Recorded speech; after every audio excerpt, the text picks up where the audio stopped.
Coming up on the Tomahawk Talk, it was a win for the ages for the Bourne Braves against the Harwich Mariners last night, 9-3 at White House Field, and the Bravos are going to try and do the same thing today against the Hyannis Harborhawks here at Dorn Park. You're going to hear from infielder Justin Osterhaus, Bourne Braves beat reporter Nate Laird, and field manager Scott Landers. It's the Tomahawk Talk, and it starts right now.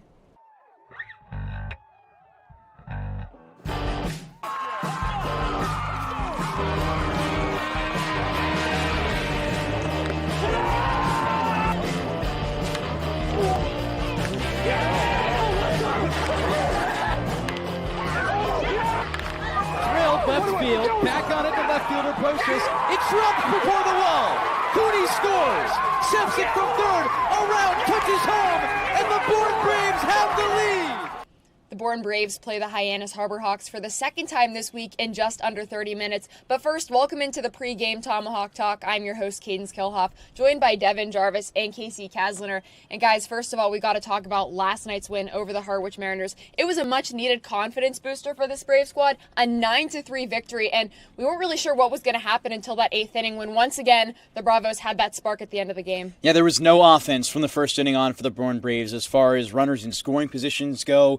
Chances overall for the Braves to find something offensively, and it came in the eighth, but at the same time it was a little bit of an outlier. 5 walks in one inning, not a ton of hits overall. The Braves should look at this one as one that they kind of got away with. Overall, the pitching was solid. You really appreciated the start from Brandon Shannon. Connor Lehman with an explosive performance. He did amazing, but overall, this Braves team got away with one yesterday against, while a struggling Harwich team, a good Harwich team, and they have to go into today against maybe their toughest challenge yet, a Harwich team that has had their number recently. Yeah, I tend to agree with you. I think this is a matchup in last night's game where it feels like a must-win. Hyannis also lost to the Braves with a critical chance to gain ground and hijack a win on the road. They hadn't won at Harwich in 2 years, and they get a big win over a team that had been struggling. And like you said, it's kind of an outlier because of that inning, but also because the Braves early on were squandering opportunities. We're out hitting Harwich for most of the beginning of the game, and the Mariners were taking over on early opportunities. Brandon Shannon with a really solid start. I liked his game, but again, you have to take that game and use it as a booster going forward. You're playing Hyannis tonight, a team that has had the Braves number the last 2 games. In case you're right, it is a much-needed win for the Bravos today, but yesterday helped them clinch a spot in the playoffs, so let's check out the highlights.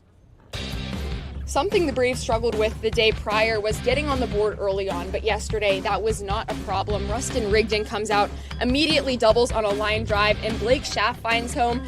But in the bottom of the first, the Mariners respond very fast. Ty Smolinski out on a sac fly, a Cape League MVP front runner, and just like that, it's a tie ball game heading into the 5th inning. But Brandon Shannon, just losing a little bit of control there, throws a wild pitch, and the Mariners up for the first time this game, but it wasn't for long. Going into the 8th inning, Luke Costello starts the rally. He ties things up 2-2 for the Braves on a single, and after that, a wild pitch sends Bryce Estep, the catcher, home, and after that, a few walks for the Braves help out, and Austin Hawk with a single scores 2 more. The Braves up 6 at this point, 1 more walk, and then 1 more single from Blake Schaff on a ground ball to right field scores Austin Hawk and Matt Bolton. The Bravos up 9-2 going into the 9th. Harwich gets 1 more shot at taking the lead, but they can't do it, and the Braves end the game up 9-3. Brandon Shannon with another start on the mound yesterday, 5 Ks in 5 innings pitched, and Blake Schaff, a guy that we expected to step in Andrew Costello's absence, really did a great job. He went 4 for 5 at the plate, 2 runs, 2 RBI, and when I spoke with him after the game, he said that he plays his best baseball when he's just not thinking about it. And it's that point in the season where they're playing so many games consistently, it's getting to the point where they really just go out there and do their thing and not have to put too much work into it. In the best way possible, you can see on the field Blake Schaff isn't overthinking what he's doing. He's going up there with supreme confidence. The baseballs look like the size of watermelons to him, and he's getting 4-hit games like it's nothing.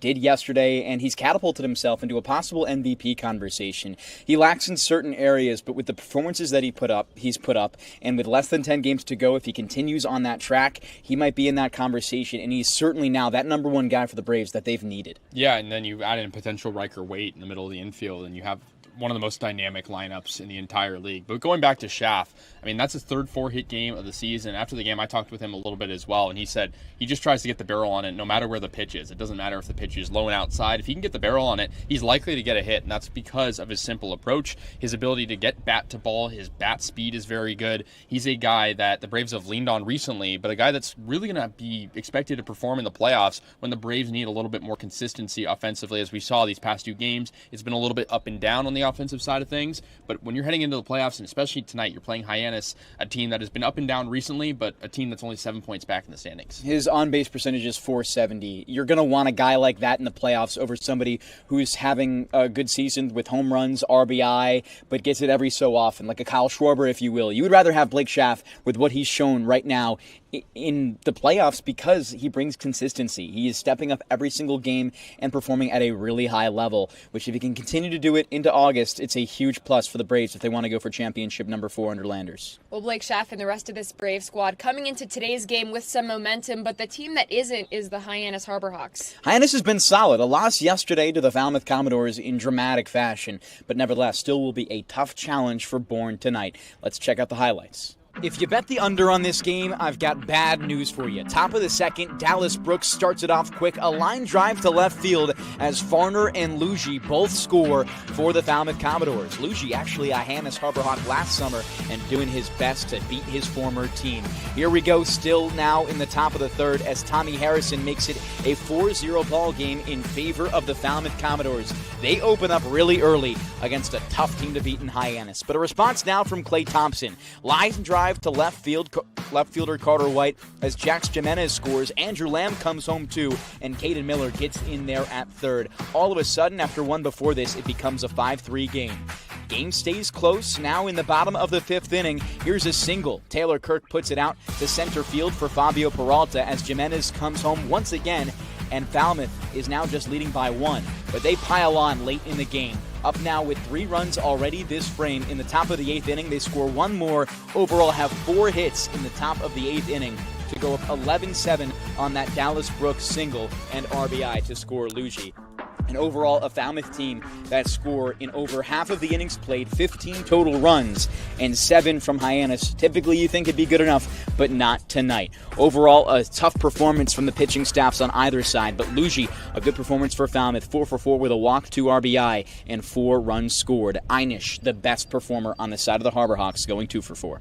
Well, Devon, Hyannis and Falmouth are both 2 teams that are fighting for that number 2 spot in the West Division. So this game kind of felt like playoffs yesterday. I know the broadcast team and the other interns were all watching the game during the Braves game yesterday, and it was definitely a sight to see. Yeah, I mean, 21 hits allowed is a glaring statistic that stands out if you're a Hyannis team that is trying to improve on its pitching end. And I think, Hyannis' pitching a couple of games ago against the Braves was one of its best performances all season if you consider the opponent. But we know that the Braves have been able to tag on against this Hyannis team a couple times this season, including a run roll in the first matchup. They also put up 7 in the second matchup. The Braves need to come out swinging today. There's no excuse to not put up more than 4 runs at least in the first, 6 innings of this game. Just a number I'm throwing out there. But I think it makes sense considering what the Braves were able to do offensively yesterday against a Harwich team that's been up and down. You're playing a Hyannis team that is fighting on its wits' end to get that number 1 spot. It's still very possible, especially with 2 matchups against Bourne going forward. But the Braves, again, have to also deal with its pitching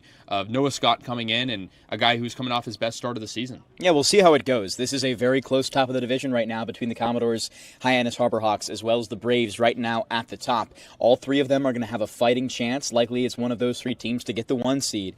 But a Hyannis team that really needs a win today against Bourne if they want those chances. Bourne can continue to creep themselves in close territory of securing home field in the West Division semifinals, but Bourne overall, I think, want this game less for what the implications could be down the line and more for a team that they're going to see in the playoffs and they need to figure out. Hyannis and Bourne, likely a matchup that we see. We've seen them for the last 4 years consecutively under Landers. He's won every single matchup. But for Bourne, who have struggled against this Hyannis team so far this year, they've got to figure him out today. Well, the Braves also have a secret weapon that could be playing today in Riker Wade, just returning from Team USA. And he's the guy that produced a lot offensively last season for the Braves. He came back at the beginning of the summer, did a great job for the Braves, and now he's back, hopefully today. Yeah, we were talking about this on the car right here. I mean, the opportunity to have 3 switch hitters in a lineup and all 3 of them in the upper part of the order as well could be huge with Waite, like you mentioned, Rustin Rigdon, and Berkeley Mabius. But you bring in a guy like Riker Waite who can bring the defense. I mean, you watched it last season, Devon. You know better than anybody that Riker Waite coming in at this point in the season would be so important for the Braves, and the middle of the infield could be so dangerous. Not that Austin Hawk and Justin Osterhaus haven't performed this season, but you bring in a guy who brings elite talent in Riker Waite to plug any holes and eliminate some of the inconsistencies toward the bottom of the order. He is a difference maker, and you put it exactly right there, Kasey. He fills inconsistencies. He was extremely consistent last season. He almost emulates what Blake Schaff is doing so far this year, while also bringing elite defense. I keep looking over to your shoulder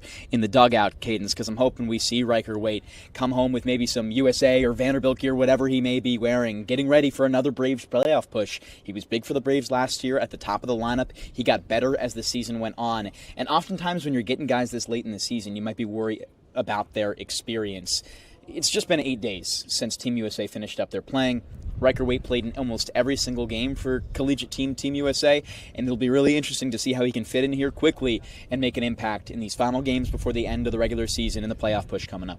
Yeah, Devon, we're looking for Riker Waite as all of these players trickle in, just seeing the new guys that are here every single day. But coming up on the pregame Tomahawk Talk, we're going to talk more about the game ahead, as well as get some new interviews, including the president of the Bourne Braves, Nicole Norkovicius. If you're a Massachusetts resident and don't have a bachelor's, you could be attending 4Cs for free, all while preparing for careers that actually move you forward. Aviation maintenance, nursing, dental, funeral service, we've got it all. capecod.edu/free. Heading to Nantucket this summer? Skip the traffic and take to the skies with Cape Air. With convenient flights from Norwood to Nantucket, you can start your vacation sooner without the hassle of traffic. That way you spend more time relaxing and less time getting there. Experience the Cape Air difference and book your next flight today at capeair.com. Let Cape Air be your wings in the Northeast. The Bourne Braves looking for a big 2 points at home against the Hyannis Harbor Hawks here on a beautiful Saturday evening. Kasey Kazliner alongside Bourne Braves field manager Scott Landers. Skip, yesterday you guys clinched the playoffs for the 5th time under your leadership. Obviously the job isn't finished yet, but what does it mean to get back into the dance? It feels good.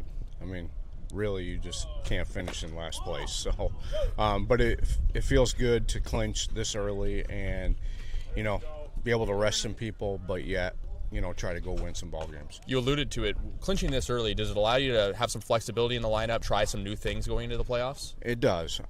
Innings on the mound, we got a full load, on the mound, but we're still searching for some positional guys. So once we get them in and get some of these guys rested up, we get Riker back today when he flies in, so that will help. But just getting those guys at bats and acclimated and get these guys some rest. What about Riker Waite is going to help a lineup that's already in first place in the West? He's a gamer. He's a baseball player. He went to USA. He's a great player.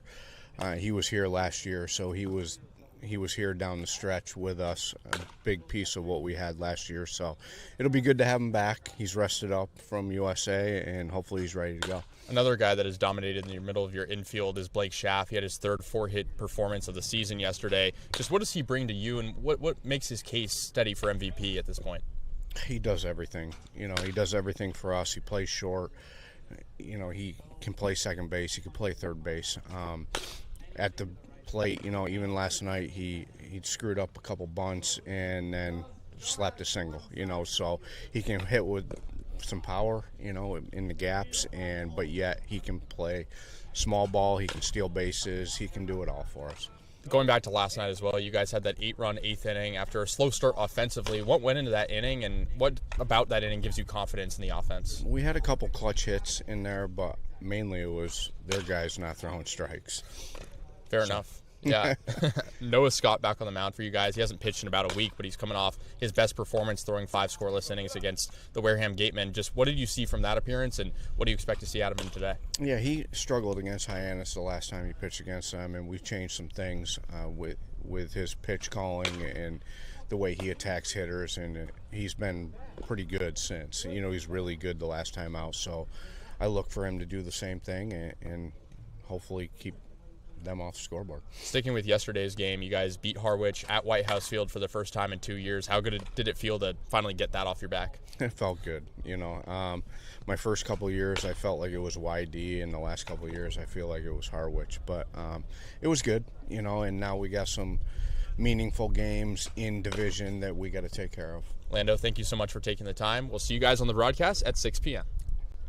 Thank you to Kasey and Scott Landers. I'm now joined by Nate Laird, the beat reporter here for the Bourne Braves. Nate, Noah Scott once again starting on the mound for this Brave squad. And he's a guy who we've seen flourish on the mound, but also struggle at times. What exactly have we seen? Yeah, like you said, a bit of an up and down season for Scott so far this season. He's got a 6.63 ERA over 17 2/3 innings.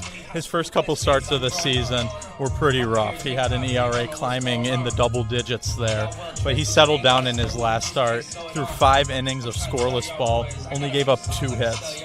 And 2 days ago, the Bourne Braves played the Hyannis Harbor Hawks and really struggled to produce offensively. So who's on the bump for the Harbor Hawks today? Yeah, righty Raymond Olivias is on the bump for the Harbor Hawks today. He's a guy that started the season in the bullpen for Hyannis, moved to a starting role in his last 2 appearances, but he has an over 6 ERA in 17 1/3 inning. His last start through 4 innings gave up 3 earned run to the Brewster Whitecaps. All right, Nate, so we've got our starting pitchers down. Do you have any players to watch on this Brave squad today? Yeah, I take this moment to just appreciate the dominant run that Blake Schaff has been on for the Braves over his last 5 games, where he has multiple hits in each. He's batting .591 with an OPS nearly at 1,300. Over that stretch, too, he's also taken the league lead in batting average and is just 4 points shy of the league lead in on-base percentage. Blake Schaff, a guy that's not shy to any of these broadcasts, but someone that we haven't seen much of yet this year is Nicole Norkevicius, but Devon gets an interview with her coming up. For more coverage on the pregame Tomahawk Talk, Devon Jarvis joined alongside President of the Bourne Braves, Nicole Norkevicius. Nicole, thanks so much for hopping on the show. I'm glad to be here. Thank you, Devon. Absolutely. How's your summer been so far? Wild and crazy and filled with lots of Braves games. Absolutely. That's always the way it is. You've been doing this a good while, and the team has been exceptionally successful under your leadership. Just not too long ago, 28 Braves players drafted in the 2026 MLB draft. How was that experience for you, seeing all of these guys who you've seen come to this dugout, play for your team, go out there and make the show? The players, by far, that's my favorite part. I started with the Braves as a host mom in 2010, so seeing the kids who lived in my house go back to school and thrive in their team and then have their dreams come true when their name's called, that's what it's all about. Any drafted in this year's draft that were host members under you? Not in the last year's class, Gotcha. But last weekend my family was able to see Richie Palacios, who played for us in 2017, who's now second base for the Tampa Bay Rays. So we were out at Fenway with him and he joined us in the North End. That's awesome. Well, beyond that, Bourne interns have oftentimes gone on to do things just as great as former Bourne players, and 2 of them picked players in this most recent year's MLB draft. They have. This year, Edwin Alessia was drafted by the Detroit Tigers, and one of our former interns is the four-corner area scout for the Detroit Tigers. And that's fantastic. It's so great to see how that evolution comes to be. In recent years as well, you've seen the Bourne Braves, led by Scott Landers, reach 4 Cape League championships, 3 of those coming out with a Cape League championship title. He's been so successful. Do you think when you hired him to this position, you were expecting this immediate success? We certainly weren't. We were expecting him to welcome our family atmosphere. He brought Maura and Cal here. That vibes completely with our close-knit friends, family, fans. So that's what we were expecting. But the fact that Braves have been synonymous with success recently is certainly a wonderful thing, but nothing none of us take for granted. How's the ride been? Just watching this team, which had been successful in the past, a championship in 2009, completely turn on its head to where every single year they're likely the favorites to come home with the title. It's very, very exciting, and I'd tip our hat to our former manager also, because we had made it to the final game, I believe, leading right into Landers taking over, but it's certainly been exciting. It's become the norm. I think this week right here is a key Braves week. It's the push to end the regular season, and then we have a huge kind of full franchise bash to kick off playoffs. I would say last year Jaron Long returned, and we were reminiscing about 2013 and 2014. Now he's an agent and again drafted Logan Hughes in this year's MLB draft. It's pretty fantastic. Is this your favorite part of the year, not including playoffs and end when everything gets going and the entire team is more locked in maybe than ever for the playoff push coming up? Yes, I would say so. I also enjoy meeting the new kids when they come and they learn what a special place Cape Cod is. And the Braves do a ton to ensure or really stay connected with our community. I know you're familiar with our Little League nights, our Stand Up for Cancer night, our players read at the libraries. We truly try to make sure our players show and give back to the community that supports us. Clearly they separate themselves, the Braves organization, in terms of what they produce on the field. But off the field, why do you think this organization is so special? Because we have a very small, dedicated board, but we also have rock star host families. Tonight is our burrito night, which is a huge player favorite, and we will feed our players, our interns, and our host families, and it gives everyone a nice chance to visit after the game. Well, Nicole, I'll end it here. Your prediction for the end of the 2026 Cape Cod Baseball League season. Where do the Braves finish? At the top? Exactly. Cape Cod Baseball League champions would be for the fourth time in 5 years. Nicole, thank you so much. Thank you for having me, Devon. Of course. Let's send it back to more on the Tomahawk Talk. The Bourne Braves play the Hyannis Harbor Hawks for the second time this week in just a few moments. But before then, the infielder from Alabama, Justin Osterhaus, joins me in the pregame Tomahawk Talk. Justin, you played in Falmouth last summer, so it's not your first summer here on the Cape. What's the biggest difference between being a Brave and being a Commodore? I think the biggest difference, obviously, is just how things are run over here. I loved all the coaches at Falmouth last year. I just think that we take it a little bit more seriously over here, and I think that's very beneficial for doing what, obviously, the main goal is winning a championship. So I'm excited to see where this season ends up. So with it being so serious over here, how have you felt yourself grow? Obviously, I haven't been here long enough to really see. I haven't played in an actual game in a long time because I tore my hamstring in the spring at Alabama. So it was good for me to kind of get back in the swing of things. But, I mean, it's been good. It's been good getting reps and getting ready for school, but helping these guys too. So I'm really excited. How are you able to overcome that mental block with your hamstring? You know, it sounds worse than what it was. It ended up not being that long of a recovery, and I'm just happy to be back out on the field. It was been a long time, so I'm just ready to get back to playing baseball. So. Yeah, so with Bourne, yesterday's win over Harwich was pretty great for you guys, and you guys had some kind of spark in that 8th inning. What clicked? I just think we started to put back-to-back good at-bats. You know, we kind of strung some hits right away, like back-to-back-to-back. We had 3 hits in the first 3 at-bats of the game, and then we couldn't really string anything together. I think in that 8th inning, we kind of put some good at-bats together, back-to-back-to-back, and that's what happens when you do that, is you score runs like that in an inning. So it was good for us. Yesterday, Scott Landers mentioned that now more than ever, he's experimenting with the lineup more and more, and you've been hitting just about everywhere. What's your favorite spot to hit in? Honestly, I don't really care. I'm just kind of bought into wherever he thinks I should be at. And there's obviously different jobs for each spot in the lineup, and I just need to know my job in that certain day.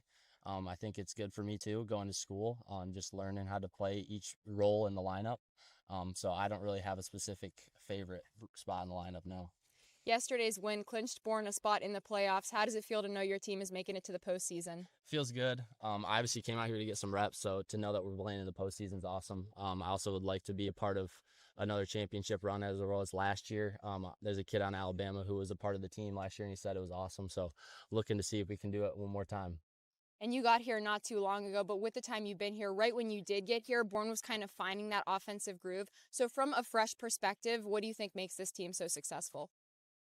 Like I said, the at-bats that we put back-to-back, I mean, it's really cool. Some of these guys out here are really talented, and it's fun to play with. Obviously, Andrew Costello was kind of a special thing to watch. It's kind of sad that he's not here anymore, but these other guys are really good, and it's fun to play along with these guys. So what can you do, as well as the rest of the team, do to fill in Andrew Costello's shoes? You know, just being ourselves and just putting the best at-bats we can and not taking anything for granted and just playing each at-bat in the moment and not thinking about too much in the future. All right, Justin, well, thanks so much and good luck today. Thank you. Cape Cod 5 is proud to be the official banking partner of the Cape Cod Baseball League. Cape Cod 5 offers a broad range of financial products and services tailored for every stage in your financial journey. Reach out to us. We're here to help. Life can be full of surprises, but Eastern Propane and Oil is always just a call away. With a local team member available 24/7, we're always ready to support you when you need it. With an Eastern Propane and Oil technician on the way, your family's comfort is our priority. Our local team, over 500 strong, ensures your home is comfortable and warm. Eastern Propane and Oil, a local team with 24/7 service and delivery, ensuring comfort when you need it most. Time is almost up here on the pregame Tomahawk Talk before the Bourne Braves play the Hyannis Harbor Hawks here at Doran Park. I'm your host, Kaydence Kilhof, once again joined by Kasey, Kazliner, and Devon, Jarvis. And guys, this is a game that the Braves really want to win today, especially because the Hyannis Harbor Hawks took that loss yesterday. They are now back under 500, and they really need this win tonight. Yeah, they got Raymond Olivas on the mound today, who's been one of their better arms all season, and a guy who isn't necessarily going to overpower you if you're a hitter on the Braves, but a guy with a lot of deception in his off-speed pitches. As Nate talked about, this is going to be a really good test for Noah Scott, a guy who's coming off his best start of the season, but also a guy who has shown some inconsistencies this season. But you're playing a Hyannis team that only put up 3 runs against you last time. I think it's a big question mark on what we see from Noah Scott today, because last time you could argue it was maybe the best start a Bourne Brave pitcher had all season. But before that, it was anything but. He struggled against this Hyannis team before, specifically allowing a lot of runs in those first 2 innings back last time, or rather 2 times ago in early July when we saw the Harbor Hawks at home. And the Braves are going to have to come out as a unit with the relief pitchers as well behind Noah Scott to do him a good service, give him a lead to work with. The Braves have done that better recently than in past, but overall, Noah Scott is the big X factor in this game for the Braves. How can he come out and pitch? Is it going to be like the last start or the ones we had seen previously? And that will likely win or lose this game for Bourne.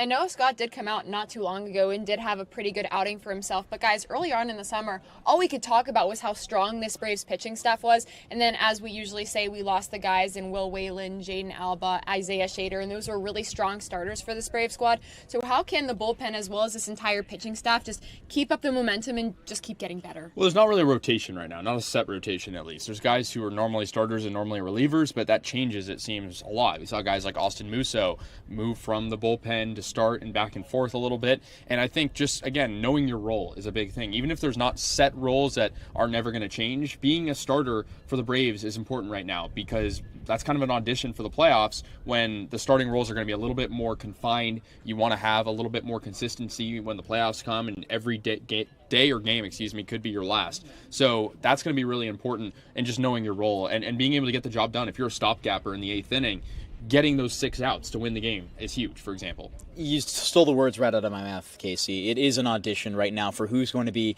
the starting rotation in the playoffs. By the time we get to August 1st, where we're not quite in the playoffs yet, the entire rotation for the rest of every game and every series will already be set. And Scott Landers is still gathering information on who he wants to put in those situations. At the same time, he wants to give these guys chances. He wants to give them the opportunity to show that they can be a starter not only here, but at their collegiate school come spring 27.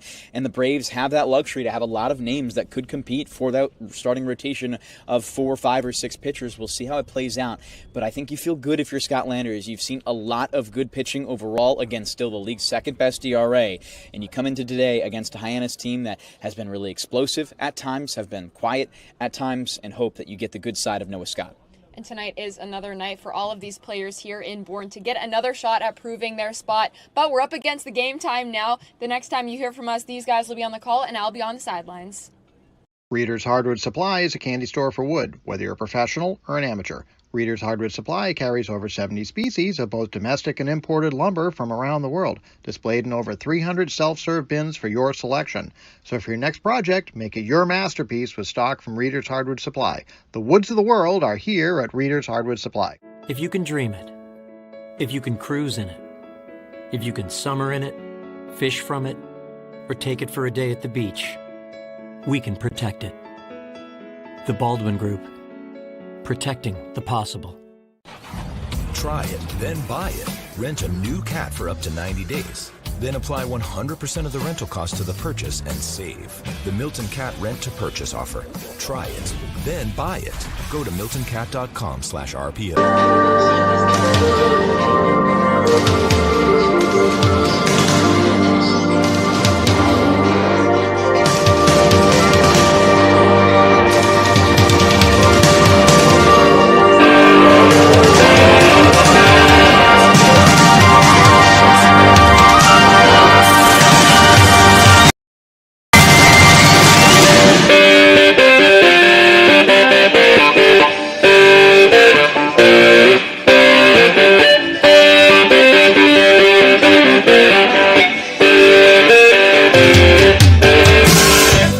A mere 7 points separate the Bourne Braves and the Hyannis Harbor Hawks here in the final stretch of the regular season in a loaded Western Conference. The Bourne Braves taking on Hyannis for the fourth time this season. It's been all road winners so far in this one, Devon, as the Braves look for another win at Doran Park.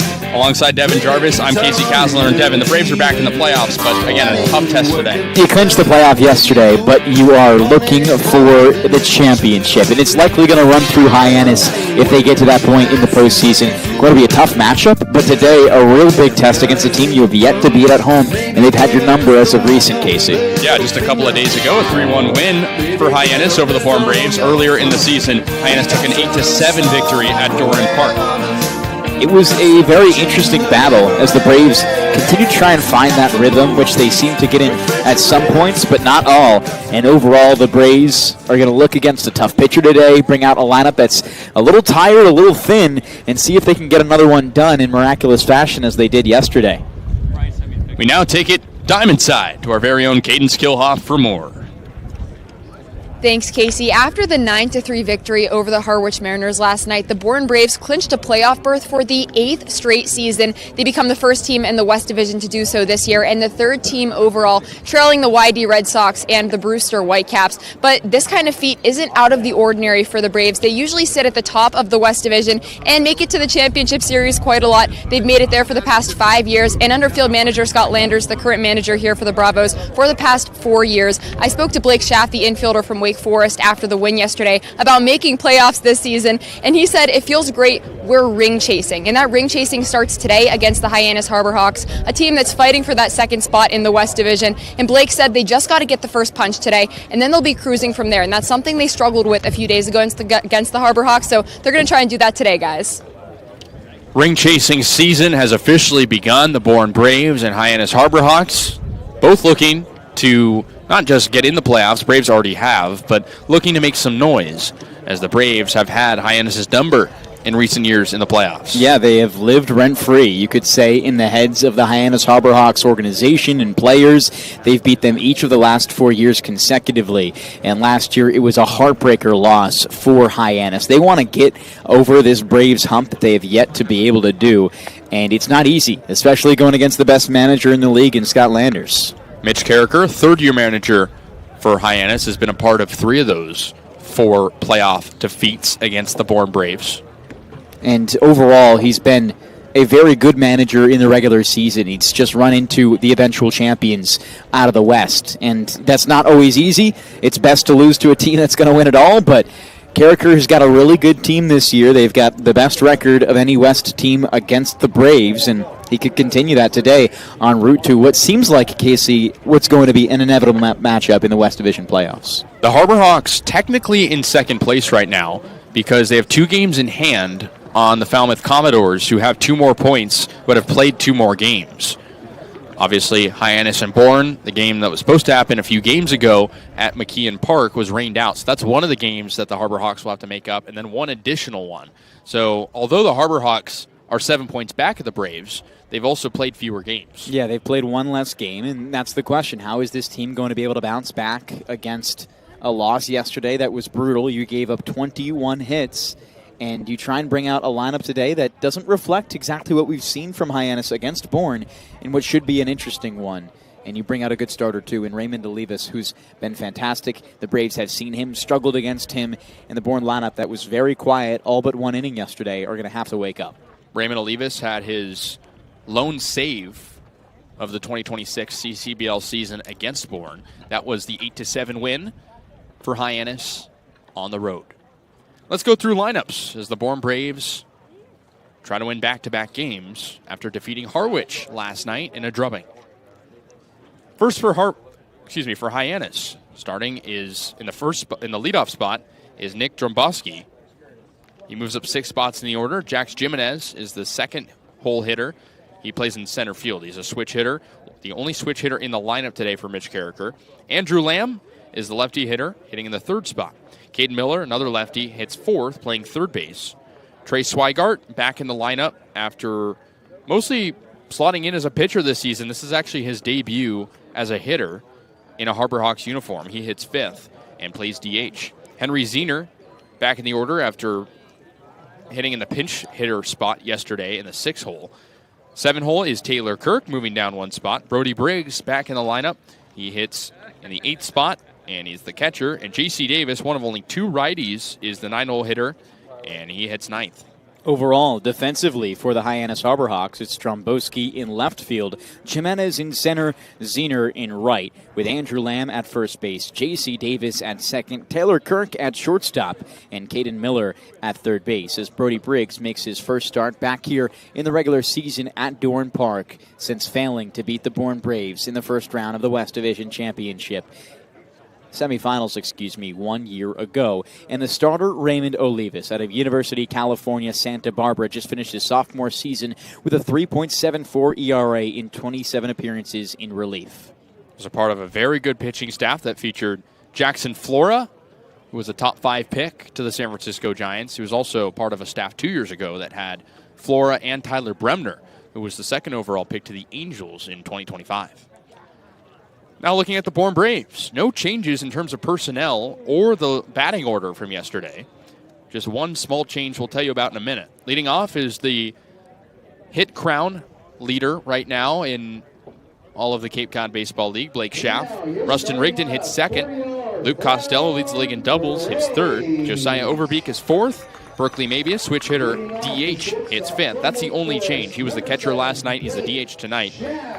Justin Osterhaus hits 6th. He's at second base. Austin Hawk at the hot corner hits 7th. Matt Bolton in left field hitting 8th. And Bryce Estep back at the catcher spot hits 9th. It would be great to see Estep back there at the catcher spot. And defensively, you might get used to it, as the defense in the outfield has been the same for quite a few consecutive games now. And it continues with Matt Bolton in left, Rustin Rigdon in center, and Luke Costello, the only Costello left on this team, in right, with Josiah Overbeek at first, Justin Osterhaus at second, Blake Schaff at short, Austin Hawk at third, and Bryce Estep behind the dish catching for Noah Scott in his 5th start of the season as a member of the Bourne Braves. 6.62 ERA in his last one, or overall this season, but overall in his last one, a very good start, a quality one at that. Yeah, he went 5 scoreless innings against the Wareham Gatemen, and we'll tell you more about him when we come back. Lineups and everything else coming your way on the Bourne Braves Broadcasting Network and Cape League TV. For inspiration. Massachusetts resident and don't have a bachelor's, you could be attending 4Cs for free, all while preparing for careers that actually move you forward. Aviation maintenance, nursing, dental, funeral service, we've got it all. capecod.edu/free. Heading to Nantucket this summer? Skip the traffic and take to the skies with Cape Air. With convenient flights from Norwood to Nantucket, you can start your vacation sooner without the hassle of traffic. That way you spend more time relaxing and less time getting there. Experience the Cape Air difference and book your next flight today at capeair.com. Let Cape Air be your wings in the Northeast. If you can dream it, if you can cruise in it, if you can summer in it, fish from it, or take it for a day at the beach, we can protect it. The Baldwin Group. Protecting the possible.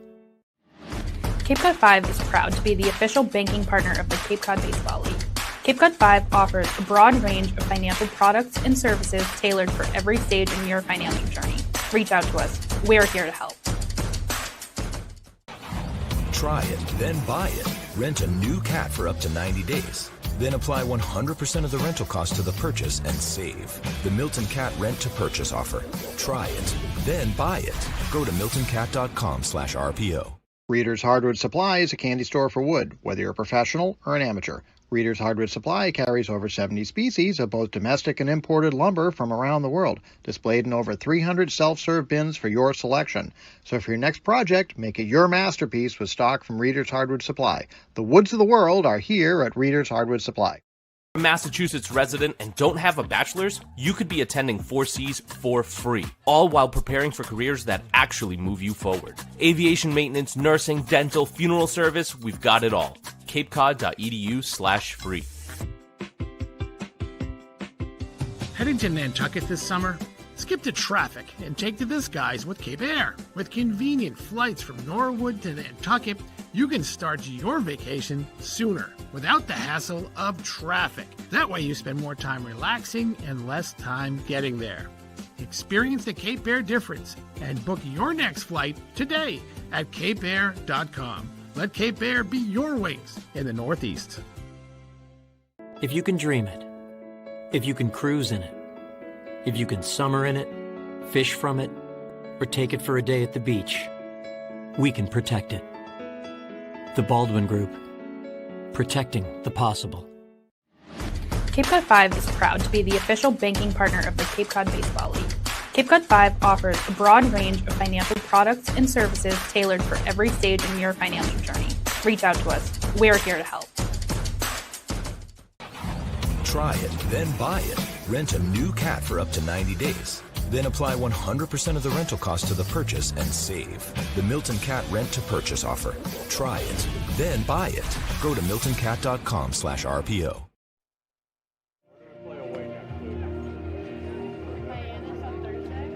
Almost set to go. Bourne Braves and Hyannis Harbor Hawks for the 4th time this season. They'll play 5 times total. So this is the second to last one. The Harbor Hawks with 2 games in hand relative to the team right in front of them in the Falmouth Commodores, but 7 points back of the Bourne Braves and looking for a massive win tonight. A big one. It'll be a very interesting game. I think these two teams have come to, not like each other in the best of ways, the competitive sense. It feels like these two are the 2 best in the Cape Cod Baseball League West Division. The power rankings of the CCBL say that. So we'll see how it plays. The wind blowing in 9 miles an hour from center field.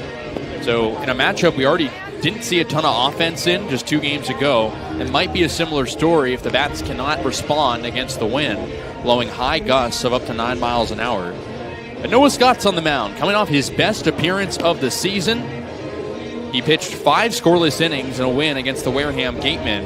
And Devon, the 6.62 ERA doesn't necessarily blow you away, but he lowered it significantly after that last start. It's certainly a touch misleading, and that's what you don't know what you're going to get. Are you going to get the version of Noah Scott where he pitched 5 innings, 2 hit, no run, 4 strikeout baseball?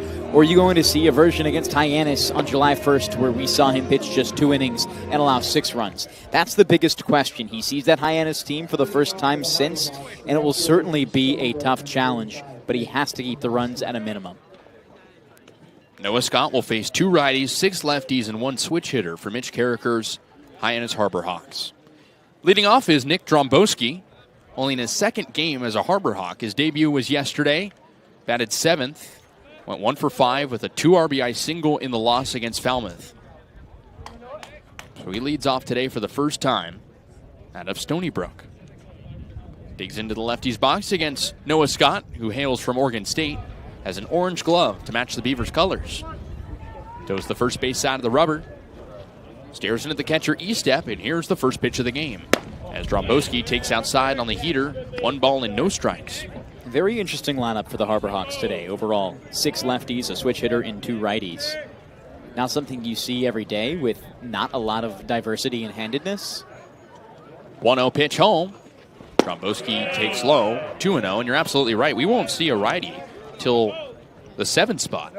And overall, it's just showing that Mitch Carricker, manager for the Hyannis Harbor Hawks, has done his research of right-handed pitchers on this team, lefties. Scott winds and deals the 2-0. Dromboski takes outside corner for strike 1. Joshua Sergal, Connor Lehman, and Aiden Stillman all have pitched in the last 2 days. And the only other one who you're thinking could get in there is Gavin Miller, who we've seen in limited capacity, but it's a lineup overall that favors the type of pitchers you're going to see in relief from Bourne. Miller was listed as available. The 2-1, Dromboski rips it straight to first. Backhand for Overbeek, out of his glove, underhand flip to Scott. It is in time. Overbeek nearly lost handle of it, but did a good job of stopping it in its tracks, and there's one gone in the top of the first. So that'll bring up Jax Jimenez. Switch hitter, batting lefty. He's hitting .286 against Bourne this season, including a triple in the last matchup, in which Hyannis won 3-1 just 2 games ago here at Dorn Park. Jimenez with a red bat. One gone, bases empty. Pitch home. Jimenez rolls it on the ground to second. Osterhaus picks it up, flips to Overbeek at first in time for the second out of the top of the first. This is another game that's starting to shape up a little bit like yesterday defensively. A lot of ground ball pitching from your arm. Yesterday being Brendan Shannon, today in Noah Scott, who approached the game exceptionally different. A little bit more diversity in pitches from Noah Scott, obviously less velocity, but he's still keeping it on the ground. And that's what he did last time, only allowing 2 hits and 4 strikeouts. Most of his outs came by way of in play. Here's the lefty hitter, Andrew Lamb. First pitch to him. High and away on the fastball, 1-0. Lamb has hits in 5 of his last 6. The one game where he did not tally a hit was against Bourne. With 3 strikeouts, he went 0 for 3. But he's been on base every single game he's played in this season. 1-0 pitch home. Lamb takes inside, 2-0. Let's talk with Lamb pregame. He said he's not homesick because he misses home necessarily, but he misses some of the people. Hails from Southern California, playing his college baseball close to home at USC. Yeah, I guess you're not really missing the weather too much with it being quite nice here on Cape Cod. A little windy today, but not bad at all. 73 degrees. The 2-0. Lamb clubs it to right field and foul. Hold it. And this is what's going to be interesting. A lot of wind coming in from left field. And with this lineup being so dominantly left-handed, you're going to see a lot of foul balls that likely are fair balls because of the wind whipping. It seems like gusts up to 20, 25 miles per hour right now. It is coming straight in from center. 2-1 on Andrew Lamb. 2 gone, bases empty. Top of the first, no score. Braves and Harbor Hawks for the 4th time this year. The pitch. Lamb takes inside. 3 balls and 1 strike. Lamb's done a good job of walking. He's tallied 3 walks combined across his last 2 games. 2 homers on the season after leading USC in slugging at 2026 at .615. Second on the team in homers. The 3-1 pitch. Lamb chops it on the ground to first. Picked up by Overbeek. An underhand flip to Scott in time. And it's 3 ground balls in the top of the first. A 3-up, 3-down inning for Noah Scott to begin action at Dorn Park. We go to the bottom of the first inning. Braves and Harbor Hawks scoreless. What if I die here? Who'll be my role model? Now that my role model is Massachusetts resident and don't have a bachelor's, you could be attending 4Cs for free, all while preparing for careers that actually move you forward. Aviation maintenance, nursing, dental, funeral service, we've got it all. capecod.edu/free. Heading to Nantucket this summer?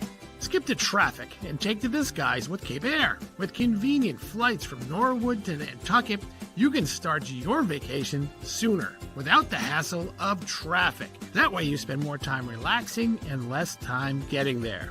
Experience the Cape Air difference and book your next flight today at capeair.com. Let Cape Air be your wings in the Northeast. Cape Cod 5 is proud to be the official banking partner of the Cape Cod Baseball League. Cape Cod 5 offers a broad range of financial products and services tailored for every stage in your financial journey. Reach out to us. We're here to help.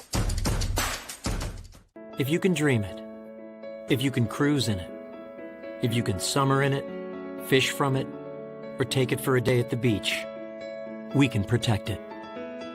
The Baldwin Group. Protecting the possible. Try it, then buy it. Rent a new cat for up to 90 days. Then apply 100% of the rental cost to the purchase and save. The Milton Cat Rent to Purchase offer. Try it, then buy it. Go to miltoncat.com/RPO.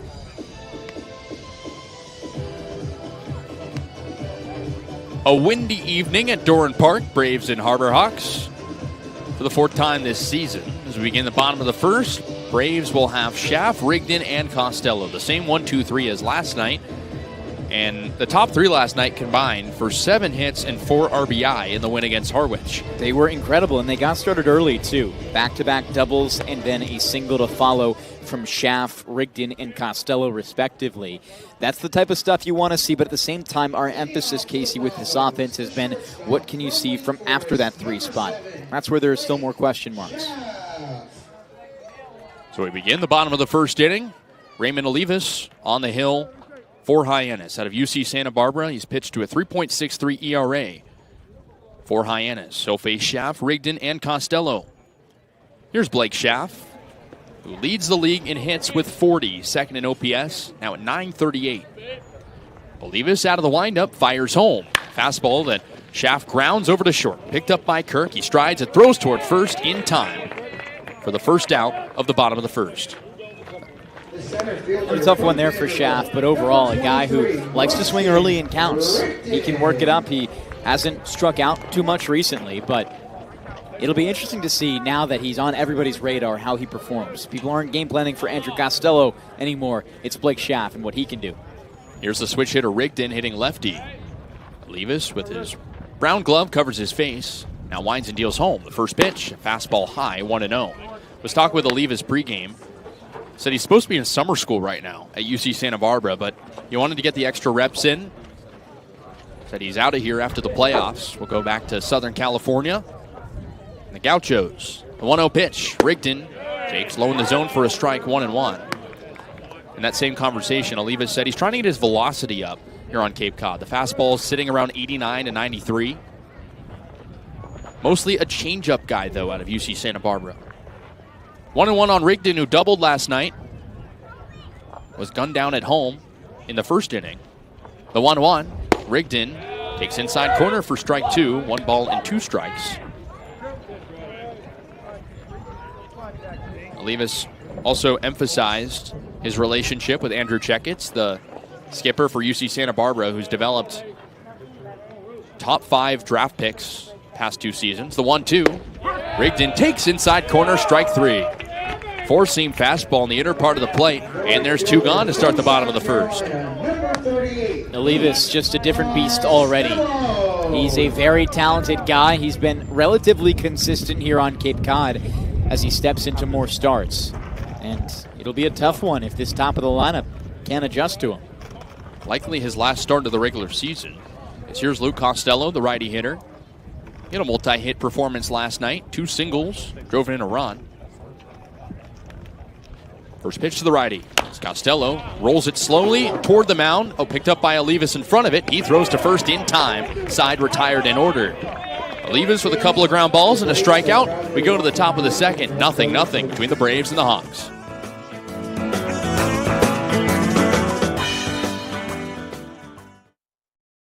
Cape Cod 5 is proud to be the official banking partner of the Cape Cod Baseball League. Cape Cod 5 offers a broad range of financial products and services tailored for every stage in your financial journey. Reach out to us. We're here to help. Life can be full of surprises, but Eastern Propane and Oil is always just a call away. With a local team member available 24/7, we're always ready to support you when you need it. With an Eastern Propane and Oil technician on the way, your family's comfort is our priority. Our local team, over 500 strong, ensures your home is comfortable and warm. Eastern Propane and Oil, a local team with 24/7 service and delivery, ensuring comfort when you need it most. Reader's Hardwood Supply is a candy store for wood, whether you're a professional or an amateur. Reader's Hardwood Supply carries over 70 species of both domestic and imported lumber from around the world, displayed in over 300 self-serve bins for your selection. So for your next project, make it your masterpiece with stock from Reader's Hardwood Supply. The woods of the world are here at Reader's Hardwood Supply. If you can dream it, if you can cruise in it, if you can summer in it, fish from it, or take it for a day at the beach, we can protect it. The Baldwin Group. Protecting the possible.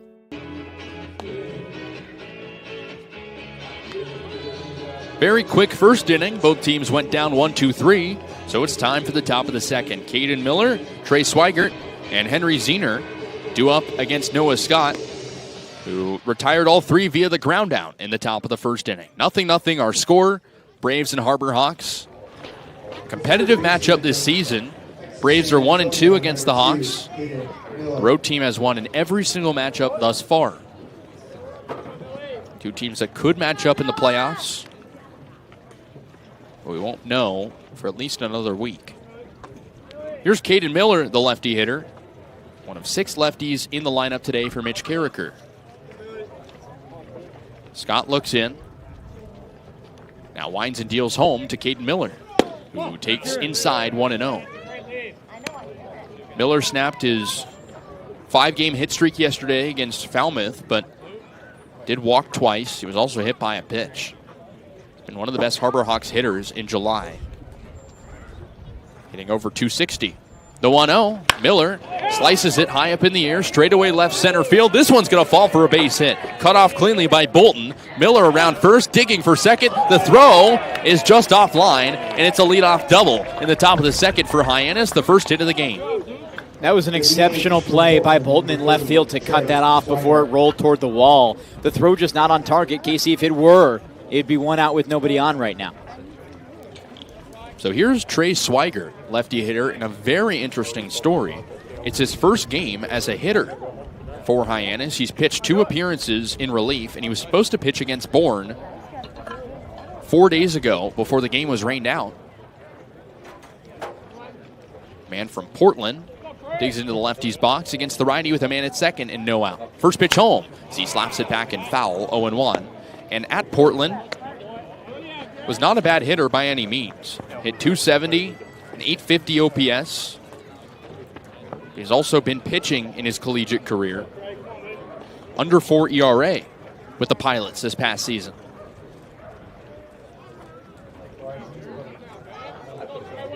Don't always see two-way players show both talents. The 0-1, low, 1-1. At least in the summer ball season. You see it a lot in college, but usually guys pick one. Yeah, stick with it. They do. Noah Franco was here last year with the Braves, and he didn't pitch and hit at the same time. He did one exclusively and the other the same. He's with YD this summer, only pitching. You don't get to see it often. Scott on the first base side of the rubber fires the 1-1, and Swigert takes outside corner for strike 2, 1 ball and 2 strikes. Maybe the most notable person we've seen do that so far this summer is A.J. Beltre of Orleans. He's been getting a lot of relief appearances in pitching and then has been mostly their everyday second baseman. Got the save the other night in a win against Harwich. 1-2 home. The man at second is high. 2 balls and 2 strikes. Scott was very good his last start about a week ago against Wareham. In 5 innings, only gave up 2 hits.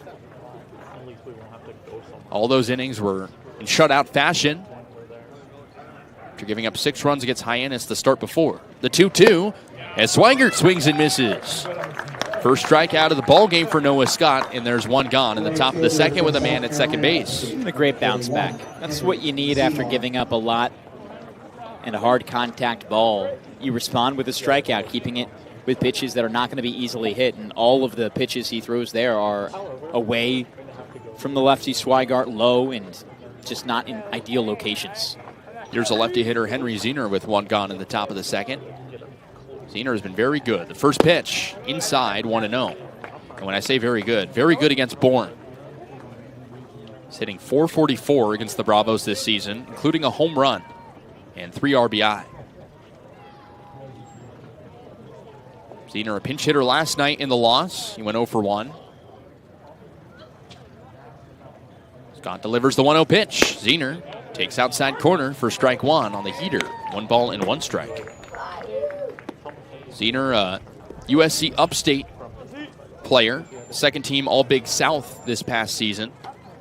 Struggled in the NCAA tournament, went 1 for 13, but was a part of a mid-major team that made it there in the first place. Still impressive. 1-1, runner goes as it's hit on the ground over to short and through the glove of Schaff into left center for a base hit. Miller's going to come around to score. And it's 1-0 Harbor Hawks on maybe a single, no, it's an error. The error brings in the run on a perfectly executed hit and run, and it's 1-0 Harbor Hawks. Yeah, credit to the Harbor Hawks for allowing that to be a well-executed play, but, Blake Schaff, not ideal. Hadn't had an error like that in quite a long time. If Schaff makes the play, Miller still would have gotten a third, no problem, but now it's 1-0, and Scott still has to deal with traffic. The man at first and one out. Throwback to first, and the runner safe in Zenor. So E6 is the call, and you're absolutely right. Schaff has been a stalwart defensively all season for the Braves. Scott Landers talked about it pregame. He said he's doing it all for us at short. Here's Kirk, righty hitter. First pitch home. Kirk jam shots it straight to first into the glove of Overbeek for the catch. He tries to tag the runner, but to no avail. And there's two gone in the top of the second. And you give credit to Noah Scott still for working efficiently here. That should be the end of the inning with no run. So here's Brody Briggs.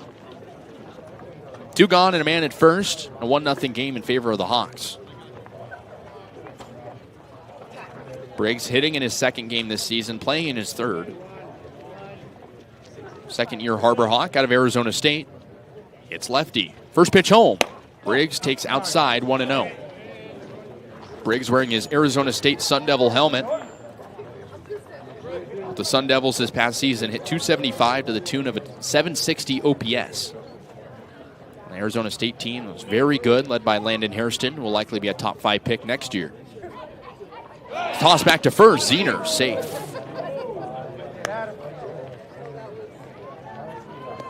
But Briggs knows the history of this rivalry. He sure does. A year ago, was suspended in Game 2 of the West Division semifinals after getting into a little bit of a tussle with Bourne Braves' Cade Lewis and Braden Holcomb, as they were also suspended. Toss back to first once more, and Zener just barely safe. And with that, had to sit out Game 2 in Hyannis, where the Braves came back down 4-3 against Hyannis in the 9th inning.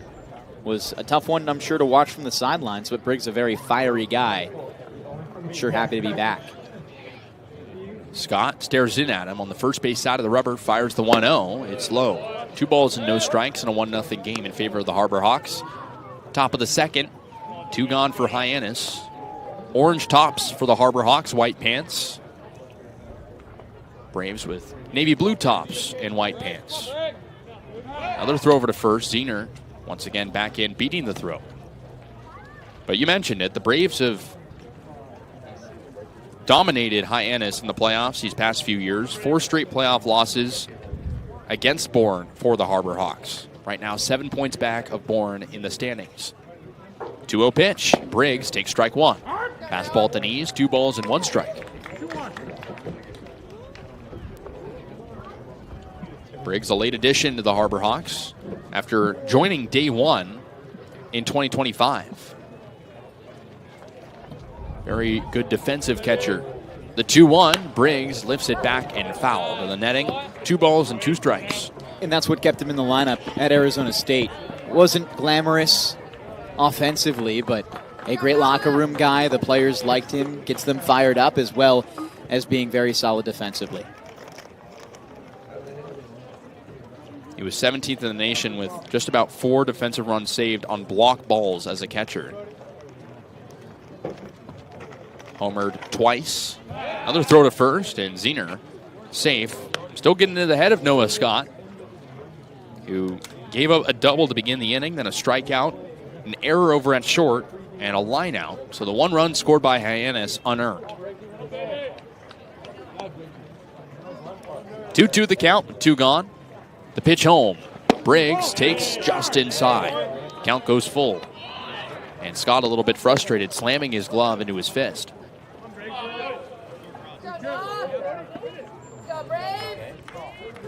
Scott had him 1-2-3 in the first. It's been a little bit more troublesome here in the second. Hyannis won 3-1 in the most recent matchup between the two teams. Low-scoring affair. Payoff pitch, runner goes. It is strike 3 call. Fastball in the heart of the zone. gets Briggs looking, and Scott strikes out 2. But the Braves give up a run, an unearned run, after a double and an error. We go to the bottom of the second, 1-0 Hyannis.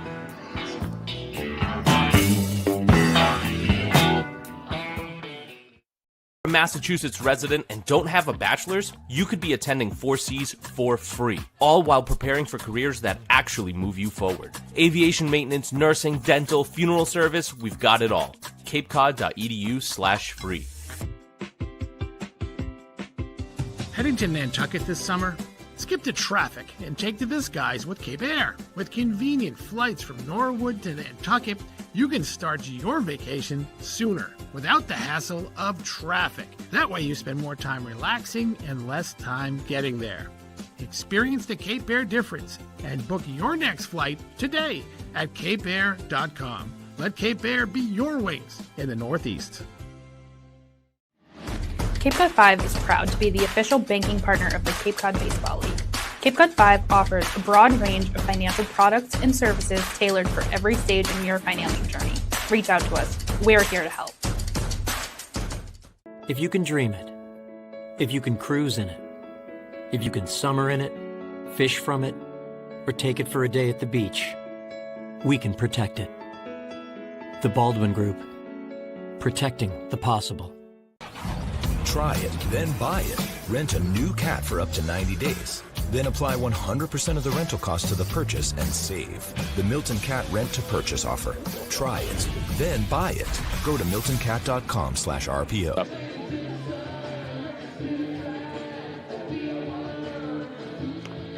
Harbor Hawks up 1-0 as we begin the top of the second.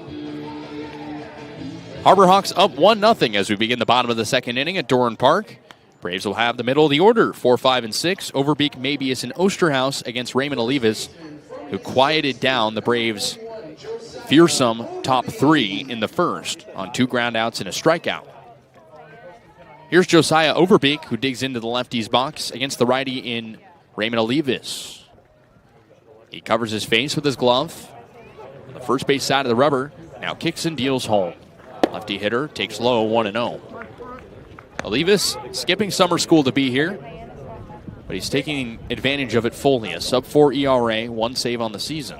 Facing Overbeek, who's been on base in each of his last 6, including 3 walks last night, despite going hitless. 1-0 pitch to Josiah as he clubs it high up in the air, right center field. Zenor backs up toward the wall and jogs to make the catch, hip high, for the first out of the bottom of the second. Wonder if that one would have gone out if not for the wind. Probably the hardest hit ball we've seen from Josiah Overbeek all season long. And it goes just before the warning track with wind blowing in. I've yet to see that home run from him yet. He did that quite a few times at Army in his freshman season. Had a 1,200 OPS too. Here's Berkeley Mabius. Struck out 4 times last night. He's looking to rewrite his woes. Switch hitter hitting lefty. First pitch home. Mabius takes outside on the heater. 1 ball and no strikes.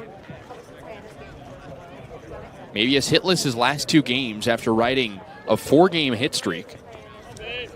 Combined 0 for 8 over his last 2, including 0 for 3 against Hyannis just 2 games ago.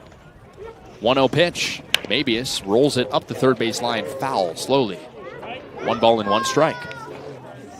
1-0 Harbor Hawks. Hyannis scored an unearned run last inning off an error. Mabius slots into the DH spot today after catching yesterday. Not his best game as a catcher. The 1-1, Mabius takes a curveball in the zone for a strike. 1-2. And far from it. He hasn't been the same defensive mastermind he was at Oregon this past spring. Sometimes it's just off days, and still a limited sample size here. Chance for him to right those wrongs. Framed over 1,000 pitches with the Ducks in 2026. 1-2 home. Mabius lifts it foul on a line over the screen on the third base side.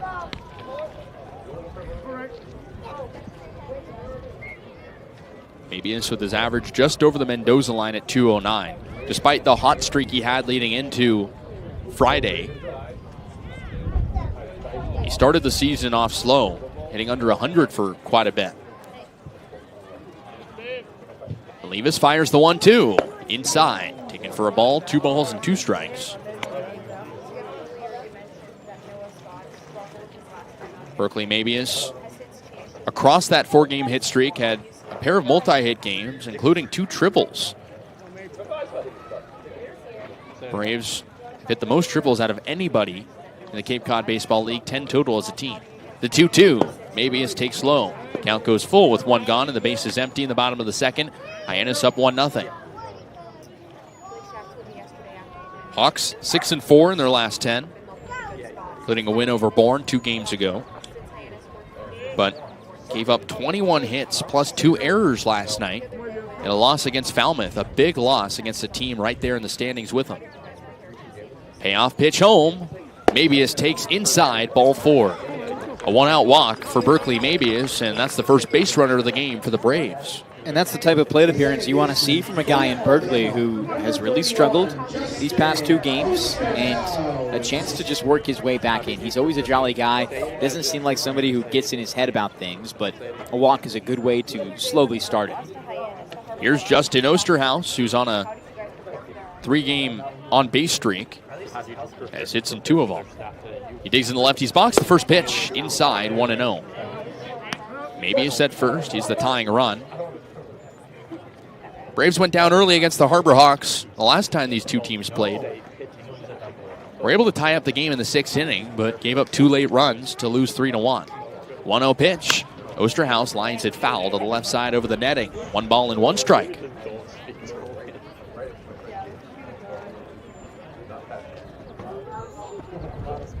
Osterhaus with 3 total hits this season, a late addition for the Braves. It's about half the lineup, at least today, joined in July. The 1-1, Osterhaus takes in the dirt, 2 balls and 1 strike. Mabius at first, and 1 out. Wind starting to die down a little bit. At first pitch, it was 9 miles an hour in from center. The Harbor Hawks already with an extra base hit. Didn't seem to weather him too much. A toss back to first, and the runner maybe is safe. Not a guy with a ton of speed, but he has legged out triples this season. It's been incredible to watch. He's one of those guys who moves faster than he looks he's moving, and 2 triples, a couple doubles too. He's been very good. No stolen bag attempts yet, though. 2-1. Osterhaus takes inside, 3-1. Former player for Purdue Fort Wayne, a collegiate program that no longer exists. He was good enough to take his talents to the SEC and play at Alabama. Braves were supposed to have a couple members of the Crimson Tide, but not all of them made it. 3-1 pitch. Osterhaus lines it back and foul. Over the netting, home plate side, and the count goes 3-2. Levis with 1 strikeout so far. Mostly a relief pitcher for Hyannis this season. After a few relief stints at UC Santa Barbara each of the past 2 years. Be draft eligible next year. Payoff. Inside corner, called a ball, and it's back-to-back walks with 1 out in the bottom of the second to put 2 on for the Braves. And Olivas struggling a little bit more here than he did in the first inning. Against the part of the order you really can get away with struggling against, not missing spots is what he did back in the first against the best hitters on this team, but they can conjure something up too, as we've seen on certain occasions. Here's Austin Hawk. What a hit last night. Digs into the righty's box against the righty. First pitch. Fastball in there for a strike, going 1. Hawk had a single and 2 RBI. Snapped a 4-game hitless streak after a couple of nice performances at the beginning of his Braves career. Another July edition for Scott Landers. 0-1. Hawk rips it down the third base line and foul. Just to the left of the bag. Count goes to 0-2 very quickly on Austin Hawk, who joined the Braves from the Appalachian League. Hit .333 for Danville. The Otterbots played 22 games with them. Osterhaus at first, Mabius at second, 1 gone. 0-2 pitch. High. 1 ball and 2 strikes. Olivas mostly a changeup thrower. Wants to get his fastball velocity a touch higher before he goes back to UC Santa Barbara. The 1-2.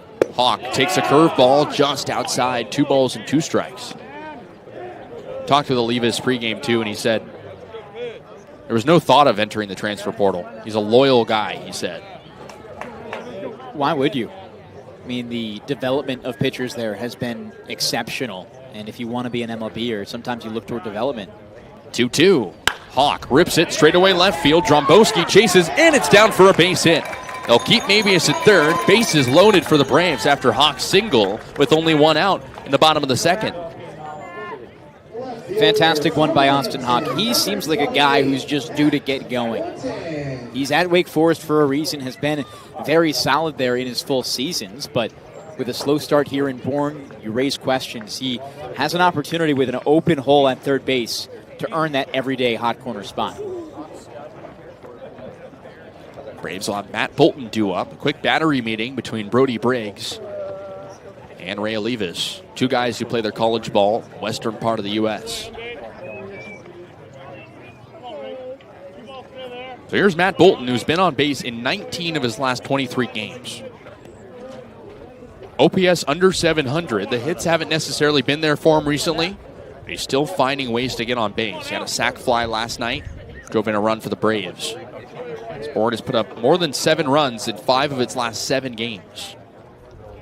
Lefty hitter waits against the righty. Olivas fires home with the bases loaded. Fastball in there for a strike. 0-1 with 1 gone. In the bottom of the second, 1-0 Hyannis. Braves have won 11 of their last 14. One of those 3 losses in there against Hyannis. 0-1 pitch. Bolton chops it into the dirt and foul. Quickly, no balls and 2 strikes. We already saw a Brave turn on an 0-2 count in this inning. We did, and that's where you especially look toward a guy in Matt Bolton who has the ability to hang in counts, work them full, get something out of it, even when he's behind 0-2. Davis looks at third. Now fires the 0-2. Bolton swings and misses. There's that changeup from Olivas, and a big out number 2 in the bottom of the second inning with the bases loaded.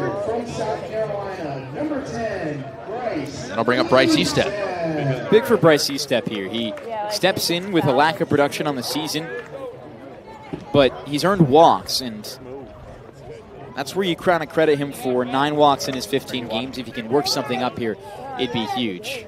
If he likely doesn't get this one, he's batting under 100. Davis fires home to the righty. Catcher takes outside corner for a strike, 0-1. Good frame there from Briggs. Yeah, a little high likely, but Briggs is a very good defensive catcher. And again, these umpires, not SEC or MLB quality. You can take advantage of them a little more. Estep searching for his first hit since returning from injury just a few games ago. 0-1 pitch. Estep cuts and misses. At a low breaking ball, 0-2. Estep only has 1 hit in July. Granted, he's missed part of the month. Made his first appearance in 12 days 2 games ago. Olivas winds and deals the 0-2 as Estep chops it up the third baseline foul. Over toward the Braves dugout. The count stays at no balls and 2 strikes. You mentioned it. Estep walked twice last night. He drove in a run in that big 8th inning. Scott Landers coined it an inning that Harwich just could not throw strikes in, and the Braves tallied 8 runs en route to a 9-3 win. 0-2 on Estep, bases loaded, pitch home. Estep swings and misses. Laid on the fastball outside, and Raymond Olivas strands the bases loaded in the bottom of the second inning. A tough one there, but how about Olivas to work his way back in? That shows huge maturity and ability to go long. And the Braves do a good job getting his pitch count up, but at the same time, can't play to run to equalize. Reminder that Keystone Place at Buzzards Bay is Bourne's premier senior living community. Conveniently located adjacent to the Cape Cod Canal, visit us at KeystonePlace@BuzzardsBay.com. And Marty Chevrolet is your dealer for the people. They proudly support the Bourne Braves baseball team. See all their cars and trucks at MartyChevrolet.com, and go Braves.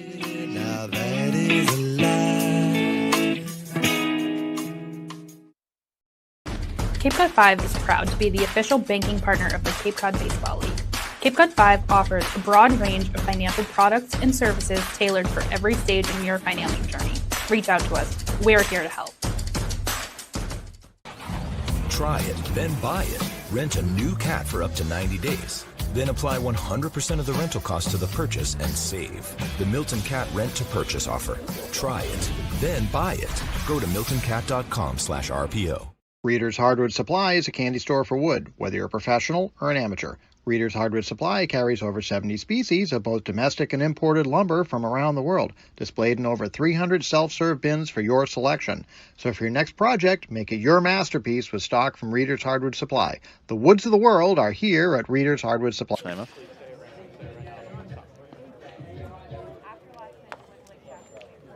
1-0 Harbor Hawks will hit here in the top of the third inning. It'll be 9-1-2 against Noah Scott, who's been solid so far, Devon. He's only given up one hit. The one run is unearned. Yeah, you have to give him credit for the way he's minimized overall this Hyannis offense. You can't blame him for an error that his defense makes behind him, despite a Bourne defense that's been increasing in quality recently, especially from the infield side of things. Can't get it there.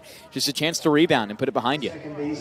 Here's J.C. Davis, one of only two righty hitters in the order today for Hyannis. Taking hacks for the first time. He's won for his last 13 entering today. Did have a hit against Bourne 2 games ago. Went 1 for 4 with a single and 2 strikeouts. Righty-on-righty matchup as the wind's still blowing in from center at a high rate, too. Scott kicks and deals home as Davis takes inside corner for a strike.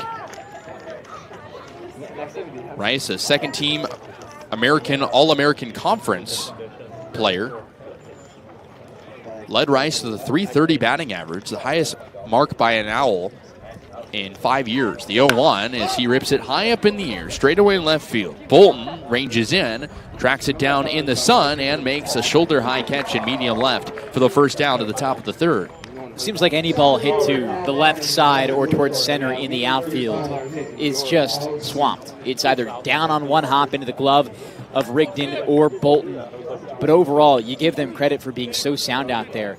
And, you know, not to discredit Luke Costello, but those guys in left and right, just elite defenders for Bourne. Barely anything gets down. And if it does, usually cut off like we saw in the second. Here's Nick Dromboski, lefty hitter. First pitch home as he takes strike 1. He's 0 for 1 with a ground out that came in a 1-2-3 first inning for Noah Scott. Dromboski only in his second game as a Harbor Hawk. Doesn't have his Hawks helmet yet, wearing his red Stony Brook one. 0-1 pitch with 1 gone. He swings and misses at a backdoor slider. Quickly no balls and 2 strikes. Hyannis up 1-0. A highly anticipated game coming into this one. Scott Landers said pregame the Braves are comfortable with a playoff spot. The 0-2 as a half swing goes foul to the left side. No balls and 2 strikes. But he also emphasized the fact that these games still do matter for seeding, and you can be a little more flexible with the lineup, having clinched a spot. I think that was the most interesting thing from your conversation with him, Kasey, is it's experimental time in a sense. You want to win games, you want to get the 1 seed for home field, but here's where you try things in preparation for the playoffs. You just got a week and a half until then. You don't have much time to figure things out. Braves in for sure. The 0-2, Dromboski takes high, 1-2. Hyannis not in for sure, but a win today could go a long way. Braves up 7 points on Hyannis, up 5 points on Falmouth for the top spot. 1-2 pitch. Dromboski takes way inside. Ball gets to the backstop for ball 2. 2 balls and 2 strikes. But Hyannis still playing some of its best balls, 6-4 in its last 10, despite an ugly loss last night. Surely was an ugly one. 21 hits allowed. I mean, I've never seen that in a game other than the Cape League Championship last year against YD. You almost never see it in general. Braves won that game 19-2 over the Red Sox. The 2-2, swing and a miss from Dromboski. 2 gone in the bottom of the third, and now 3 Ks, 2 of them swinging for Noah Scott. I think you start to see this to be the future Noah Scott, Kasey. I don't think we're going to see a version of him that strays away from this too much, just based on the consistency he's shown now through 2 2/3. You really have to appreciate it, the way he's evolved this season. Starting as a reliever, then a shaky starter, and what seems to be now, through 7 2/3 over these last 2 appearances, as lockdown. And out away from his second 1-2-3 inning. Here's Jimenez, the first pitch, the lefty hitter, inside, 1-0. Jimenez, a Rockland, California native. Played in the California League last season and struggled hitting under the Mendoza line. It's been a different story for him. Had a triple 2 games ago. 1-0 pitch. Jimenez clocks it high up in the air, right center field. Rigdon ranges back toward the track. He looks up and makes the catch just in front of the warning track, in front of the scoreboard in right center. A 1-2-3 inning for Noah Scott as the Braves still trail by 1, but nothing there for Hyannis. And how about Scott? Another 1-2-3 inning. Good response from allowing an unearned run, and that's the most impressive thing. Since going and allowing the double to Caden Miller, he's gone strikeout, error, not his fault, line out, strikeout, and just overall fantastic baseball. We now send it to Kaydence Kilhof, who's with the skipper. Thanks, Devon. I'm now joined by the Bourne Braves field manager, Scott Lander. Skip, before the game, you mentioned that Noah Scott struggled in his last outing against the Harbor Hawks, but has since changed his way of attacking hitters. How have you seen him develop over the past few weeks? He's using all his pitches, both sides of the plate, which he had to do. He's been using his cutter more in, so he's doing a good job right now. He gave up the run, but we had a miscue defensively, so he's keeping us there right now. After last night's win, Blake Schaff told me if you guys could strike first today, you'd be in a good spot. You guys weren't able to, so how can you still set yourselves up for success today? Yeah, we're all right. We just got to take the momentum back right now in the next couple innings and keep the momentum on our side. The last time you guys played Hyannis, their pitching staff was on their A game. How did you guys prepare for the same arms today? Different arms from Hyannis, but we just got to attack and control the zone like we have been doing. Thanks so much, Skip. You got it. Thank you, Landers and Kilhof, as we begin the bottom of the 3rd inning. Braves down by 1. It'll be the top of the Braves order up against Raymond Olivas, who stranded the bases loaded last inning after allowing them to get that way with only 1 out. So 1-0 game at Dorn Park. We begin the bottom of the 3rd. Blake Schaff, Rustin Rigdon, and Luke Costello due up for the Braves. The top of the order that went a combined 7 hits, 4 RBI last night. And this is a crucial frame now for Bourne. Overall, a team that thrives with the top of their order. This is the second time seeing Olivas, and he loses control a little bit in the second. How does that second approach for a guy who mostly throws off speed maybe change the way you can hit against him? Lefty hitter Schaff due up here in the bottom of the 3rd. First pitch home. Schaff takes outside corner for a strike, going 1. 1-0 Harbor Hawks. Wind still blowing in from center field. Blake Schaff 0 for 1 with a ground down. Talked to him last night after his 3rd 4-hit performance. He was very candid on his approach. Olivas winds and deals the 0-1 pitch. Schaff rolls it up the first base line, just foul, 0-2. Schaff said after the game, it doesn't matter where a pitch is located. His goal is to get the barrel on it. And he was very honest about it. Said sometimes it's for the worse, but a lot of times, and we've seen this season, it's for the better. As he leads the league in hits with 40, he's second in OPS at 938. 0-2 on Schaff. The pitch home as Blake takes outside, 1 ball and 2 strikes. And pregame, Scott Landers gave deserved flowers to Blake Schaff, saying he does it all. He's a gamer for us. That error by Schaff a couple innings ago, uncharacteristic. The 1-2, Schaff swings and misses at a high heater. That's Olivas' 4th strikeout of the game, and there's 1 gone in the bottom of the 3rd. Rough start for Schaff on both sides of the ball, and sometimes you just have those games. I think you think back to Blake Schaff as somebody who's been ultra consistent, and you forget baseball players are humans too, have those off days. Sometimes struggle a little bit. Still a lot of game left for him, though. Here's the switch hitter on Rustin Rigdon. Hitting lefty. He's 0 for 1 with the strikeout looking that came in the 1st. The pitch at home. Rigdon swings and misses early on the breaking ball, 0-1. Braves have made the playoffs in 8 straight seasons. Clinched it last night. Now we're playing for seeding after winning 11 of their last 14. 0-1 pitch home. Rigdon once again early on the low breaking ball, 0-2. Braves have put up 7 or more runs in 5 of their last 7. But Olivas, very good arm on the hill today. Guy the Braves saw earlier in the season, he pitched for a save on the road. The 0-2, Rigdon lines it the other way and foul over the netting on the left side, and the count stays at 0-2. Rigdon second in the league in stolen bases, only behind Colin Larson of Harwich. If he can get on, he's likely to move. Olivas emphasized pregame, he struggled a little bit with dealing with traffic on the base paths. Guys stealing. 0-2 pitch. Rigdon takes strike three looking. 4 strikeouts in a row for Raymond Olivas. 5 on the game, and there's 2 gone in the bottom of the third. That's when you can't really watch if you're Rustin Rigdon. Almost dead center on the pitch. And he's just been exceptional. 5 strikeouts through 2 2/3 now. Here's Luke Costello, a righty hitter, who's 0 for 1 with a ground out over to first. Olivas kicks and deals home. Curveball that drapes in for a strike.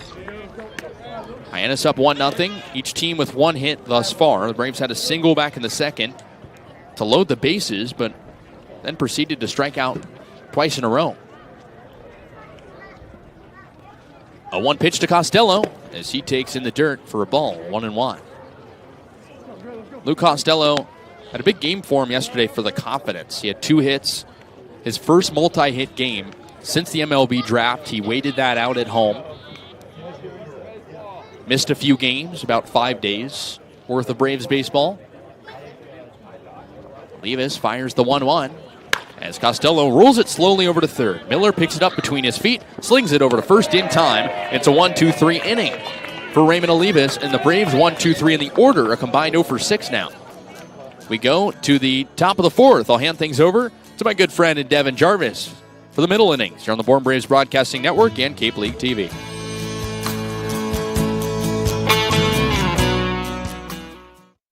Massachusetts resident and don't have a bachelor's, you could be attending 4Cs for free, all while preparing for careers that actually move you forward. Aviation maintenance, nursing, dental, funeral service, we've got it all. capecod.edu/free. Heading to Nantucket this summer? Skip the traffic and take to the skies with Cape Air. With convenient flights from Norwood to Nantucket, you can start your vacation sooner without the hassle of traffic. That way you spend more time relaxing and less time getting there. Experience the Cape Air difference and book your next flight today at capeair.com. Let Cape Air be your wings in the Northeast. Cape Cod 5 is proud to be the official banking partner of the Cape Cod Baseball League. Cape Cod 5 offers a broad range of financial products and services tailored for every stage in your financial journey. Reach out to us. We're here to help. If you can dream it, if you can cruise in it, if you can summer in it, fish from it, or take it for a day at the beach, we can protect it. The Baldwin Group. Protecting the possible. Try it, then buy it. Rent a new cat for up to 90 days. Then apply 100% of the rental cost to the purchase and save. The Milton Cat Rent to Purchase offer. Try it, then buy it. Go to miltoncat.com/RPO. Back on the Bourne Braves Broadcasting Network and Cape League TV, Devon Jarvis alongside Kaydence Kilhof with you in the booth for the middle innings here. We begin in the top of the 4th with Noah Scott on the mound, and Kaydence, he's looked exceptional so far. Hadn't shown this all season, but maybe a page turn for him going forward. Devon, he's a guy that's definitely been struggling this season, and in his last outing, he really did a much better job. And even Lander said in my interview with him, he thinks that it's only going to be up from here. That's what it seems like. Through 3 innings, he has allowed just 1 hit, 1 run that came unearned, and he once again sees the top half of this order for the Harbor Hawks. It's Andrew Lamb, the first baseman for Hyannis today, out of USC, who digs into the back of the box. Noah Scott, excellent so far. In his last start, he was also great. 5 innings scoreless against the Wareham Gatemen. Works and fires his first pitch, misses high and outside against the lefty.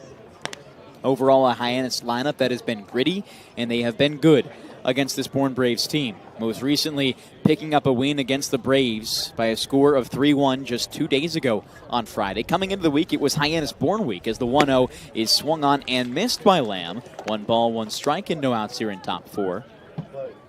And Hyannis and Bourne week was interrupted by a suspended game on Tuesday. That'll be picked up next Thursday, so you get 3 Bourne versus Hyannis games in 8 days. The 1-1 in from Scott. Lamb takes outside a ball. Devon, for a second there, I thought there was going to be a doubleheader between these two teams. That's what we thought as well. Potentially on Thursday to get a doubleheader. That would be a lot of Mitch Carricker and Scott Landers in one day. 2 of the best coaches in the West. Landers the best record in the West last year, as well as Carricker the same the 2 years before. 2-1, swing and a miss from Lamb on the outside fastball. 2 balls, 2 strikes, no outs here in top 4 as Hyannis leads 1-0 against the Braves. A Bourne team back in the win column after dropping that Hyannis matchup yesterday with a 9-3 victory over the Harwich Mariners. A big one at that. 2-2 from the line for Scott. Lamb takes just inside a ball, and the count runs full. That type of comeback was not expected for an offense, Kaydence, that did not show up at all, really, other than the first inning until the 8th. Here's Scott once again. Toes the first base side of the rubber, masks his face with his blonde glove, kicks and fires the 3-2, and misses outside. Gives up his first walk of the day to Andrew Lamb to begin the 4th inning. The Braves have struggled with the walks so far this season as a staff, 9th in the Cape Cod Baseball League, allowing 5 per game, despite having the 2nd best ERA. That's the one blemish on the staff's resume. Pitching coach Leif Bigelow, as well as Scott Landers, who handled the pitchers, have done a great job this season, but the free pass has gotten them into trouble, just as it did against Hyannis last time we were here at Dorn Park. Lefty batter and Caden Miller now up. Scott delivers the first pitch home. Slider catches the outside edge for a strike. Overall, Lamb picking up his just 5th walk of the season there. He had been struggling so far this season, but an OPS of 700, representing more what he can do slugging. 2 home runs so far this year. Led the USC Trojans in slugging as the 0-1 misses, and rather just catches the outside edge. And the count goes 0-2 with no outs here in top 4. Devon, Hyannis is a team that seems to consistently score throughout the entire game, and the reason that Bourne failed to win against them the other day was because they just couldn't score that crooked inning that they usually get. They've been so good as of recent, one of the hottest offenses in the Cape Cod Baseball League. 0-2 comes home, Lamb takes the steal. Dribbler to second base, Osterhaus flipped to 2, Schaff back to 1, and gets it. A 4-6-3 double play in the top of the 4th inning to clear the base paths. And that's the kind of energy that the Braves need to come into today with. Like I said when I was speaking to Scott Landers, I talked to Blake Schaff last night after the win, and he said it's all about momentum. After they get that first punch, from there they just cruise. And that's what they do here. The defense steps up after an error already in this game, allowed the run to score. The Braves looking to respond better as we continue this one. It was low scoring between these two last time. Here's the lefty bat in Swigart. First pitch misses outside.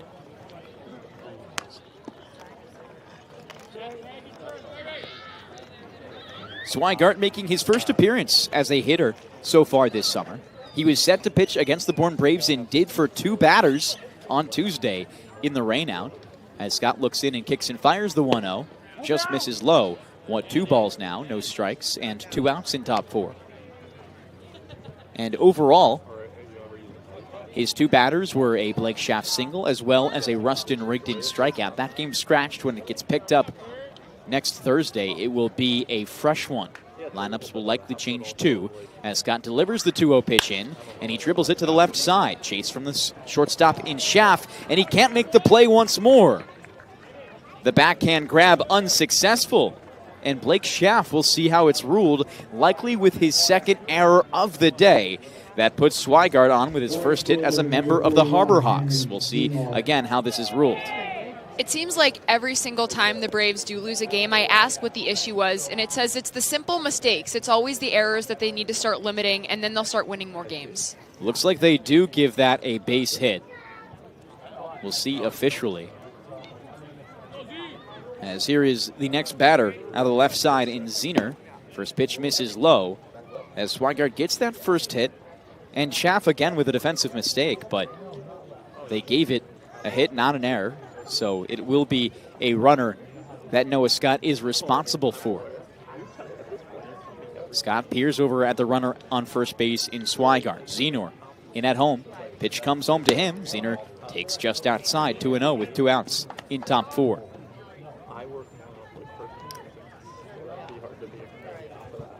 One 0 the score in favor of Hyannis, a team right now by points third in the Cape Cod Baseball League West Division, have yet to clinch the playoffs. As the 2-0 comes in from Scott, and Zenor dribbles it foul just toward the backstop. And overall, the Braves have had quite the history with the Hyannis Harbor Hawks. They've come in and made it difficult in the postseason. The Braves were successful against them in the regular season last year, but have dropped each of their last 2 against the Harbor Hawks, both at home. 2 balls, 1 strike. Scott delivers home just outside once more, 3-1. At the beginning of the season, though, Hyannis was the team that was a really easy momentum booster for the Braves. And now, after coming off a loss from them a few days ago, luckily they took that win over the Mariners last night, which helped them clinch a playoff berth. And now, Hyannis looking to do the same. 3-1 in. Zenor takes just outside for ball 4. And now, just like that, back-to-back base runners put runners on 1 and 3. Zenor and Swigart, respectively, as Taylor Kirk out of UCLA steps up. Kirk transferring there from Fordham. UCLA, the Bruins, the best team in the regular season of the 2026 Spring Collegiate Baseball League year.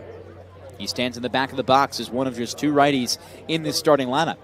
Scott kicks and fires home, and it's over the plate for a strike.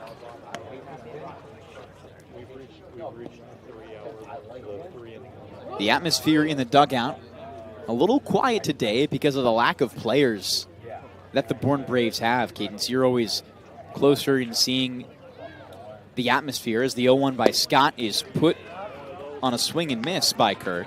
Down 0-2 now. Yeah, and even pregame when I was talking to Justin Osterhaus, he said this team is just so much more serious. He played for Falmouth last summer, and the Braves just really care about every single at-bat, and that's what makes them so good. They also have a good time, which is important too. The balance always wins championships. No balls, 2 strikes to Kirk. Pitch comes home, misses outside. Estep keeps it in front, runners at bay, and the count 1-2. But a lot of the reason, the lack of energy in the dugout today, is because there's no position players, really, in backup. Just Elliot Medlock as well as Berkeley Mabius, the designated hitter, with the rest of the bullpen out in left field.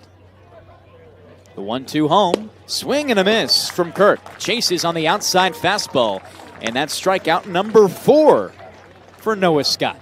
It remains 1-0 here on the Bourne Braves Broadcasting Network and Cape League TV. We'll be back in just a moment for bottom 4 coming up. It's the middle of the order. Overbeek, Mabius, and Osterhaus.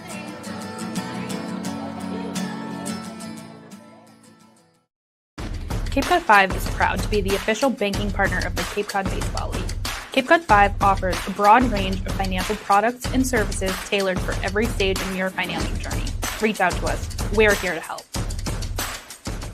Life can be full of surprises, but Eastern Propane and Oil is always just a call away. With a local team member available 24/7, we're always ready to support you when you need it. With an Eastern Propane and Oil technician on the way, your family's comfort is our priority. Our local team, over 500 strong, ensures your home is comfortable and warm. Eastern Propane and Oil, a local team with 24/7 service and delivery, ensuring comfort when you need it most. Reader's Hardwood Supply is a candy store for wood, whether you're a professional or an amateur. Reader's Hardwood Supply carries over 70 species of both domestic and imported lumber from around the world, displayed in over 300 self-serve bins for your selection. So for your next project, make it your masterpiece with stock from Reader's Hardwood Supply. The woods of the world are here at Reader's Hardwood Supply. If you can dream it, if you can cruise in it, if you can summer in it, fish from it, or take it for a day at the beach, we can protect it. The Baldwin Group. Protecting the possible. Raymond Olivas out for his 4th inning of work. He's been exceptional so far, has held the Braves scoreless through 3 innings in a 1-0 ball game in favor of the visiting Hyannis Harbor Hawks. We welcome you back to the Bourne Braves Broadcasting Network and Cape League TV. Josiah Overbeek, the start of the heart of the order, up for the Braves. Overbeek down and flied out to right field his first time up.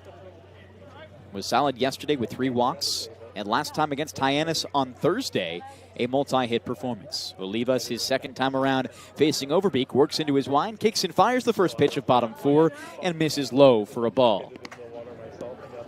He's been exceptional so far, Kasey. Has worked in quite a few pitches, and for yourself, a guy who's watched him at Santa Barbara, now come in here and pitch well in Hyannis, I'm sure it's not surprising. The 1-0 from Olivas. Overbeek slams to the right side, just foul out of play. And the thing with Olivas is he pays a lot of attention to detail. When you're not throwing 96, 97 even, you have to do that. You have to be precise in everything you do, and he is. I mean, he's not an overpowering pitcher. He's a ground ball pitcher, and he pays a lot of attention to the small things. This part of the order gave him trouble last time. 1-1 comes in, looping curveball, collects in the top of the zone for a strike. Overbeek may have went down to start, but beyond that, 3 consecutive base runners to load it before he strikes out the rest of the side to keep it at a minimum and no runs for the Braves. 1 ball, 2 strikes. Olivas winds and deals home and just misses outside to the lefty bat from Overbeek. 2 balls, 2 strikes.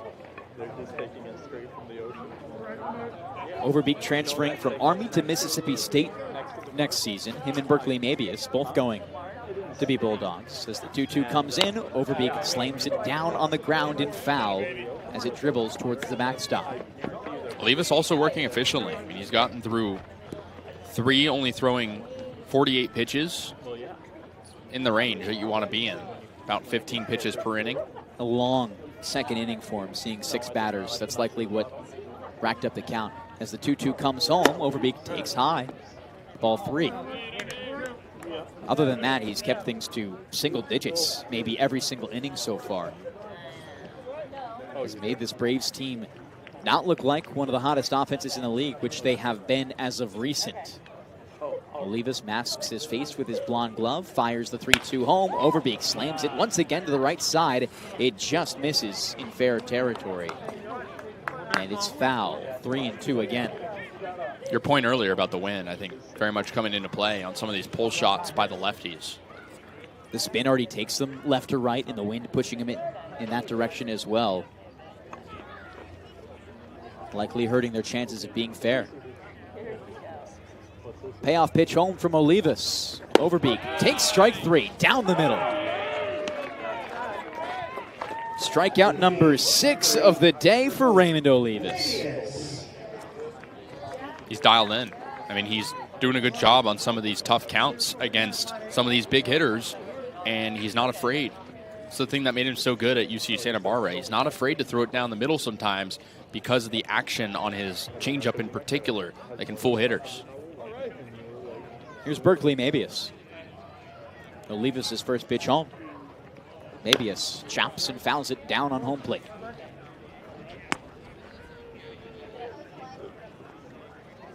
He has been a solid bat for the Braves so far this summer, but recently struggling. Berkeley, in his time with the Oregon Ducks this most recent season, hitting at .286 while being a fantastic defensive catcher. The 0-1 home from Olivas. Berkeley takes a strike, bottom of the zone. Defensively, of course, we've talked all about it. 17.5 defensive runs saved, 7th in the nation of all collegiate baseball players. Hasn't found the same success defensively so far this summer. Olivas' 0-2 pitch to Mabius, way outside. The curveball skips in the dirt and represents ball 1. 1-2 with 1 down here in bottom 4. But overall, he put up such a good campaign in his time with Oregon. He'll be transferring to the SEC next season. A tougher challenge for him coming up after spending 2 years in Eugene. The 1-2 in, Mabius chops foul. And he needs to heat up. I mean, the Braves have kind of live and died sometimes by Berkeley Mabius' production in games where the offense hasn't produced. And he's been a big part of that, despite being a late addition to this team. Hitless yesterday and the day before. The game before that, 2 extra base hits.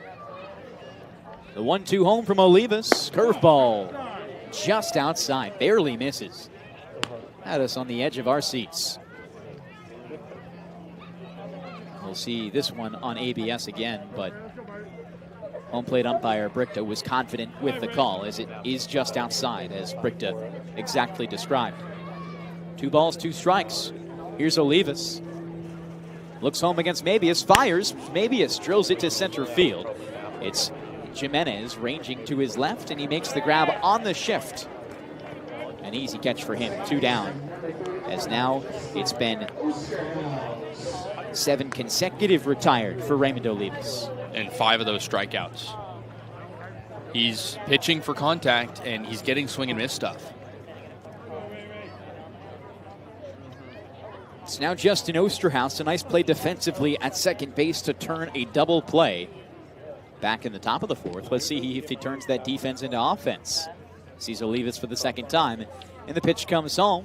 He slams it to the left side, out of play and above the netting. No balls, 1 strike, and 2 outs here in bottom 4. Braves with just 1 hit so far today. That came back in inning 2 by the batter in the on-deck circle in Austin Hawk.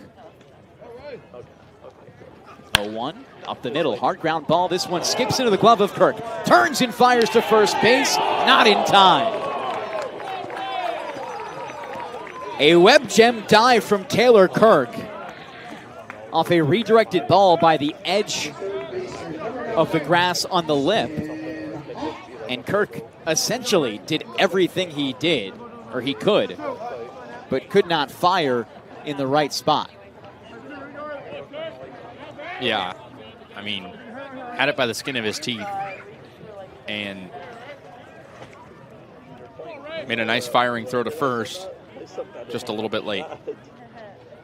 It was on target, just not quite exactly what the timing required, as the first pitch comes into Austin Hawk, the righty, and he takes for strike 1. We'll see if Hawk can carry the flame, though. Already has a hit.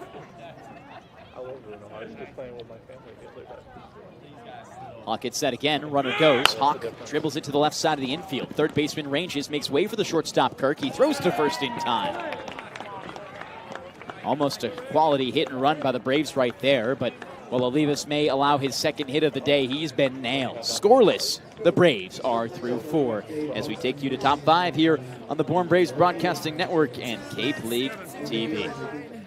About nothing and everything. Massachusetts resident and don't have a bachelor's, you could be attending 4Cs for free, all while preparing for careers that actually move you forward. Aviation maintenance, nursing, dental, funeral service, we've got it all. capecod.edu/free. Heading to Nantucket this summer? Skip the traffic and take to the skies with Cape Air. With convenient flights from Norwood to Nantucket, you can start your vacation sooner without the hassle of traffic. That way you spend more time relaxing and less time getting there. Experience the Cape Air difference and book your next flight today at capeair.com. Let Cape Air be your wings in the Northeast. Cape Cod 5 is proud to be the official banking partner of the Cape Cod Baseball League. Cape Cod 5 offers a broad range of financial products and services tailored for every stage in your financial journey. Reach out to us. We're here to help. If you can dream it, if you can cruise in it, if you can summer in it, fish from it, or take it for a day at the beach, we can protect it. The Baldwin Group. Protecting the possible. Try it, then buy it. Rent a new cat for up to 90 days. Then apply 100% of the rental cost to the purchase and save. The Milton Cat Rent to Purchase offer. Try it, then buy it. Go to miltoncat.com/RPO. Top of the 5th for the Braves. It's a 1-0 ball game in favor of the visiting Hyannis Harbor Hawks as Noah Scott enters the 5th inning, allowing just 1 run unearned so far. That 1 run good enough for the lead. 1-0 right now in favor of the Harbor Hawks as the order is set to flip over in this one, but begins with a lefty catcher in Brody Briggs. Out of ASU, was great defensively there and comes back to Hyannis for his second season as a Harbor Hawk. So far, down by way of the K, back in the second inning. Scott right now with 4, just shy. The opposing pitcher in Raymond Olivas is 6. He works and fires his first pitch. Briggs shows bunt, brings it back, and takes the inside pitch for a ball. And if you're Hyannis, you need a turning point with a 1-run lead. This game is pretty evenly matched so far. The one error is the decider. Hyannis needs to walk a little bit more. Had 2 in the 4th, but not enough. Briggs gets set. Pitch home from Scott. Briggs takes outside. Catcher in Eastep had to shift to the righty's box to get that one. Overall, Briggs just recently returned to the Hyannis Harbor Hawks. His first game was 5 days ago at Chatham on the 20th. Batted 8th, went 0 for 4. And against Bourne just 2 days ago, came in the bottom of the 9th defensively. To a pitch home from Scott. Briggs skies this one high back and out of play. So he's yet to really settle in here to his 2026 season.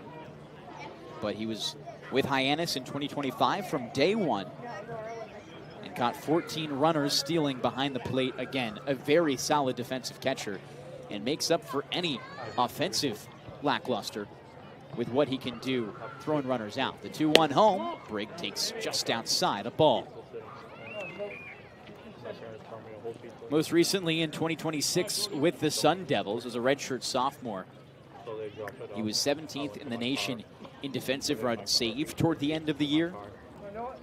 All of those on blocked balls. The 3-1 in. Briggs slaps to the left side. One hop and past the glove of the third baseman in Hawk.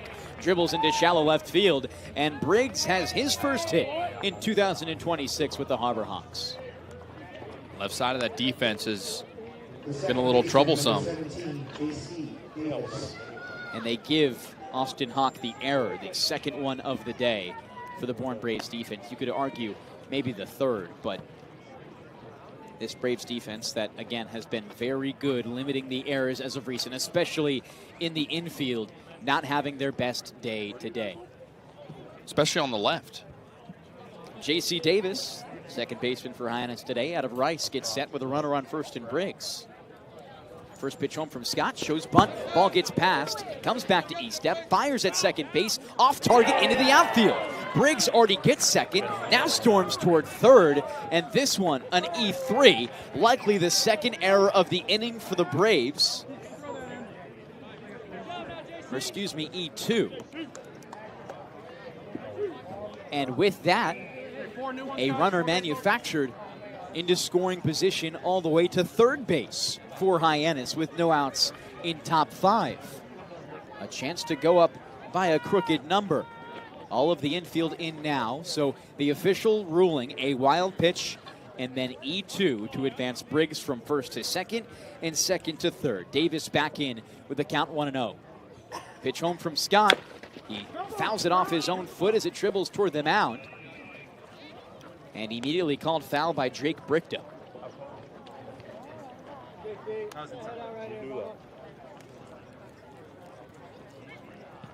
Mistakes all around for the Braves, not going to help them, especially against a team in Hyannis they have yet to beat here at home in 2 opportunities.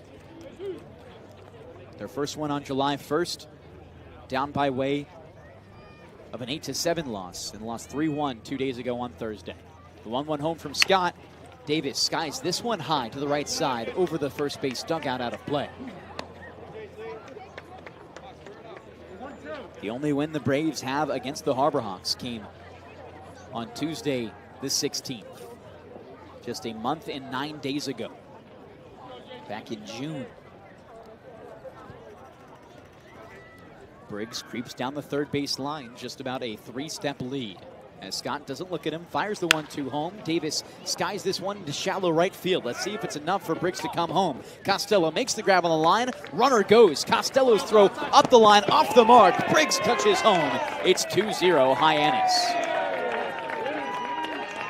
The throw by Costello on time, just off target, and no chance for the catcher Bryce Eastep to do anything with it. And a series of mistakes for the Braves bring home another run, but another one unearned.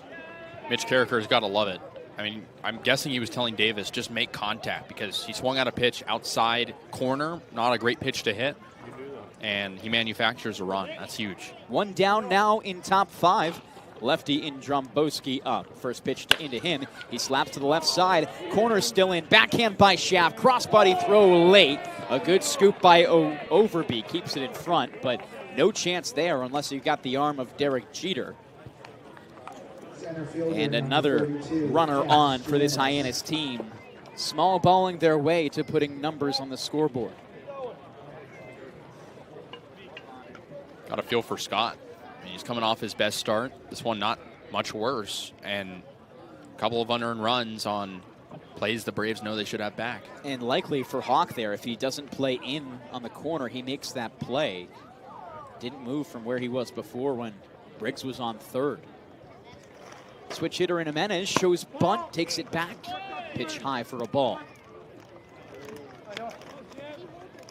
1 ball, no strikes, 1 out. Jimenez batting from the left side here. Entering today's game, hitting .229 on the season was fantastic for the Oregon Ducks this most recent year. Squats into the lefty's box. 1-0 comes home and misses outside. 2-0. Overall, Jimenez against the Bourne Braves has been a solid bat. Had a triple just 2 days ago, going 1 for 4 with 2 strikeouts earlier in the season against the Braves. Went 1 for 3 with a walk and a run scored. Those are his only 2 matchups against the Braves on the season. Scott has a 2-0 count, fires home to Jimenez and misses outside once more. 3-0. But his highlights back on the 15th of this month against Chatham. 1 for 3 with a go-ahead 2-run homer in the 8th and an RBI sac fly. 3 stolen bases against Orleans on the 17th. He can do it all. 3-0 in, a get-me-over fastball for a strike. And the count goes 3 balls and 1 strike with 1 out here in top 5. 2-0, the Hyannis Harbor Hawks lead. Corner of the infield's in. Austin Hawk at third base and Josiah Overby guarding the bag. Middle of the infield back. Fire to first base on a pickoff attempt. In with a head's first dive is Dromboski. Safe.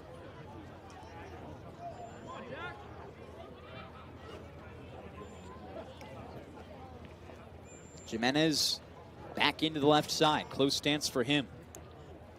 3-1 pitch home from Scott. Jimenez lines it up the middle. Drops in the outfield. Here comes a rolling Dromboski, who puts on the brakes before second. Stops there. And the second hit of the inning comes from Jax Jimenez. Now runners on 1 and 2. Jimenez and Dromboski respectively, as the lefty and Andrew Lamb steps up. And Scott's up to 72 pitches. I mean, the leash is not very long right now. Again, we've talked about most of the production has not been his fault for Hyannis, but Braves are going to have to turn to the bullpen soon and not in a good spot. Lamb digs in. Action does begin in the bullpen for the Braves.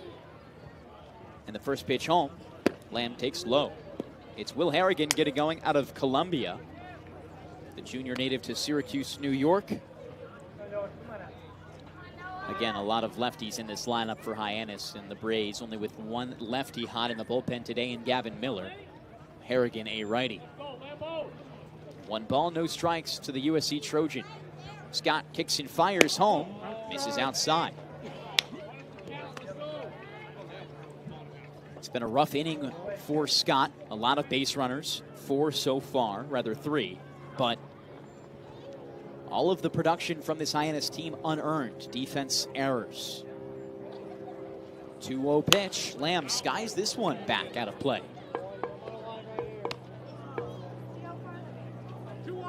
And Scott with just 1 out so far. Still a chance to get out of it. Double play in effect if they can get it.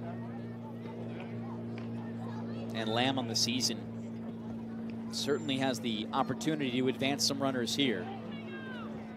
The 2-1 pitch, Scott looks at second and fires home. Lamb skies it, left field and shallow. In comes Bolton, he ranges over, makes the grab on the line, runners go back. 2 down in top 5. And Scott just 1 out away from likely ending his day and keeping Bourne in a position to come back in this one. Yeah, big opportunity for Scott. Here comes Landers, though. We'll see how they do it. as Harrigan moves from the bullpen, gets set to trot in from left field, as Scott may have just ended his day through 4 2/3. Overall, not a bad day, Kasey, but one where you maybe feel a touch frustrated with an offense that hasn't been producing. The Braves down 2-0 as we take things to a break here in the middle of the top of the 5th inning. 2 outs when we return, and Will Harrigan on the mound.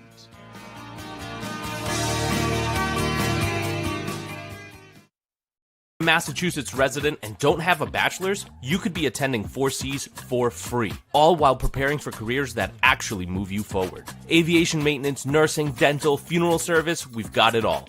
capecod.edu/free. Heading to Nantucket this summer? Skip the traffic and take to the skies with Cape Air. With convenient flights from Norwood to Nantucket, you can start your vacation sooner without the hassle of traffic. That way you spend more time relaxing and less time getting there. Experience the Cape Air difference and book your next flight today at capeair.com. Let Cape Air be your wings in the Northeast. If you can dream it, if you can cruise in it, if you can summer in it, fish from it, or take it for a day at the beach, we can protect it. The Baldwin Group. Protecting the possible. Cape Cod 5 is proud to be the official banking partner of the Cape Cod Baseball League.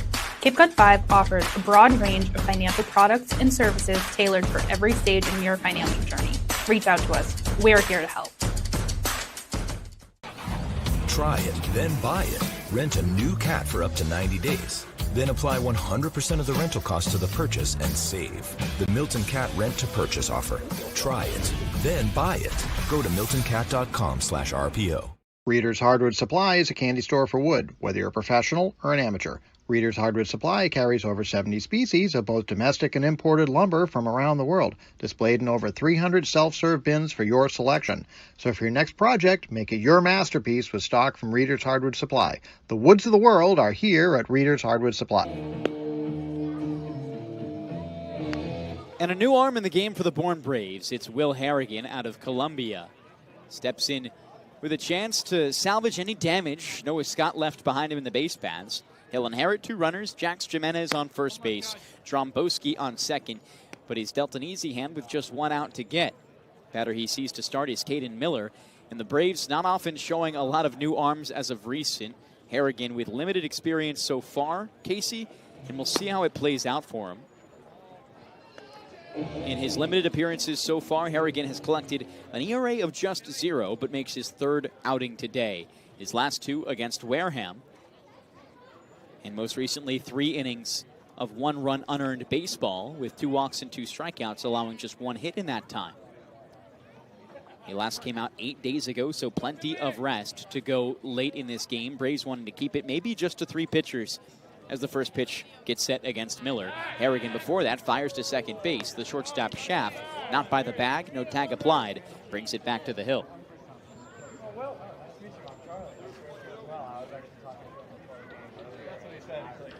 Harrigan with a royal blue glove and royal blue cleats to represent the Columbia Lions. He comes set at his belly, looks in against the lefty, kicks and fires the first pitch home. Curveball just misses inside, nearly nicks the batter in Miller. We talked about a pregame, the audition aspect. Harrigan, a part of that. He's been good in a limited sample size. Only thrown just over 60 pitches as a Bourne Brave. See how it goes. Harrigan's 1-0. Over the plate for a strike on a fastball. Just nicks the inside edge. He's not thrown more than 34 pitches in any outing so far. But to his credit, just emphasizes his efficiency. 34 pitches in 3 innings, 27 in 2 innings. He's kept things clean. 1 ball, 1 strike, 2 outs. Pitch comes home and misses inside on the fastball. Likely working low 90s for Harrigan here. The only Ivy Leaguer on this Bourne Braves team on a squad by conference packed with Power 4. Overall, 22 players from the Power 4 and 8 from mid-majors. 2 balls, 1 strike, pitch home from Harrigan. Slider misses inside, 3-1. 14 SEC players, 6 ACC, 2 Big 12, 2 America East, 2 Pac-12, and then 1 A-10, Conference USA, Ivy League, and MAAC.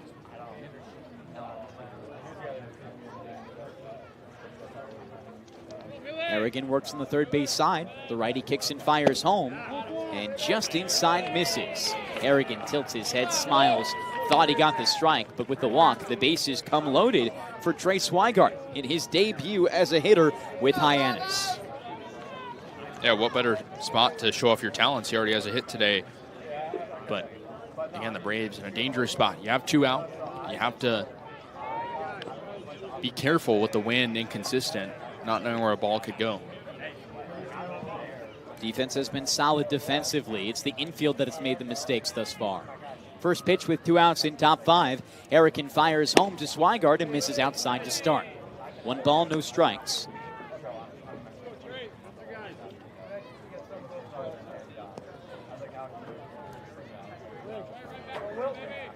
Harrigan efficient with his pitch count.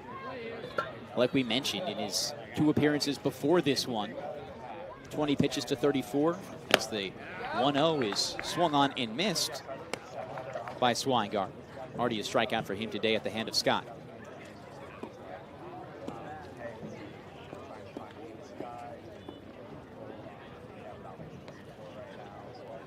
Harrigan steps back on, force out anywhere for the Braves. All of the infield back. 1 ball, 1 strike. Pitch comes home and misses low.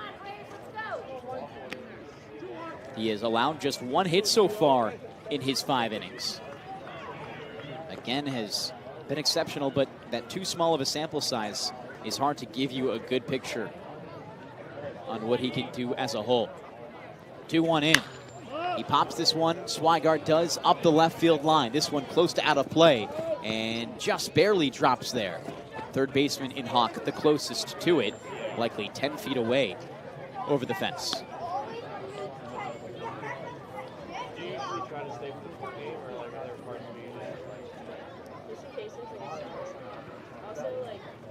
Will Harrigan, a native to Syracuse, New York, as I mentioned before, went to Christian Brothers Academy, a private school in the Syracuse area, likely where Scott Lander's kids will eventually go to school, including his son Cal, who's set to be a heck of a baseball player. Sometimes takes hats in BP before games alongside the players. Cool opportunity for the field manager's son. Here comes Swigart once more. And Harrigan kicks and fires home on the 2-2 pitch. Swigart comes halfway around. He is rung up. And a drop third strike just needs Bryce Estep to step on home plate as he does so to get the out. Harrigan cleans up the mess. And overall, a solid day for Noah Scott in retrospect. He ends it 4 2/3, 4 hit, 2-run, 1 earned baseball with 2 walks and 4 strikeouts. We step aside here on the Bourne Braves Broadcasting Network and Cape League TV. Bottom of the 5th coming up with Raymond Olivas still out there for the Harbor Hawks.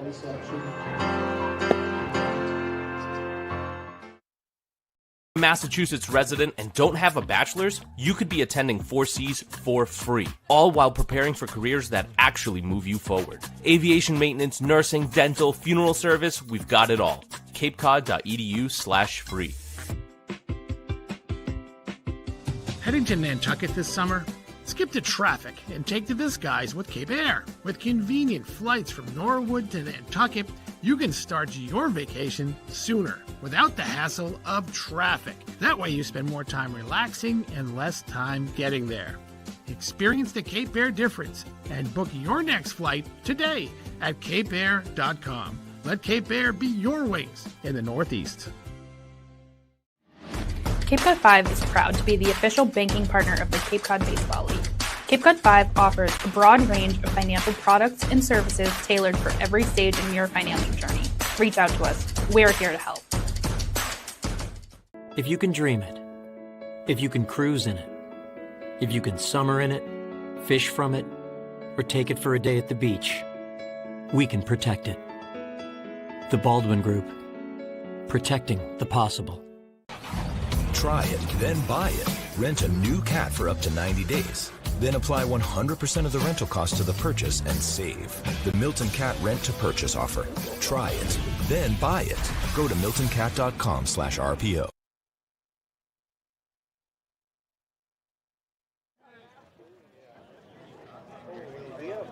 To the bottom of the fifth inning, 1-0.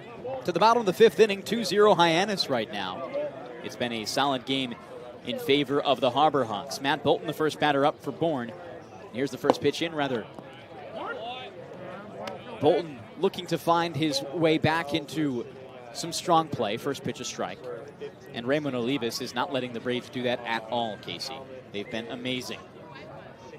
Olivas works in on the 0-1, kicks and fires to Bolton. Bolton checks his swing, doesn't come around the pitch of ball. And deferral to third base umpire Mike Rabideau says the same. Does not come around. And he hasn't been uber efficient. 64 pitches, but 44 of those strikes.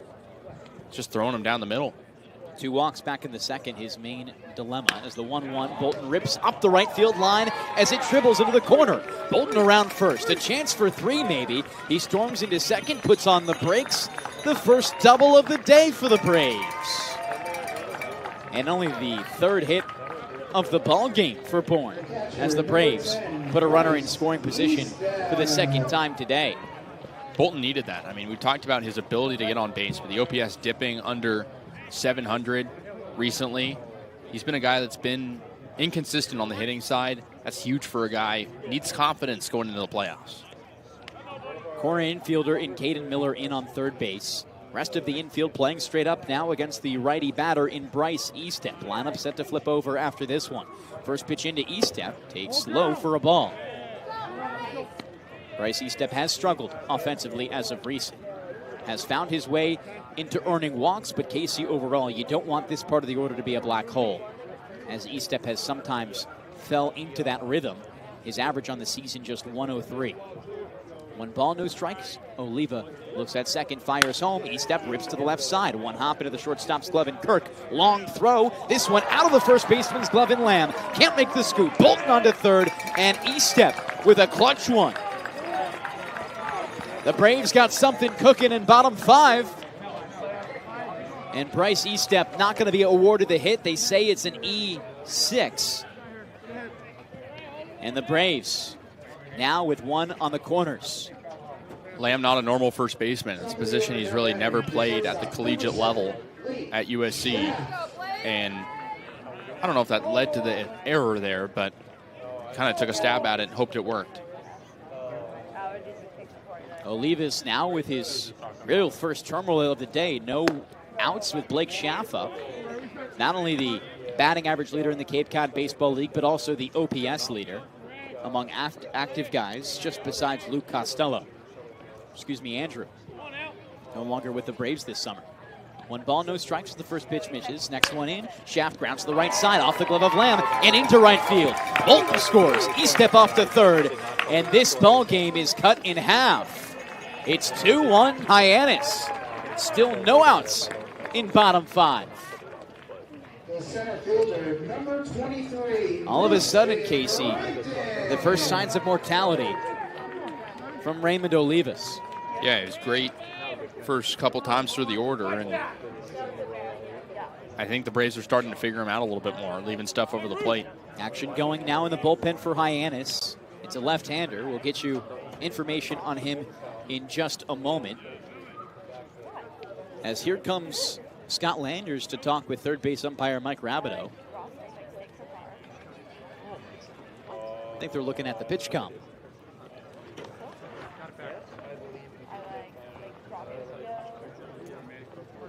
How about Schaff, though? And a big one, too, for him, a guy that's been struggling, Kasey, over this game specifically, a very narrow sample size. Absolutely right. I mean, yesterday, big game for him, went 0 for 2 to start this one. Needed that. Here's Rustin Rigdon, the switch hitter who bats left. As Olivas kicks and fires home, Rigdon takes low and inside a ball. It's Estep on third, Schaff on first base. Schaff is fast. Do you put him in motion here, Kasey? It's not a bad idea. I mean, Briggs, a good defensive catcher, maybe a little rusty.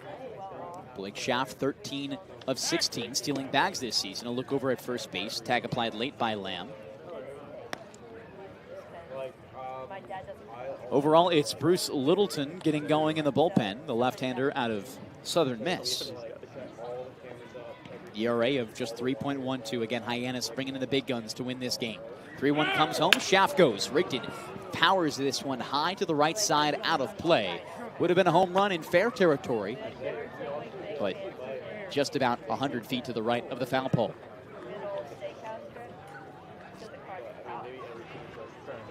Looks like Hyannis will take the double play here if needed, as opposed to throwing home. Middle of the infield back, shaded a little bit toward the pole side of the lefty in Rigdon. Olivas from the stretch fires home. Rigdon grounds it to the right side. This one gets to the outfield. One comes home in E-step. Off to third is Shaft. It's a pickle on first base for Rigdon. He goes down on the throw from right field in Zener. And Rigdon, with a base running mistake, doesn't get back in fast enough, but gets the RBI to tie the ball game. And the Braves are cooking in bottom 5. That's just the first out of the frame. That second run will be unearned, but good play by Olivas to get to the first base bag. He was the one that made the tag, and now the infield comes in a tie game. Nobody on first for a double play. All of the infield in on the inner grass as Luke Costello, the righty, steps up. RBI leader on this Braves team. First pitch home from Olivas. Curveball misses upstairs. Sometimes just a few times through the order, you can find your way against him, but credit to the Braves for the bottom of the order to start things out. Olivas set at his belt. A deep breath still out of the stretch with Schaff on third base. 1-0 comes home. Costello thinks about offering, doesn't do so. Pitch misses low for a ball, 2-0.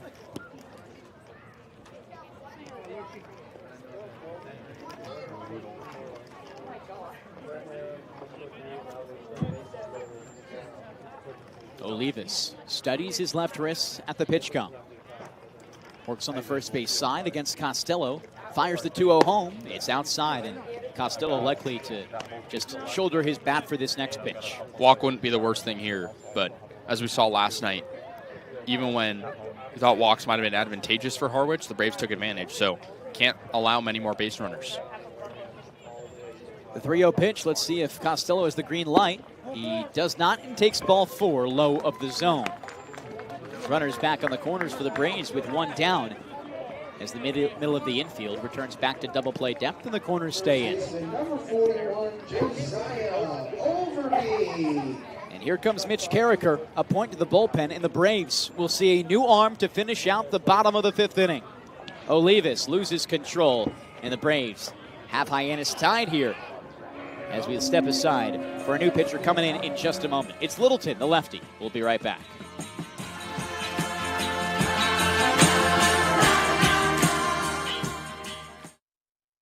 Massachusetts resident and don't have a bachelor's, you could be attending 4Cs for free, all while preparing for careers that actually move you forward. Aviation maintenance, nursing, dental, funeral service, we've got it all. capecod.edu/free. Heading to Nantucket this summer? Skip the traffic and take to the skies with Cape Air. With convenient flights from Norwood to Nantucket, you can start your vacation sooner without the hassle of traffic. That way you spend more time relaxing and less time getting there. Experience the Cape Air difference and book your next flight today at capeair.com. Let Cape Air be your wings in the Northeast. If you can dream it, if you can cruise in it, if you can summer in it, fish from it, or take it for a day at the beach, we can protect it. The Baldwin Group. Protecting the possible. Cape Cod 5 is proud to be the official banking partner of the Cape Cod Baseball League. Cape Cod 5 offers a broad range of financial products and services tailored for every stage in your financial journey. Reach out to us. We're here to help. Try it, then buy it. Rent a new cat for up to 90 days. Then apply 100% of the rental cost to the purchase and save. The Milton Cat Rent to Purchase offer. Try it, then buy it. Go to miltoncat.com/RPO. Reader's Hardwood Supply is a candy store for wood, whether you're a professional or an amateur. Reader's Hardwood Supply carries over 70 species of both domestic and imported lumber from around the world, displayed in over 300 self-serve bins for your selection. So for your next project, make it your masterpiece with stock from Reader's Hardwood Supply. The woods of the world are here at Reader's Hardwood Supply. Bruce Littleton out there as the reliever for the Hyannis Harborhawks in bottom 5. It's a 2-2 ball game as the Braves finally show something on offense. Kasey, what switched? It's just, again, putting the ball in play and seeing what happens. That's kind of an old adage in baseball, and it's working right now for the Braves. Swinging at pitches in the zone, taking advantage of walks, and taking advantage of poor defense on the other side. Overall, 3 hits in this frame for Bourne, as it's Josiah Overbeek who steps up 0 for 2 so far today with a strikeout. Overbeek has been a good bat for the Braves in recent ones. Last time against Hyannis, multi-hit, both singles. He steps up with a runner on third and Blake Schaff. Won't take much to bring him home if the ball's in play. On first base, it's Luke Costello. Lefty on lefty matchup. Littleton gets set, looks against Overbeek, and fires the first pitch home. Costello goes on a stolen base. No throw by Briggs as the pitch inside a ball. Now 2 in scoring position, and Luke Costello now 2 for 2 on the season stealing bags. Likely just a bait, but the Braves will now see this Hyannis defense bring in all of their infielders to the grass. 1-0, Littleton kicks and fires home. Looping curveball misses inside once more, 2-0. Good to see him in motion, though. And it's a heads-up play, and that forces Hyannis' infield to come in. Now a ground ball becomes a lot more dangerous. Littleton, 2 balls, no strikes to Overbeek. The lefty arm fires home. Overbeek takes a strike in the low outside corner of the zone on the fastball. 2 balls, 1 strike, and 1 out here in bottom 5. The Braves in a 2-2 tie-up against the Harborhawks. These two have been in for quite the duels over the past month and a half. The 2-1 in. Overbeek offers, doesn't come around. Slider misses low and outside from the lefty arm. And the count goes 3-1. 3 walks in yesterday's game. Overbeek will take one here to load the bases with Berkeley Mabius on deck. He's gotten on once before this game, too. The 3-1 comes home. Overbeek takes all the way for a strike. Center. A deep breath from Overbeek and exhale as he asks home plate umpire Jake Brichta where he thought that one was before he gets set once again. In the 6th game for Littleton this summer. Gets set to go. 3 balls, 2 strikes. Littleton fires at home. Overbeek fouls it off the catcher in Briggs. Briggs hunches over. Seems to be okay as he gets a new ball and fires it back to the hill. Just needs a second. And the count remains 3-2. A very high ceiling for a player in Overbeek, who's been finding his rhythm as of recent, just playing in his 13th game of the season with the Braves today. Arrived 2 weeks ago and hasn't missed a start since his first game. The 3-2 comes home. Overbeek lines it back and foul.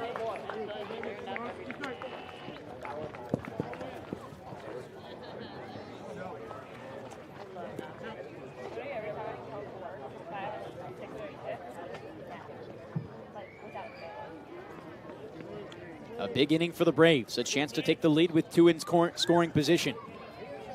Littleton looks at home. Fires the 3-2 pitch. It misses low. Overbeek earns himself his 4th walk in 2 games. Trots towards first base, and the bases are loaded.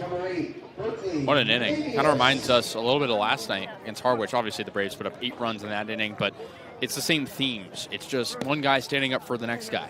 But Kasey, credit to the Braves for doing it more themselves. Not as many walks this frame. That only the first one, rather second.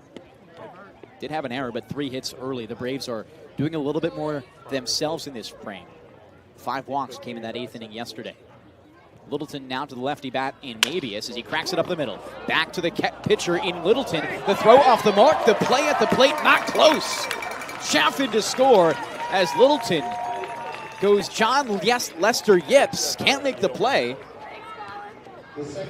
And the Braves take the lead, 3-2. Yeah, you said it right. Seemed like he didn't know what to do. Lights got a little too bright for him, and it's going to go down as a botched fielder's choice. Sometimes pitchers say they don't know how to throw a baseball unless it's the 60 feet 6 inches they're used to. And in this case, a mistake on the E1 will bring home another. Here is Justin Osterhaus.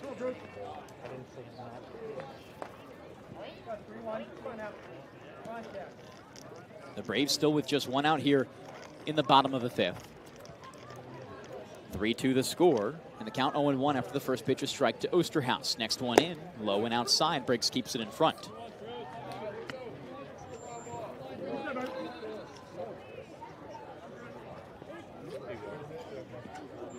Had an awkward one for sure, and now the temper is a little spoiled here for Hyannis, who was hoping for another win against Bourne. The 1-1 slider just misses inside, 2-1.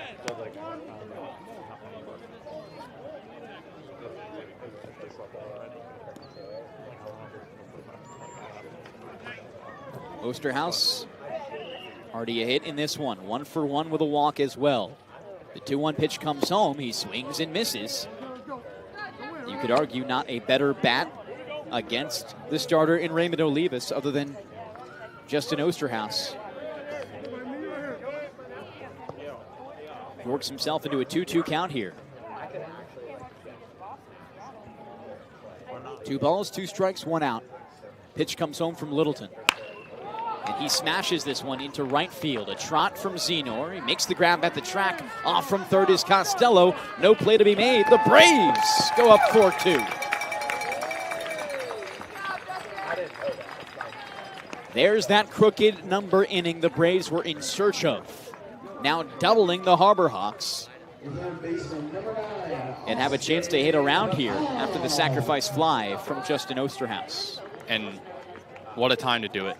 I mean, this matchup is huge, obviously, but to only put up 1 run 2 days ago against this team, and now have already 4 halfway through the game, is huge. Pickoff attempt over to first base. Littleton on target this time. No tag applied as Mabius gets back in.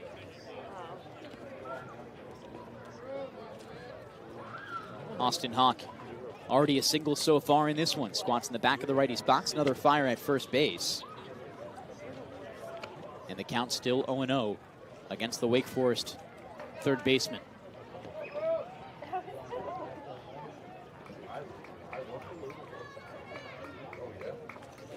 A deep breath for Littleton. He fires home. First pitch upstairs, Tom, just by his brim level.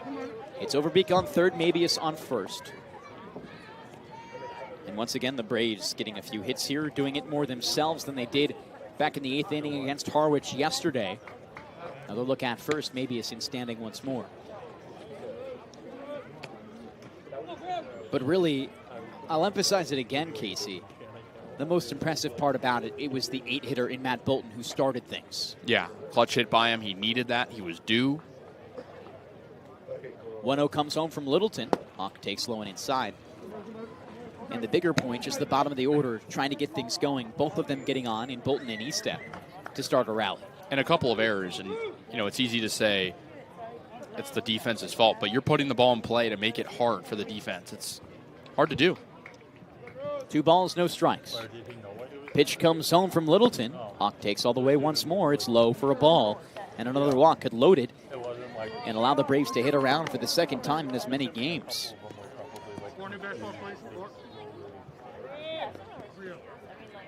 Just 1 walk for Hawk on the season. Playing in his 8th game today. Waggles the bat above his right shoulder. The 3-0 comes home. He takes all the way for a strike down the pipe. 3-1. Matt Bolton, the man who started it, in the on-deck circle. 3-1 comes home. Hawk rips it up the third base line. Just barely foul by mere feet. Count runs full, 3-2 with 2 outs in bottom 5. Braves already 4 around this inning.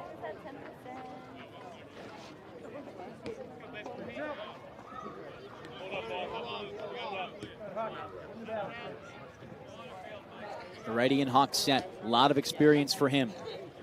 This is 4th team in summer ball. 4 seasons in the ACC with North Carolina and Wake Forest, respectively. Runner goes. Mabius not going to get a look as he goes all the way to second. None of the middle infield guarding second base. As Littleton steps off but doesn't make a throw. And now 2 in scoring position. No heads-up play there from the middle of the infield. Didn't cover the bag. And Littleton looks in against Hawk. Kicks and fires home for the pitch. Hawk lines it up the left field line, just barely foul. Looked like it kicked up chalk. But no, says home plate umpire Jake Brichta. A foul ball that would have scored 2.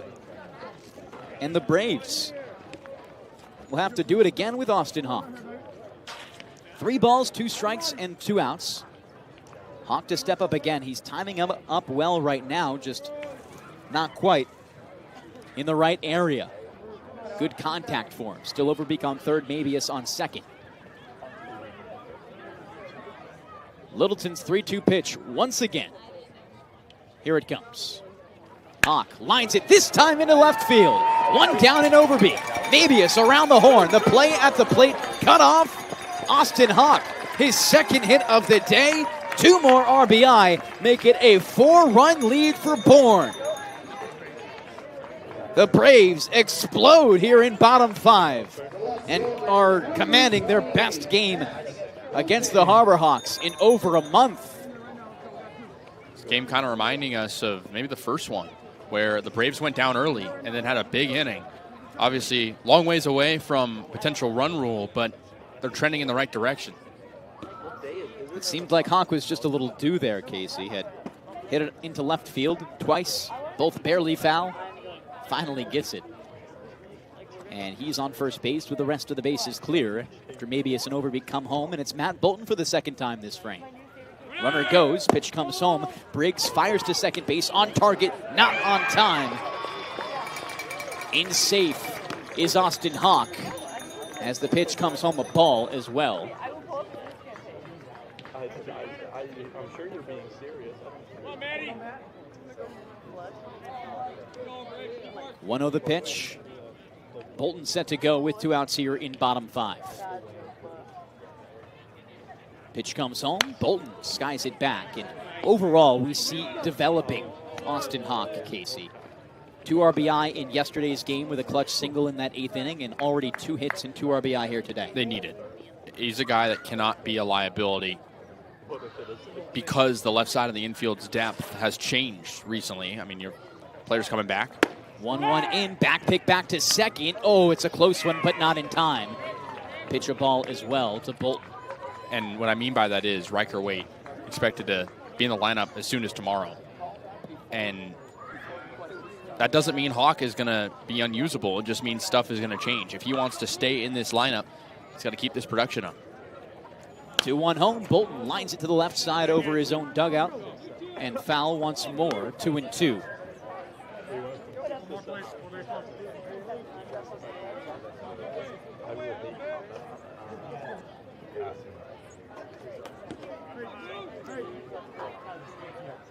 Bolton waves his bat from the lefty's box.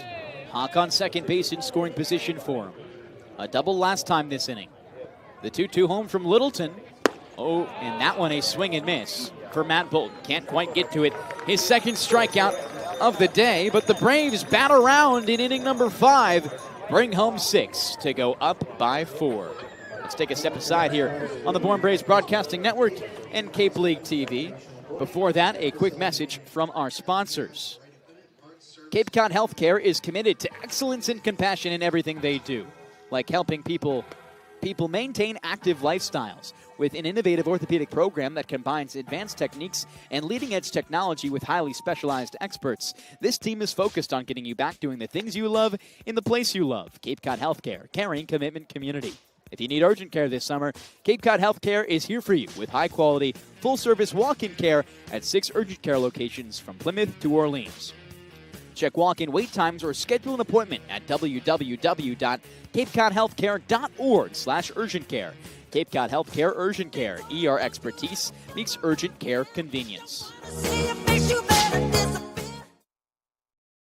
Cape Cod 5 is proud to be the official banking partner of the Cape Cod Baseball League. Cape Cod 5 offers a broad range of financial products and services tailored for every stage in your financial journey. Reach out to us. We're here to help.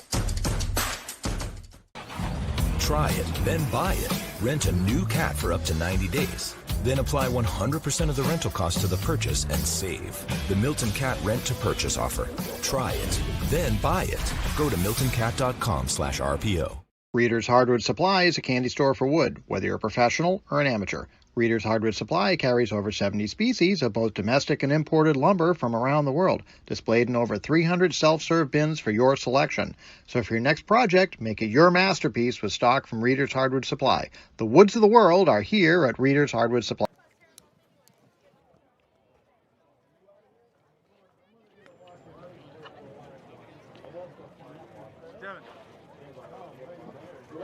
To the top of the 6th inning we go to. Will Harrigan out there on the mound, now pitching with a lead. Didn't have that when he came into the game back in the 5th. Just pitched 1/3 of an inning and gave Noah Scott a clean resume. Overall, we'll reflect back on it as a very good day for Noah Scott as the lefty batter in Henry Ziener steps up to start. First pitch to him. Over the plate for a strike, just touches the outside edge. That final line for Noah Scott, I was wrong when I read it to you before. No earned runs instead, so 4 2/3, 4 hits, 2 runs, both unearned with 2 walks and 4 strikeouts. That now the second performance in a row from Scott as the 0-1 comes in from Harrigan. Ziener lines it back and foul. The count, no balls and 2 strikes. That now the second start for Scott without allowing a run, and overall a combined 9 2/3. It's not like he's not going a long time. Yeah, it was very good. Needed that. Wasn't able to play with the lead, which was unfortunate, but Braves have picked him up. Won't get the win. Here's the 0-2 in. Just upstairs, misses on the looping curveball.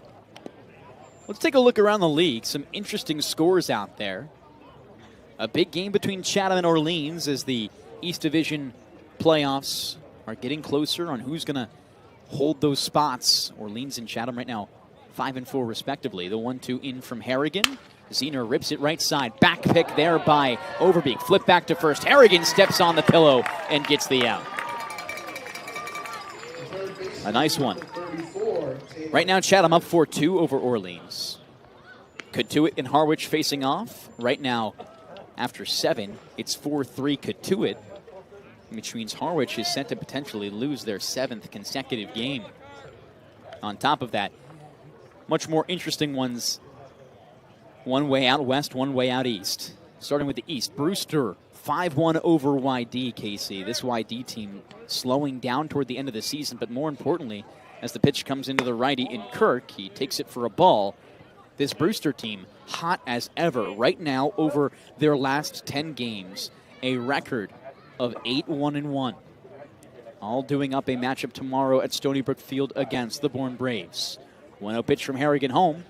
Kirk skies it high left side.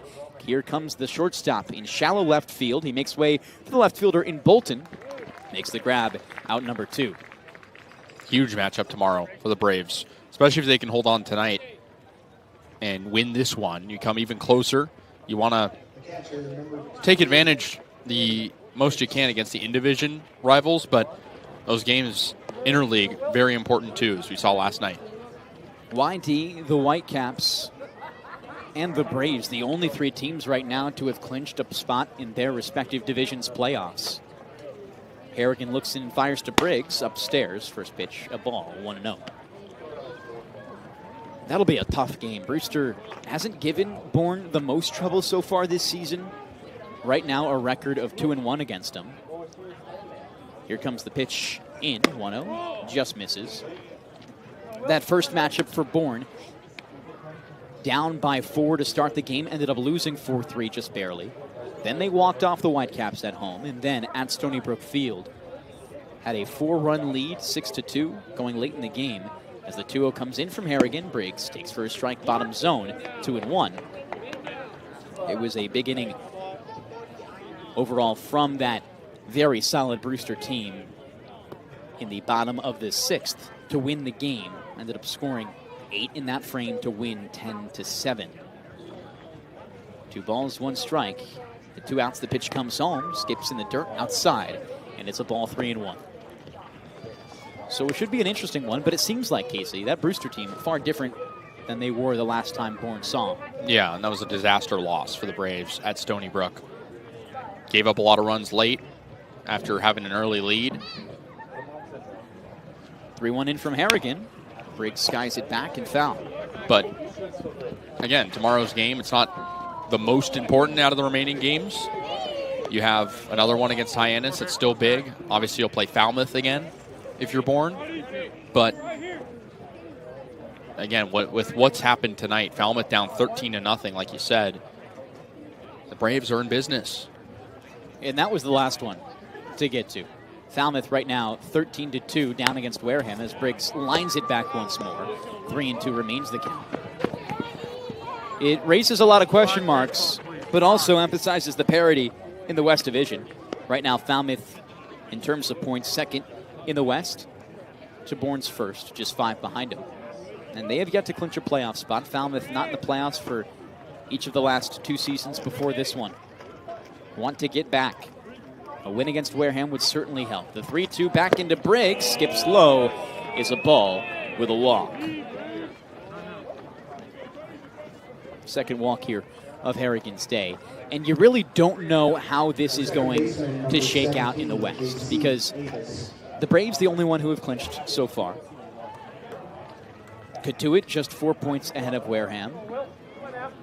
And they'll likely keep it that way if they can hold on against Harwich and Wareham holds on against Falmouth. But Wareham is going to have to conjure up some magic here late in the season as the lineup goes to J.C. Davis, the righty. First pitch low, a ball, still with Briggs on first base. Just not quite sure what the standings are going to look like, Kasey. Yeah, with how close both divisions are, at least at the bottom, you have to feel for whichever team misses it. I mean, it's always got to be one team, especially in the West. It's so close. 1-0, bunt shown by Davis, brings it back. The pitch called a ball, and first base umpire in Joe Labella says he comes around. Hyannis dugout does not love that call.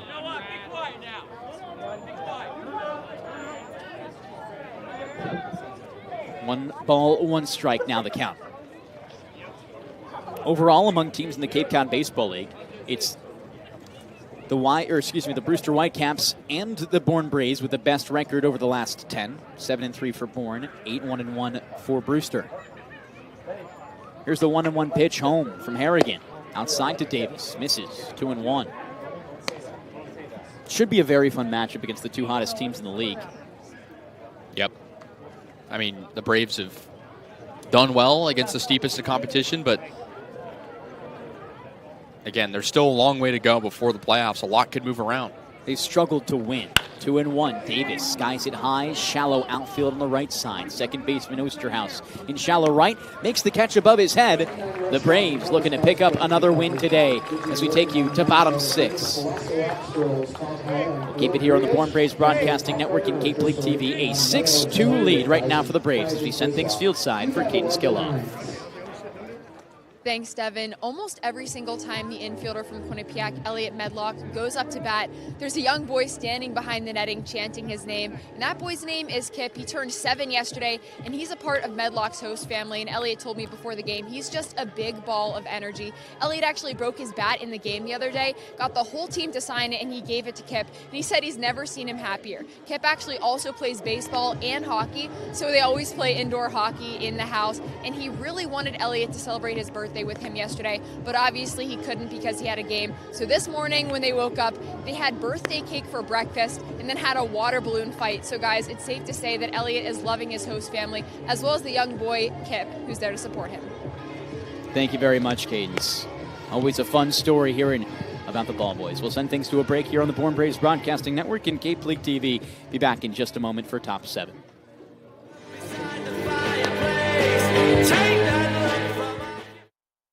Massachusetts resident and don't have a bachelor's, you could be attending 4Cs for free, all while preparing for careers that actually move you forward. Aviation maintenance, nursing, dental, funeral service, we've got it all. capecod.edu/free. Heading to Nantucket this summer? Skip the traffic and take to the skies with Cape Air. With convenient flights from Norwood to Nantucket, you can start your vacation sooner without the hassle of traffic. That way you spend more time relaxing and less time getting there. Experience the Cape Air difference and book your next flight today at capeair.com. Let Cape Air be your wings in the Northeast. If you can dream it, if you can cruise in it, if you can summer in it, fish from it, or take it for a day at the beach, we can protect it. The Baldwin Group, protecting the possible. Bottom of the 6th inning in a 6-2 ball game in favor of the Braves. 4-run lead, not too safe for anybody, but the Braves bats hot. 6 in bottom 5 as they take it to the next frame here. And Bryce stepped the 9-hitter to lead off. He got things going, or helped to do so, back in the 5th. Got on by way of the error, ended up scoring the second run and equalizer for the Braves on a Hyannis team that is quieted since being dominant with Raymond Olivas on the mound. His final line also complete too. We'll give that to you in just a moment as Littleton gets going here. Rather a new pitcher out there as he steps skies this one right side. Shallow outfield. Here comes the right fielder who makes the grab in Zener. New pitcher out there in Farr. Kevin Landry Farr out of Southern Miss as well, just like Littleton before him. Overall, that final line for Olivas, Kasey. 4 1/3, 5 hits, 4 runs, only one of those earned, 3 walks and 6 strikeouts. A very solid performance, but overall, not ideal for him. Surely would like some of those back. As here's Blake Schaff, first pitch to him. Schaff takes low and outside. Yeah, I mean, he was solid. He lowers his ERA, despite the fact, and he was pretty unhittable the first few innings, but the Braves tacked on, and again, we've seen when the Braves get to the bullpen early, usually good things come their way. 1 ball, no strikes, 1 out.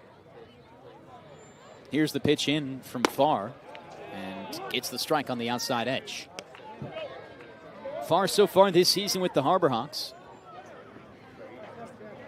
A 3.18 ERA in 5 2/3. The 1-1 pitch in. Schaff lines over the left field fencing and out of play.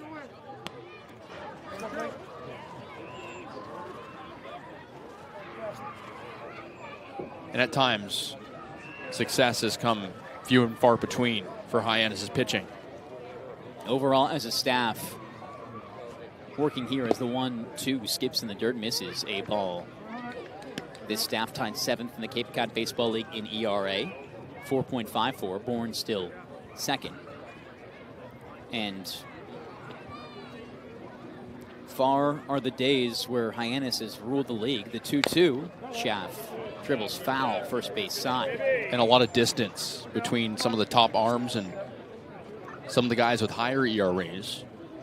It's not a team full of Ray Olivases. It's a lot of solid arms, but guys that need to step up. The 2-2 home. Schaff lines to center field. Way back, the center fielder in Jimenez ranges to his left, little windy, but makes the grab on the run. 2 down. Schaff overall now 1 for 4. Still a solid day producing back in the 5th there, but not quite 4 for 4 yesterday. Or 4 hits, excuse me. Rustin Rigdon stepping up. Switch hitter bats left once again.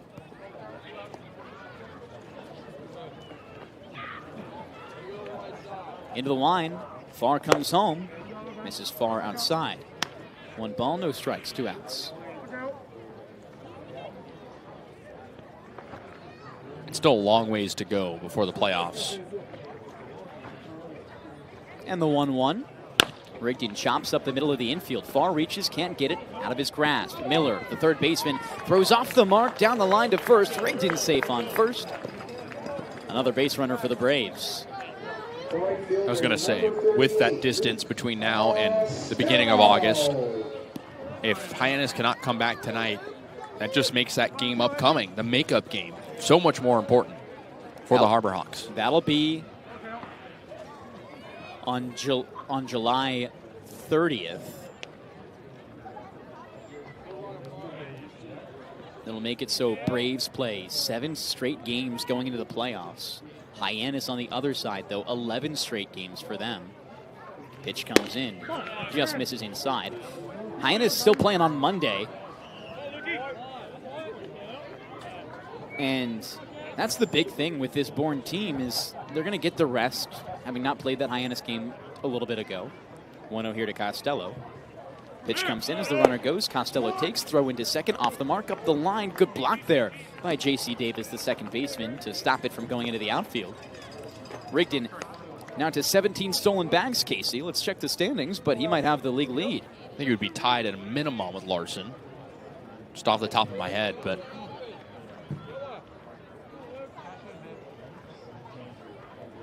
he is tied for the lead. 1 ball, 1 strike. Righty pitcher in far. Kicks and fires as Rigdon steals another bag, but likely coming back. Ball in the outfield. Shallow now infielder for the shortstop. Kirk makes the grab for out 3 here in bottom 6. Braves can't get any as we take things to the top of the 7th here on the Bourne Braves Broadcasting Network and Cape League TV. Back in just a few moments. It's Harrigan out there again with a 4-run lead.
Harrigan out there in top 7. The Braves up by 4.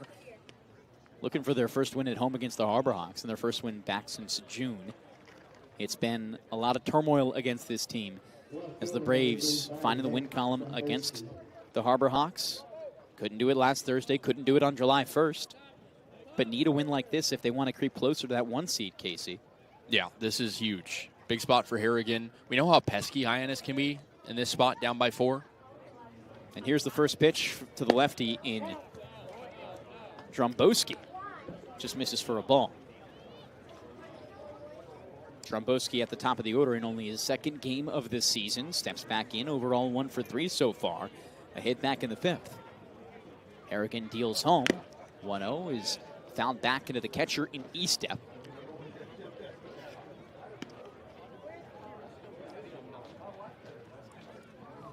The Braves creeping closer to, while clinching playoffs yesterday, potentially clinching a spot for home field advantage. We need to be a top 2 seed in the West to get first-round home field. Harrigan deals the 1-1, just misses outside to Dromboski, and the count 2-1.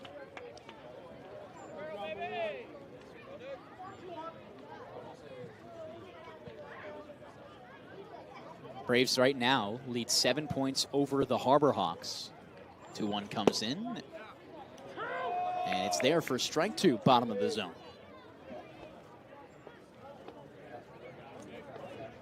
If they can complete the win today, they'd be up by 9 and just need 2 more wins to secure home field. The 2-2 in. Misses outside. Tromboski, a good eye. No walks just yet on his career with the Harbor Hawks this summer. Again, just 2 games, but a chance to work one here in a full count. 3 balls, 2 strikes here in top 7 in a 6-2 ball game. And Harrigan kicks and fires from the wind. He lines it left side into the netting, out of play.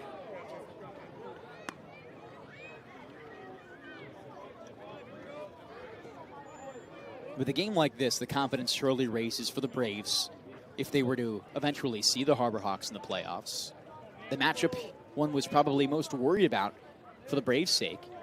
As the 3-2 from Harrigan comes home, Tromboski lines it to center field. Back, the center fielder in Rigdon makes the cap-high catch as he ranges to his left for out 1. And to your point, I mean, we've only seen road teams win this matchup. I know it's a small sample size, but with how unpredictable McKeon Park could be, the Braves want to host. That ballpark can play real small sometimes. It's not predictable whatsoever. A lot of unpredictability for the Braves. Last time they played there in the postseason in Game 2 of the West Division semifinals, they ended up winning it, but it took a 5-inning relief appearance from Nate Wysong and a hero in Mark Quattrani to do it. Pitch comes to the switch hitter in Jimenez, low. For the Braves, Kasey, which matchup scares you the most for their sake in the postseason now? Is it still Hyannis as the 1-0 comes in from Harrigan? Jimenez takes outside 2-0. That's a good question. I might go Falmouth. I know it's a team the Braves no hit, but that was a long time ago. And Falmouth is just one of 2 teams that shut out the Braves. And with how unpredictable Gov Fuller Field can be as well. 2-0 in from Harrigan. Jimenez lines it back and foul, 2-1. Plays a little bit bigger than McKeon Park, but maybe Falmouth. I mean, the Braves have dominated the West for the most part this season, so it's a very good question. You look ahead on the east side, I mean, obviously a team like YD or Brewster feels like a threat, but that's a long ways in the future. The Braves will play each of those teams once before the end of the year. As the 2-1 comes in, Jimenez swings and misses. Count evens at 2s. So they'll get a benchmark against the top 2 teams in the league right now. The Braves yet to beat the Red Sox, 0-3, and hold a 1-2 record against Brewster. That matchup tomorrow. Harrigan still in search of that second strikeout. 2-2 in. Jimenez skies it back and foul. I mean, who would you pick? I still see Hyannis as a large threat. Falmouth is a team ranked a lot lower in stat categories overall this season, have shown less consistency. I mean, you look at them yesterday, winning 15-7. Harrigan pitches the 2-2 in, upstairs, full count now. And today they lose, or are losing rather, 13-2. It's a gamble for them. They're not really showing much consistency. Hyannis is a very well-coached team with a solid roster. And Kasey, still a lot of baseball to be played in this one. We're not even, or just rather over 2/3 through. So far from over. Pitch comes in. Jimenez powers it to center field. Rigdon a little bit more of a chase this time, but should be easy. Can of corn, center field, out 2. Yeah, plenty of baseball left, but how about an improvement from the Braves? I mean, you look at the past couple innings. I know this one's not over, but the defense hasn't been great today. I mean, 3 errors for Bourne, and to only have given up 2 runs, you'll take it. Absolutely. I mean, this is a different Bourne team from where we were. It's those 2 shutouts that ring in your memory of something that flipped the offense. Pitch comes home to the lefty and Lamb, swing and a miss. 2 outs here in top 7. 1 more until you got to get up and stretch. And the Braves set to go. Pitch comes home. Lamb misses, doesn't come around fully, and the ball goes outside. 1 ball, 1 strike to Andrew Lamb so far today. 0 for 2 with a walk. Struggled against the Braves last time. He's not having his best day today. 1-1 in. Lamb takes for a strike on the inside low corner. I mean, he's been on base in every game this season, but that 1 ding in his hot streak was against Bourne last time. Hasn't been able to figure out their arms. 1 ball, 2 strikes, 2 outs. Here's Harrigan, the pitch home, inside.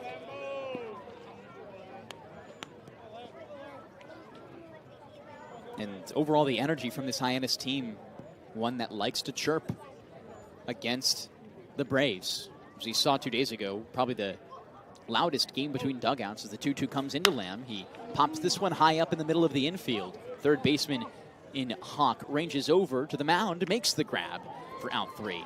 A lot quieter from this Hyannis team who love to beat the Braves, but are not on track to do it in this one. Bottom 7 coming up.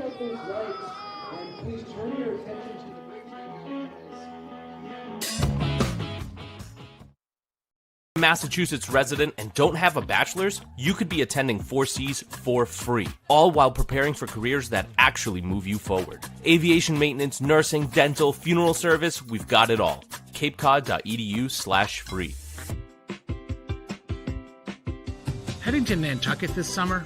Skip the traffic and take to the skies with Cape Air. With convenient flights from Norwood to Nantucket, you can start your vacation sooner without the hassle of traffic. That way you spend more time relaxing and less time getting there. Experience the Cape Air difference and book your next flight today at capeair.com. Let Cape Air be your wings in the Northeast. Cape Cod 5 is proud to be the official banking partner of the Cape Cod Baseball League. Cape Cod 5 offers a broad range of financial products and services tailored for every stage in your financial journey. Reach out to us. We're here to help. If you can dream it, if you can cruise in it, if you can summer in it, fish from it, or take it for a day at the beach, we can protect it. The Baldwin Group. Protecting the possible. Try it, then buy it. Rent a new cat for up to 90 days. Then apply 100% of the rental cost to the purchase and save. The Milton Cat Rent to Purchase offer. Try it, then buy it. Go to miltoncat.com/RPO. This game far from over as the Braves step up here in bottom 7, looking to add insurance. It's still Kevin Landry-Farr out there on the mound for the Hyannis Harbor Hawks here in bottom 7. 6-2 the lead for the Braves. Here's Josiah Overbeek out of the left side. Overbeek, a solid game today. 0 for 2, but a walk. Pitch comes home. Overbeek takes low. Ball misses.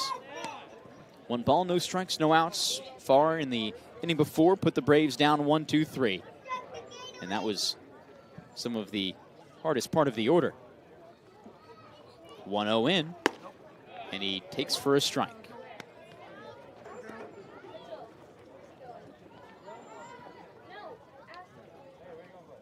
The Braves as a team oftentimes scoring a lot in one inning. As the 1-1, Overbeek takes low and inside for a ball.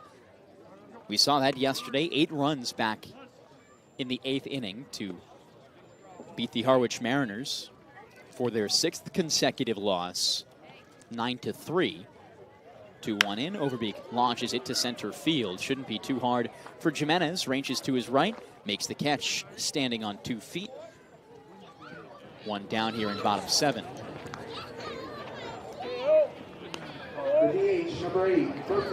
Today, the Braves bring their offense in 1 inning. Is this at all alarming to not see consistency over full 9, but instead just 1 inning that stands out? I mean, if it's contributing to winning baseball, I wouldn't say alarming, but I think you'd, in a perfect world, have it more spread out. First pitch in, a strike against the lefty batter. In Berkeley, maybe a switch hitter batting left. But, I mean, I think if you ask Scott Landers, he'd say, well, we're winning the games, and that's what he's done as a manager here. 0-1, maybe it swings and misses on the outside pitch, 0-2. But can't get complacent here in these final 2 innings. Hyannis, a team that has put up some big innings here at Bourne. No balls, 2 strikes. Pitch in from Farr. Mabius hammers it right side on the ground. Second baseman in J.C. Davis lofts to first base for the out. Back on July 1st, Hyannis 4 runs in the first, 4 runs in the second, 2 in the third to eventually win the game with their 8 runs. They score over those first 3. Braves scored 7 unanswered, but not an 8th to tie it. So they have the ability to come out here and overpower teams. This offense not showing much life. Both of their runs so far unearned from Hyannis. Here's Osterhaus, sixth batter in the order. Pitch comes home. Osterhaus takes high for a ball.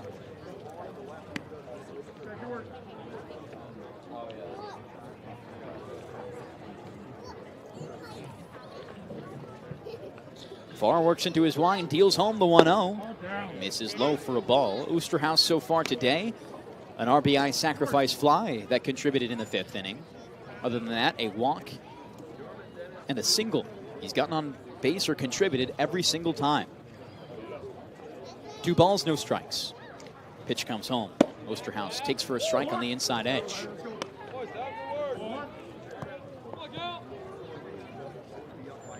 This Braves team can look for back-to-back wins today. 2-1 comes in. Swing and a miss from Osterhaus. Would be 6 consecutive wins if not for a Hyannis loss handed to the Braves just 2 days ago on Thursday. That one, a 3-1 loss. The Braves struggled in that one. 2-2 comes home. Swing and a miss from Osterhaus. And the Braves will enter the final 2 frames with a lead of just 4. Let's hand things over to Kasey Kazliner for your final 2. We'll see you in just a few moments.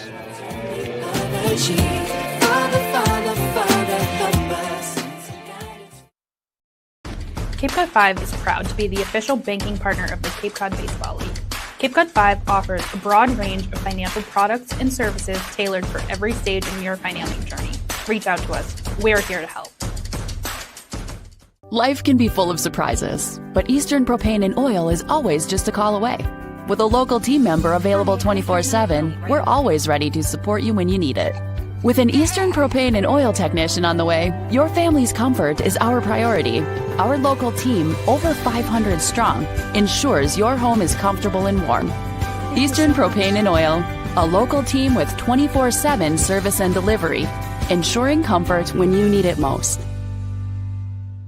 Reader's Hardwood Supply is a candy store for wood, whether you're a professional or an amateur. Reader's Hardwood Supply carries over 70 species of both domestic and imported lumber from around the world, displayed in over 300 self-serve bins for your selection. So for your next project, make it your masterpiece with stock from Reader's Hardwood Supply. The woods of the world are here at Reader's Hardwood Supply. If you can dream it, if you can cruise in it, if you can summer in it, fish from it, or take it for a day at the beach, we can protect it. The Baldwin Group. Protecting the possible.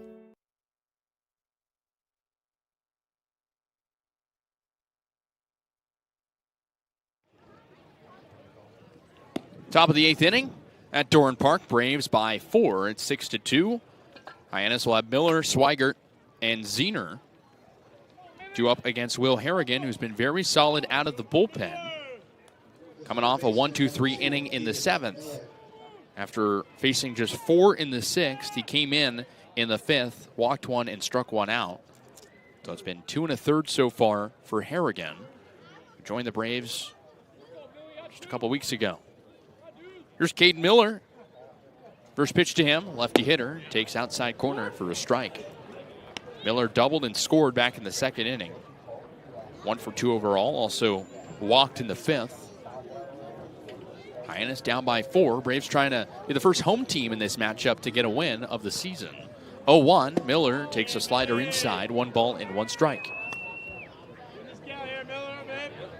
Kane Miller has been solid recently. Despite going 0 for 2 yesterday, he was riding a 5-game hit streak heading into that game. Has the hit today, of course. The 1-1. Miller takes the fastball to knees for strike 2. 1 ball and 2 strikes on him. It's a guy that's improved quite a bit, too. At 152 in June. He's limited the strikeout up to a 261 average in the month of July. 1-2. Miller fouls it back off the middle of the bat to the screen. Count sticks at 1 ball and 2 strikes.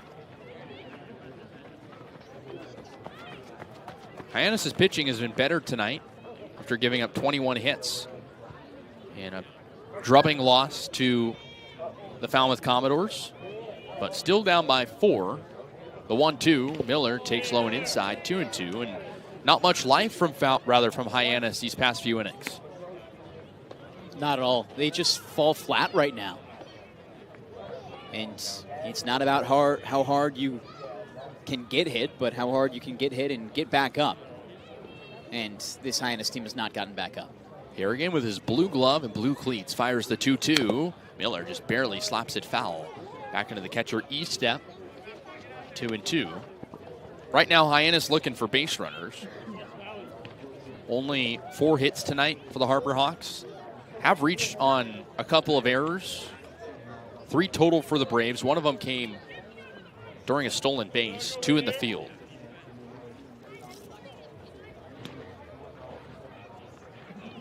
Miller holding that left arm, the forearm. Here come both Mitch Carricker and one of the trainers for Hyannis. He was flexing his wrists a little bit, maybe ricocheted the foul ball off that left arm. It is cold, so you'll feel the pain a little bit more tonight. Nobody out, the base is empty in the top of the 8th inning. Braves potentially an inning and a half away from beating Hyannis at home for the first time this season. And going up 9 points on the Harbor Hawks. They can cling on. Miller still talking to Carricker and the trainer. We'll try to stay in this game. Harbor Hawks need him, a guy who owns the only extra base hit of the ball game for the Hawks. He's in a 2-2 count against Harrigan, who's considering throwing some warm-up pitches here, but hasn't yet.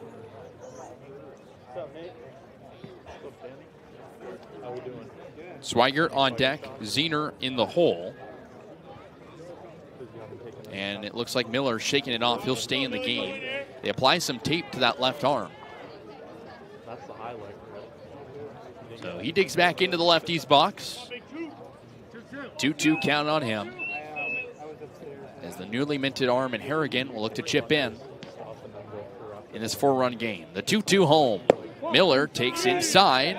Ball 3. 3 balls and 2 strikes. Like after you Weather's so cold tonight, a polar bear would be comfortable. Here's the payoff pitch from Harrigan. Miller gets under it, skies it, shallow center. Rigdon chases in. He stops in his tracks in short center and makes a cap-high catch for the first down at the top of the 8th. Not a ton of strikeouts for Harrigan, but boy, is he just putting a lot of soft contact for his defenders to make work of them exceptionally well. Had a strikeout back in his first frame for his first out, but ever since, just balls in play and easy ones for his defense behind him to make. Some soft serve, if you will. Here's Trey Swigert. Well, they're 1 for 3, a single and 2 Ks. Another lefty hitter. First pitch from the righty.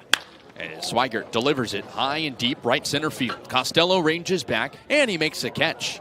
In stride, just in front of the warning track in right center for the second out of the top of the 8th.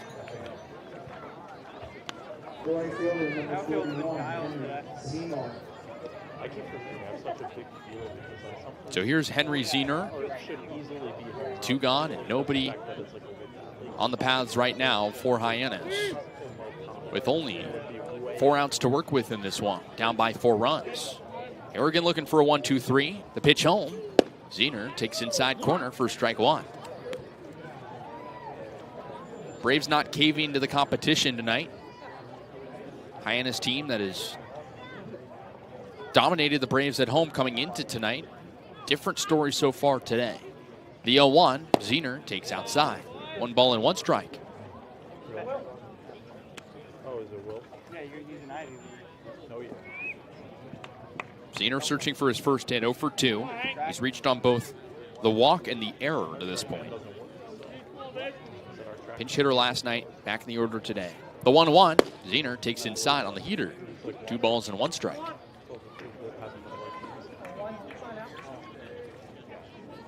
Braves will look for some insurance next half inning to try to put the cherry on top in this big Western rivalry game. The 2-1, Zener takes away. 3 balls and 1 strike. The game getting very quiet, dead right now, but I think the Braves still have to understand They've got to punish this Hyannis team. Don't let them gain any ground. Momentum can build quick, especially for a team with motivation to beat the Braves. 3-1. Ziener takes high, and that's ball 4. First base runner for Hyannis since the 6th. And with 2 on, Ziener trots over to first to bring up Taylor Kirk. Could be a turning point. We'll see how it is as Scott Landers exits the dugout, potentially looking for a new arm. Landers might remove Harrigan here after a commanding performance here at Dorn Park. We have a new pitcher coming here on the Bourne Braves Broadcasting Network and Cape League TV. We'll step aside. Massachusetts resident and don't have a bachelor's, you could be attending 4Cs for free, all while preparing for careers that actually move you forward. Aviation maintenance, nursing, dental, funeral service, we've got it all. capecod.edu/free. Heading to Nantucket this summer? Skip the traffic and take to the skies with Cape Air. With convenient flights from Norwood to Nantucket, you can start your vacation sooner without the hassle of traffic. That way you spend more time relaxing and less time getting there. Experience the Cape Air difference and book your next flight today at capeair.com. Let Cape Air be your wings in the Northeast. If you can dream it, if you can cruise in it, if you can summer in it, fish from it, or take it for a day at the beach, we can protect it. The Baldwin Group. Protecting the possible. Cape Cod 5 is proud to be the official banking partner of the Cape Cod Baseball League. Cape Cod 5 offers a broad range of financial products and services tailored for every stage in your financial journey. Reach out to us. We're here to help. Try it, then buy it. Rent a new cat for up to 90 days. Then apply 100% of the rental cost to the purchase and save. The Milton Cat Rent to Purchase offer. Try it, then buy it. Go to miltoncat.com/RPO. Reader's Hardwood Supply is a candy store for wood, whether you're a professional or an amateur. Reader's Hardwood Supply carries over 70 species of both domestic and imported lumber from around the world, displayed in over 300 self-serve bins for your selection. So for your next project, make it your masterpiece with stock from Reader's Hardwood Supply. The woods of the world are here at Reader's Hardwood Supply.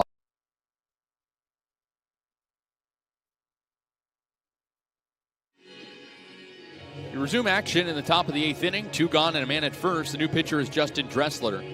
The last pitch 5 days ago against Orleans and picked up the win against the Firebirds, throwing a couple of scoreless innings, 2 to be exact, 1 walk and 5 strikeouts. And talked with Scott Landers the day after. He said he's a strike thrower. Yeah, and that's what you want. He is a lot like Landon White, a Braves pitcher from Bryant that they had earlier this season. Both righties, both low arm slot guys. And you need a strike thrower at this point of the game. You allow a walk by Harrigan on a fantastic appearance overall, but let's see what Dressler can do to close this one out. We'll try to carry the flame as here's Taylor Kirk. Man at first and 2 gone, the pitch. Kirk takes outside, he gets to the backstop, and the runner advances to second. So a wild pitch on the first pitch thrown by Dressler. That runner at second belongs to prior pitcher and Will Harrigan, whose line is not finalized yet. He made it through 3 innings, though. After 4 2/3 of solid pitching from Noah Scott, Braves have not given up an earned run today. 1-0 pitch. Kirk takes outside corner for a strike, 1-1.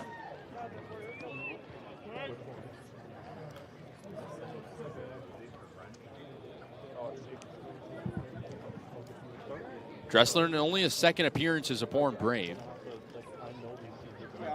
They're spending 2026 at Bryant, pitching to a 5.93 ERA. The 1-1. Kirk takes outside, 2 balls and 1 strike. 6-2 Bourne. Braves in control. You said it earlier, Devon. This game has turned quiet after early fireworks. Braves had a 6 spot in the 5th. 2-1 home. Kirk rolls it on the ground, softly to short. Schaff charges, picks it up with the shoestrings, fires to first, not in time. Infield single for Kirk, and it's now runners on the corners with 2 gone in the top of the 8th. Something starts to build here. A chance for Hyannis to do something, and we'll see how it works. Bourne overall going to have to just quiet things down, and the Braves still with a solid performance from Dressler coming. We'll see how it plays out. So here's the lefty hitter and Brody Briggs. 0 for 2. He reached on an error in the 5th and scored. He also walked and stole a base in this one. The pitch home with the runners on the corners. A fastball in the inside corner for a strike. A ball sent to the gap could make this a 2-run game potentially. Braves up by 4 right now. Hyannis has tagged on offense before against the Braves, but the most recent matchup, only 4 combined runs between these two teams. Tonight a different story. 0-1. Briggs takes low. 1 ball and 1 strike.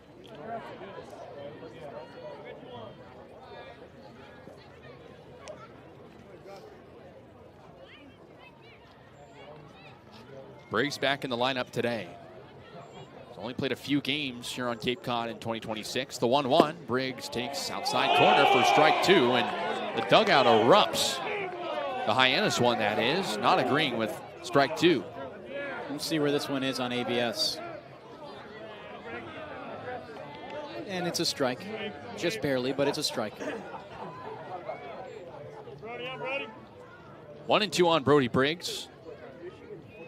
The pitch home. Briggs takes low. 2 balls and 2 strikes.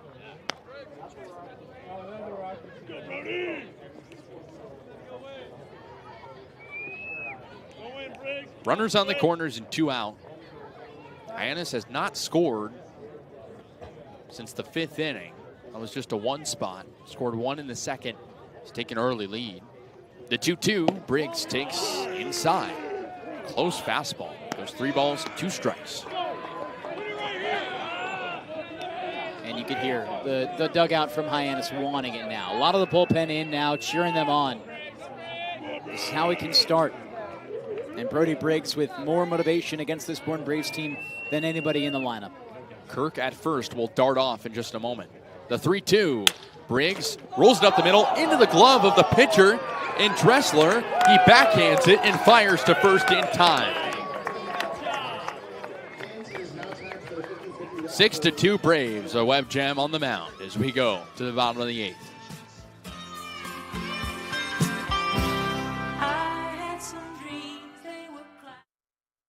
Massachusetts resident and don't have a bachelor's, you could be attending 4Cs for free, all while preparing for careers that actually move you forward. Aviation maintenance, nursing, dental, funeral service, we've got it all. capecod.edu/free. Heading to Nantucket this summer? Skip the traffic and take to the skies with Cape Air. With convenient flights from Norwood to Nantucket, you can start your vacation sooner without the hassle of traffic. That way you spend more time relaxing and less time getting there. Experience the Cape Air difference and book your next flight today at capeair.com. Let Cape Air be your wings in the Northeast. Cape Cod 5 is proud to be the official banking partner of the Cape Cod Baseball League. Cape Cod 5 offers a broad range of financial products and services tailored for every stage in your financial journey. Reach out to us. We're here to help.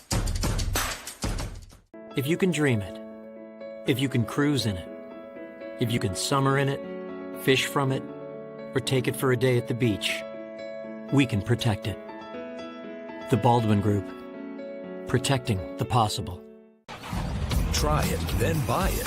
Rent a new cat for up to 90 days. Then apply 100% of the rental cost to the purchase and save. The Milton Cat Rent to Purchase offer. Try it, then buy it. Go to miltoncat.com/RPO. Bourne Braves up by 4, but searching for some more insurance as we begin the bottom of the 8th inning. Kevin Farr still out there for Hyannis. Third pitcher used by Mitch Carricker and the Harbor Hawks. He's been solid, pitched a 1-2-3 inning in the 7th.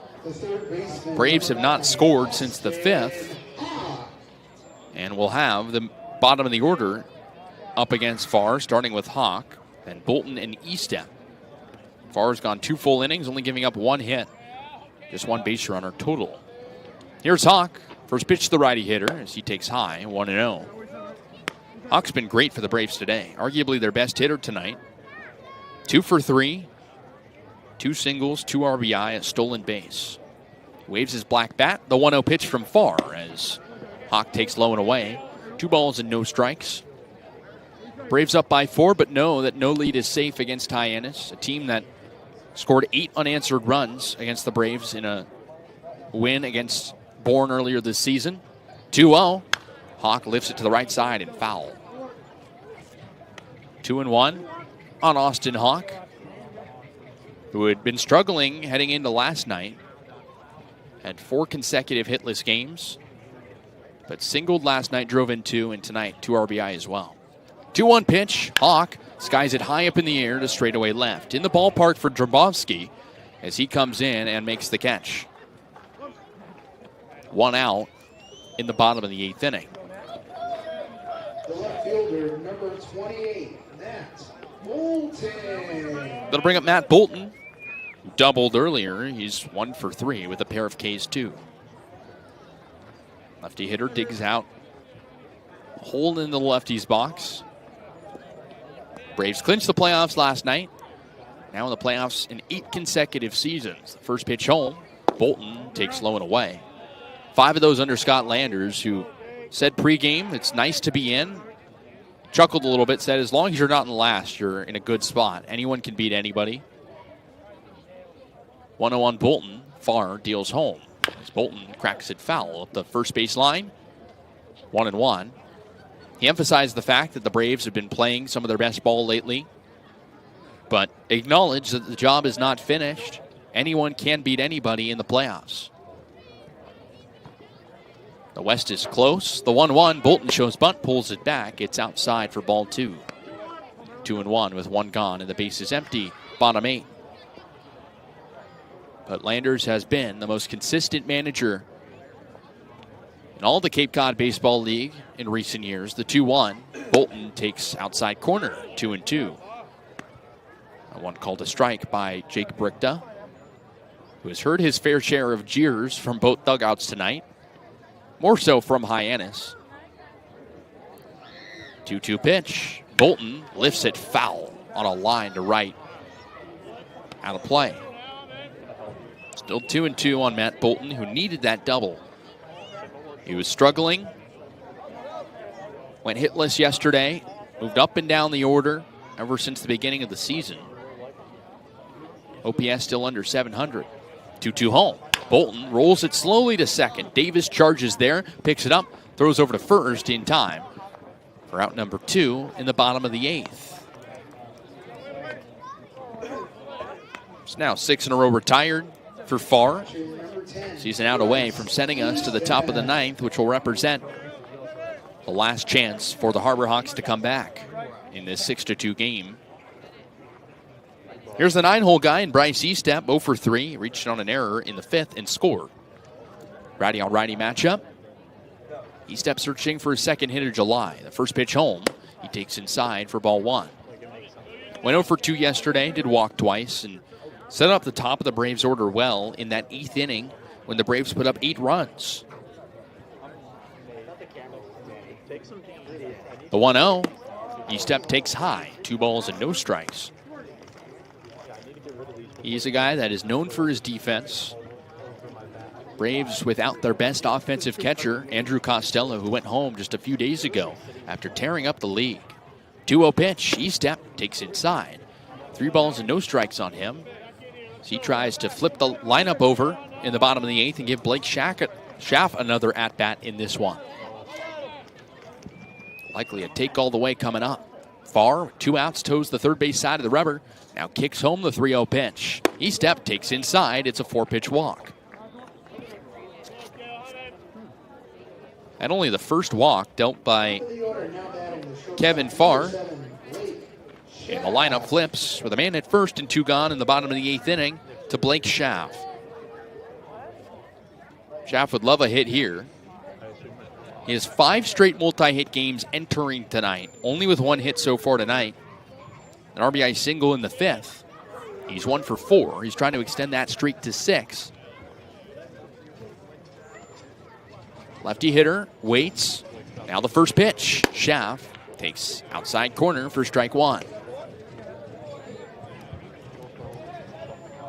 Schaff has hits in 25 out of his 30 appearances this season, including 18 of his last 21 outings consisting of hit performances. The 0-1, Schaff chops it slowly up the first base line in the infield. Picked up by Briggs. The catcher tosses to first in time, and that'll retire the side.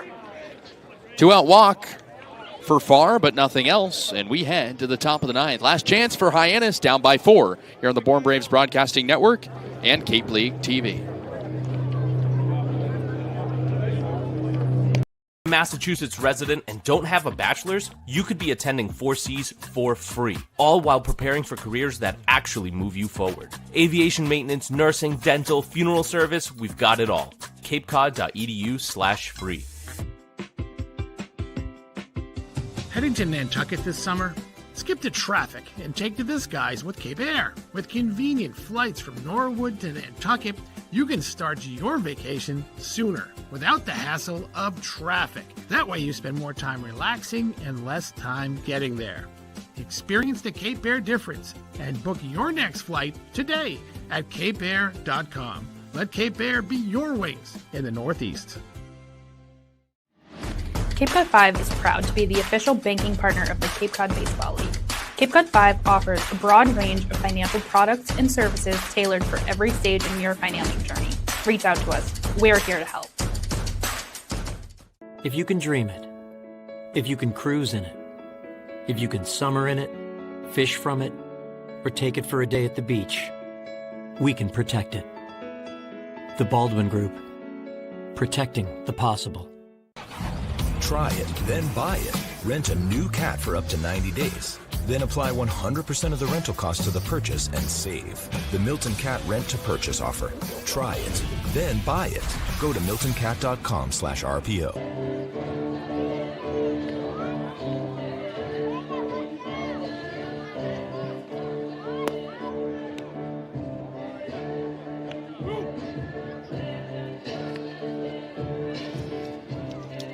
Grab your coats. It's cold here at Dorn Park.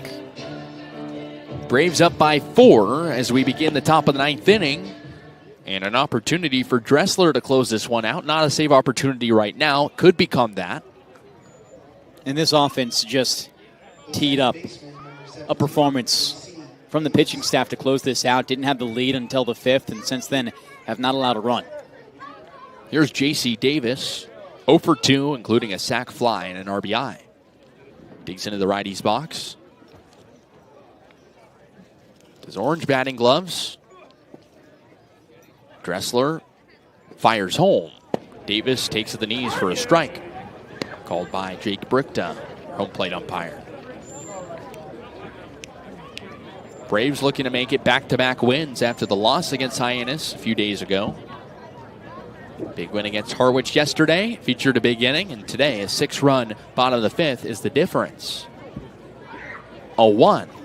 Davis takes to the knees for strike 2. No balls and 2 strikes. These two teams will play one more time. It'll be at Hyannis. A makeup game after the rain out a few days ago. Hopefully don't need our raincoats again, excuse me. The 0-2, Jarvis hits a high chopper to short. Schaff backs up, picks it up, slings it to first. It gets by the first baseman, Overbeek. Likely an error, we'll see. And a man at first to lead off. It's the 4th error of the game against the Braves. It's the 2nd one against Blake Schaff, and you could argue his 3rd error. There's one that could get called the other way by the end of this game. So here's Nick Dromboski. 1 for 4, single in the 5th. He digs into the lefty's box. Hyannis looking for a rally, down by 4 runs. It's 6-2 Bourne in the top of the 9th. Nobody out, man at first. The pitch, Dromboski lifts it foul, left side on a play. Hot mic, guys, hot mic.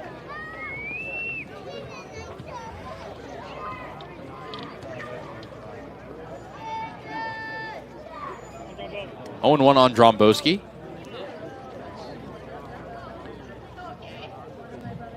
The pitch takes outside, 1-1. Braves have won 11 of their last 14. Win tonight would make it 12 of 15. Winning at the right time after a slow start in June.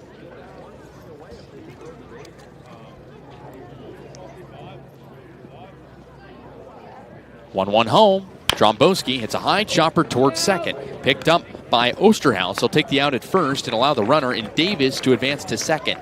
So there's one out in the top of the ninth and a man in scoring position for the Hawks.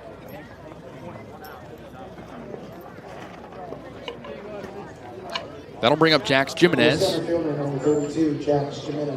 1 for 4. Single on his day.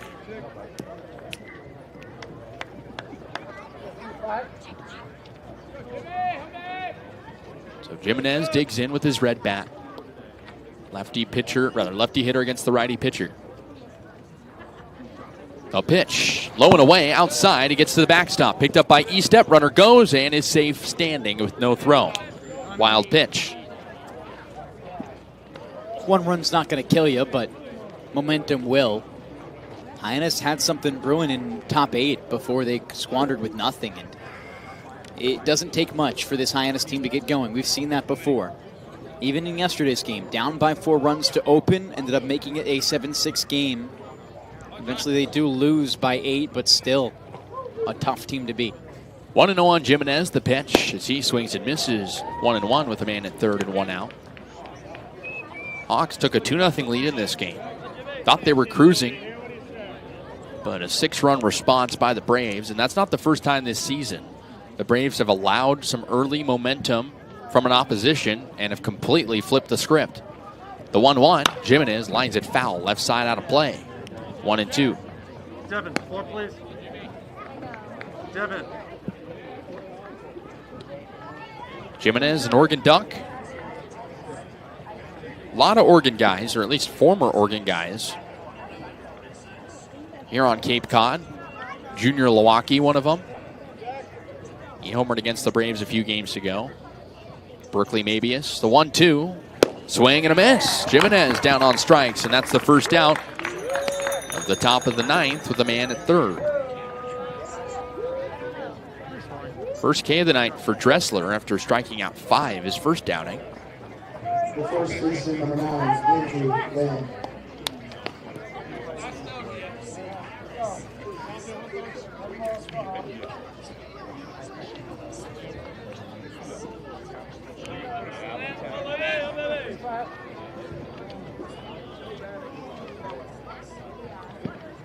So here's Andrew Lamb. Pitch home with 1 out is high and 1-0.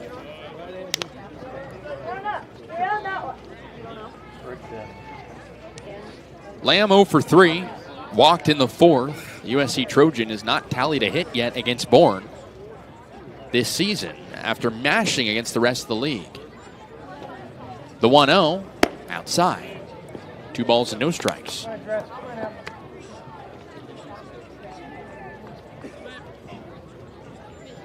Lamb has brought the power at times. Homered in back-to-back games just over a week ago after tallying 14 on the collegiate season at USC at a brand new ballpark. 2-0. Fastball in there for a strike, 2-1.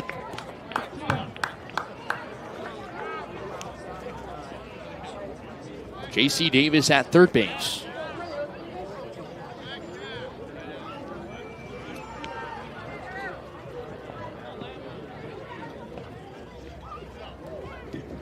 Two 2-1. Lamb takes low. 3 balls and 1 strike. Braves just waiting to get that final out. It's a long time coming against a very good team in Hyannis.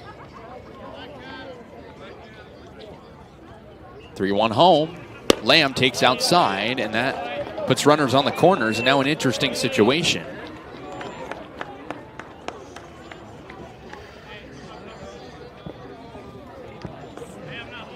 This is now a save situation. Runners on the corners and 1 out.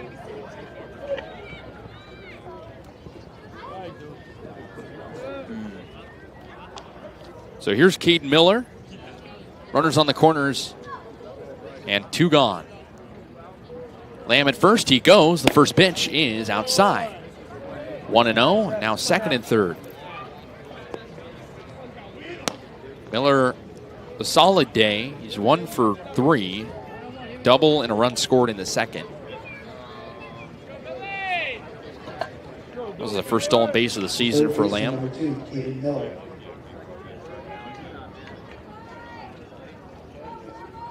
Last chance. Single could make this interesting. The pitch. Miller swings and misses, 1-1.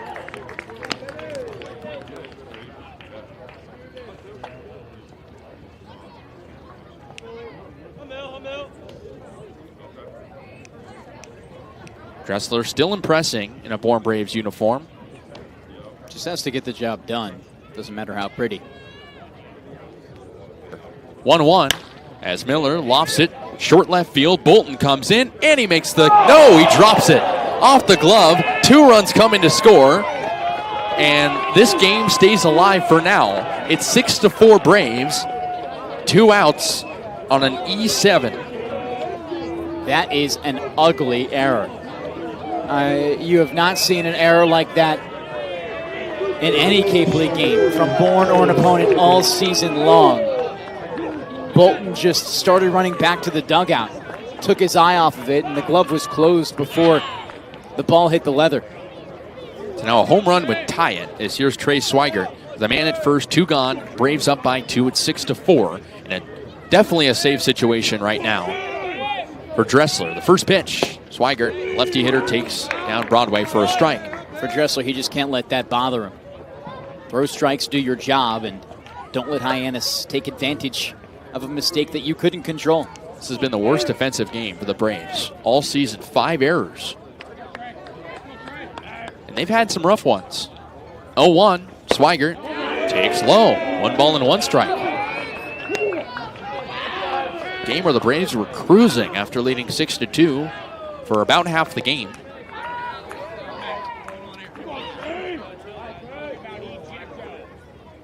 One and 1 on Swigert in his first game as a position player, rather a hitter.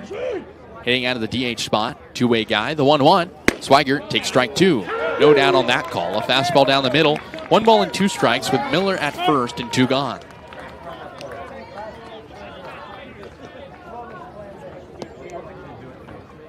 Braves pitching has still not allowed an earned run. It's been 4 unearned runs thanks to 5 errors committed by the Braves. The pitch number 32 coming up for Dressler. He's got through 1 full frame.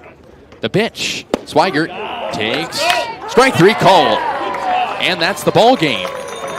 Braves hold on. Not a clean game by any means, but win 6-4. Winning pitcher is Will Harrigan. The loser is Raymond Olivas. And the save goes to Justin Dressler as the Braves take down Hyannis at home for the first time all season and gain a 9-point lead in the standings over the Hawks. A big one at that, and the Braves are going to love a win just to pad the standings and increase their chances of leaving this regular season with the 1 seed in the Cape Cod Baseball League West Division. It's going to take a little bit, though, Kasey. Still got a couple more tough games, and that one tomorrow, circled against the hottest team on the Cape in Brewster. A road game for the Braves tomorrow. Final lines tonight. Braves with 6 runs on 7 hits and 5 errors committed. Hyannis Harbor Hawks with 4 runs on 5 hits and 2 errors committed. 7 total errors committed between both teams. Maybe the Braves will have some reinforcements on the infield to prevent that from happening going forward. Yeah, we were told Riker Waite landed at Logan Airport at 5:30 today, and if needed, could have come into this game. He obviously did not. Braves did not need him, but he does greet all of the Braves out there as he just arrived moments ago to congratulate them on the victory. Probably the first time that Riker Waite has watched a Bourne Braves game as a fan. I'm sure he enjoyed this one. It was a close game, a back and forth, but defense a liability for both teams. 7 total errors committed. A little bit rough, but the Braves hold on, and like we said, this had been a matchup that had been so intriguing because of the road teams always winning, and the Braves break that streak, winning at home against Hyannis. We'll hear from Austin Hawk in a moment as we send things to a break here on the Bourne Braves Broadcasting Network and Cape League TV. Massachusetts resident and don't have a bachelor's, you could be attending 4Cs for free, all while preparing for careers that actually move you forward. Aviation maintenance, nursing, dental, funeral service, we've got it all. capecod.edu/free. Heading to Nantucket this summer? Skip the traffic and take to the skies with Cape Air. With convenient flights from Norwood to Nantucket, you can start your vacation sooner without the hassle of traffic. That way you spend more time relaxing and less time getting there. Experience the Cape Air difference and book your next flight today at capeair.com. Let Cape Air be your wings in the Northeast. If you can dream it, if you can cruise in it, if you can summer in it, fish from it, or take it for a day at the beach, we can protect it. The Baldwin Group, protecting the possible. Cape Cod 5 is proud to be the official banking partner of the Cape Cod Baseball League. Cape Cod 5 offers a broad range of financial products and services tailored for every stage in your financial journey. Reach out to us. We're here to help. Try it, then buy it. Rent a new cat for up to 90 days. Then apply 100% of the rental cost to the purchase and save. The Milton Cat Rent to Purchase offer. Try it, then buy it. Go to miltoncat.com/RPO. Reader's Hardwood Supply is a candy store for wood, whether you're a professional or an amateur. Reader's Hardwood Supply carries over 70 species of both domestic and imported lumber from around the world, displayed in over 300 self-serve bins for your selection. So for your next project, make it your masterpiece with stock from Reader's Hardwood Supply. The woods of the world are here at Reader's Hardwood Supply. Massachusetts resident and don't have a bachelor's, you could be attending 4Cs for free, all while preparing for careers that actually move you forward. Aviation maintenance, nursing, dental, funeral service, we've got it all. capecod.edu/free. Heading to Nantucket this summer? Skip the traffic and take to this. We welcome you to the post-game Tomahawk Talk here at Dorn Park, and we throw it field side. Kaydence Kilhof alongside Austin Hawk. Thanks, Devon. I'm now joined by infielder Austin Hawk from Wake Forest. Austin, today you went 2 for 3. You had 2 RBI. What was working for you at the plate? Just trying to get the heater out front. Been getting beat in some recent games, so just trying to get it out front, catch a couple barrels. It seems like at some point in every game, Bourne always has some kind of rally. What happened for you guys in that 5th inning when you had 6 runs? Just good at bats, stacking quality at bats. Like yesterday, same thing in the 8th. We get into those mid and late game situations, and we just stack quality at bats. Hyannis took the win 2 days ago, but you guys flipped the script today. How does it feel to get the revenge? It feels great to get a win on the weekend, yeah. You guys play Brewster tomorrow, and that's a team that's already clinched a playoff berth themselves, and they've also given Bourne a lot of trouble so far this season. So what do you guys need to focus in on for the win tomorrow? It'll be a good test. Stacking the quality at bats again, just putting things together defensively. We should put ourselves in a good spot to get a win. All right, thanks so much, Austin. Thank you. Thank you very much, Austin. Thank you, Kaydence. We keep it here on the post-game Tomahawk Talk and throw it to a break as we join Kaydence as well as Kasey in the booth in just a few moments here on the Bourne Braves Broadcasting Network and Cape League TV. Massachusetts resident and don't have a bachelor's, you could be attending 4Cs for free, all while preparing for careers that actually move you forward. Aviation maintenance, nursing, dental, funeral service, we've got it all. capecod.edu/free. Heading to Nantucket this summer?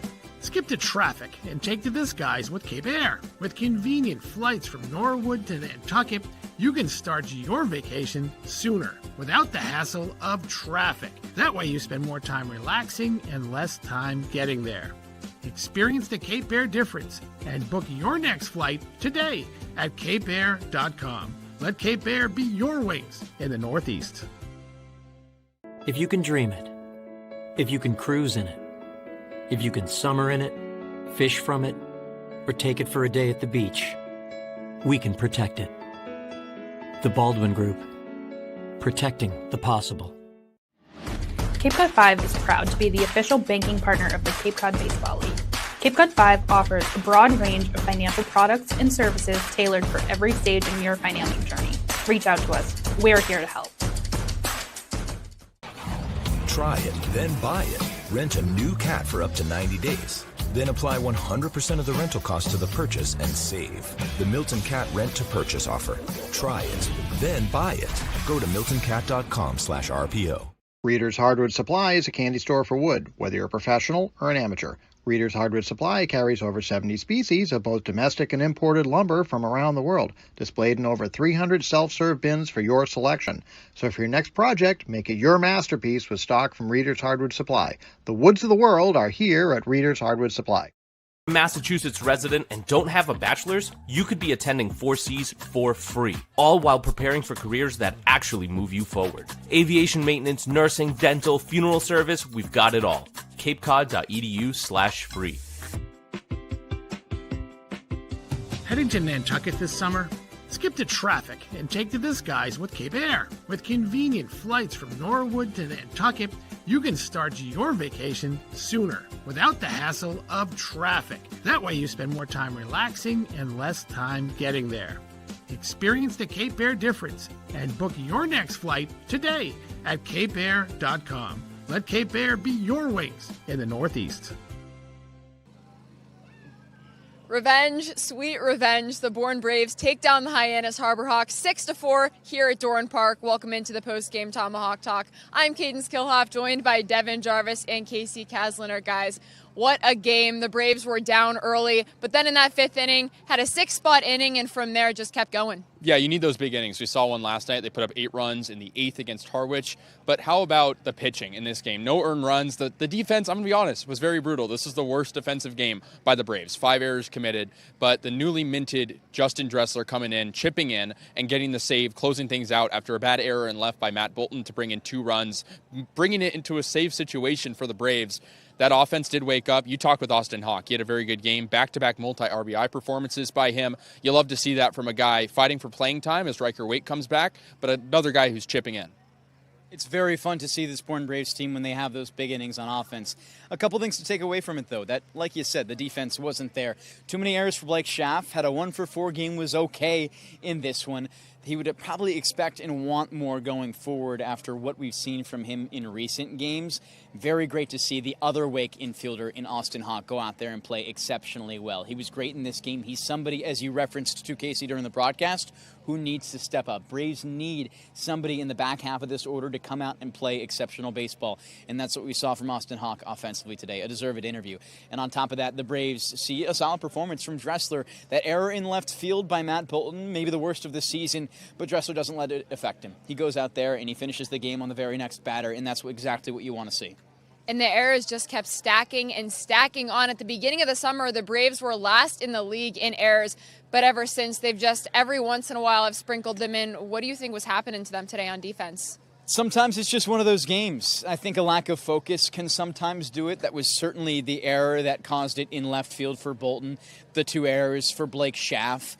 Just have to be a little bit more attentive and take one play at a time. That's not what we saw today from the Bourne Braves defense, and they didn't slow it down in the correct manner. Yeah, I mean, not to make excuses, but it is one of the colder games we've seen of the season. I know that probably shouldn't affect things because some of these guys are probably playing in a lot colder temperatures in their college ball. But at the same time, again, you have to just take it, carry the flame into tomorrow against Brewster, one of the hottest teams in all the Cape Cod Baseball League, and just, again, get the job done. Well, we're not done just yet here in the post-game Tomahawk Talk. Coming up after the break, I'll be talking to the Bourne Braves beat reporter Nate Laird about the win. Massachusetts resident and don't have a bachelor's, you could be attending 4Cs for free, all while preparing for careers that actually move you forward. Aviation maintenance, nursing, dental, funeral service, we've got it all. capecod.edu/free. Heading to Nantucket this summer? Skip the traffic and take to the skies with Cape Air. With convenient flights from Norwood to Nantucket, you can start your vacation sooner without the hassle of traffic. That way you spend more time relaxing and less time getting there. Experience the Cape Air difference and book your next flight today at capeair.com. Let Cape Air be your wings in the Northeast. If you can dream it, if you can cruise in it, If you can summer in it, fish from it, or take it for a day at the beach, we can protect it. The Baldwin Group. Protecting the possible. Cape Cod 5 is proud to be the official banking partner of the Cape Cod Baseball League. Cape Cod 5 offers a broad range of financial products and services tailored for every stage in your financial journey. Reach out to us. We're here to help. Try it, then buy it. Rent a new cat for up to 90 days. Then apply 100% of the rental cost to the purchase and save. The Milton Cat Rent to Purchase offer. Try it, then buy it. Go to miltoncat.com/RPO. Reader's Hardwood Supply is a candy store for wood, whether you're a professional or an amateur. Reader's Hardwood Supply carries over 70 species of both domestic and imported lumber from around the world, displayed in over 300 self-serve bins for your selection. So for your next project... Welcome back into the post-game Tomahawk Talk. I'm now joined by the Bourne Braves beat reporter Nate Laird. And Nate, as usual, you spoke to field manager Scott Landers after the win. What did he tell you? Yeah, very relieved with this win tonight. A terrible performance on defense.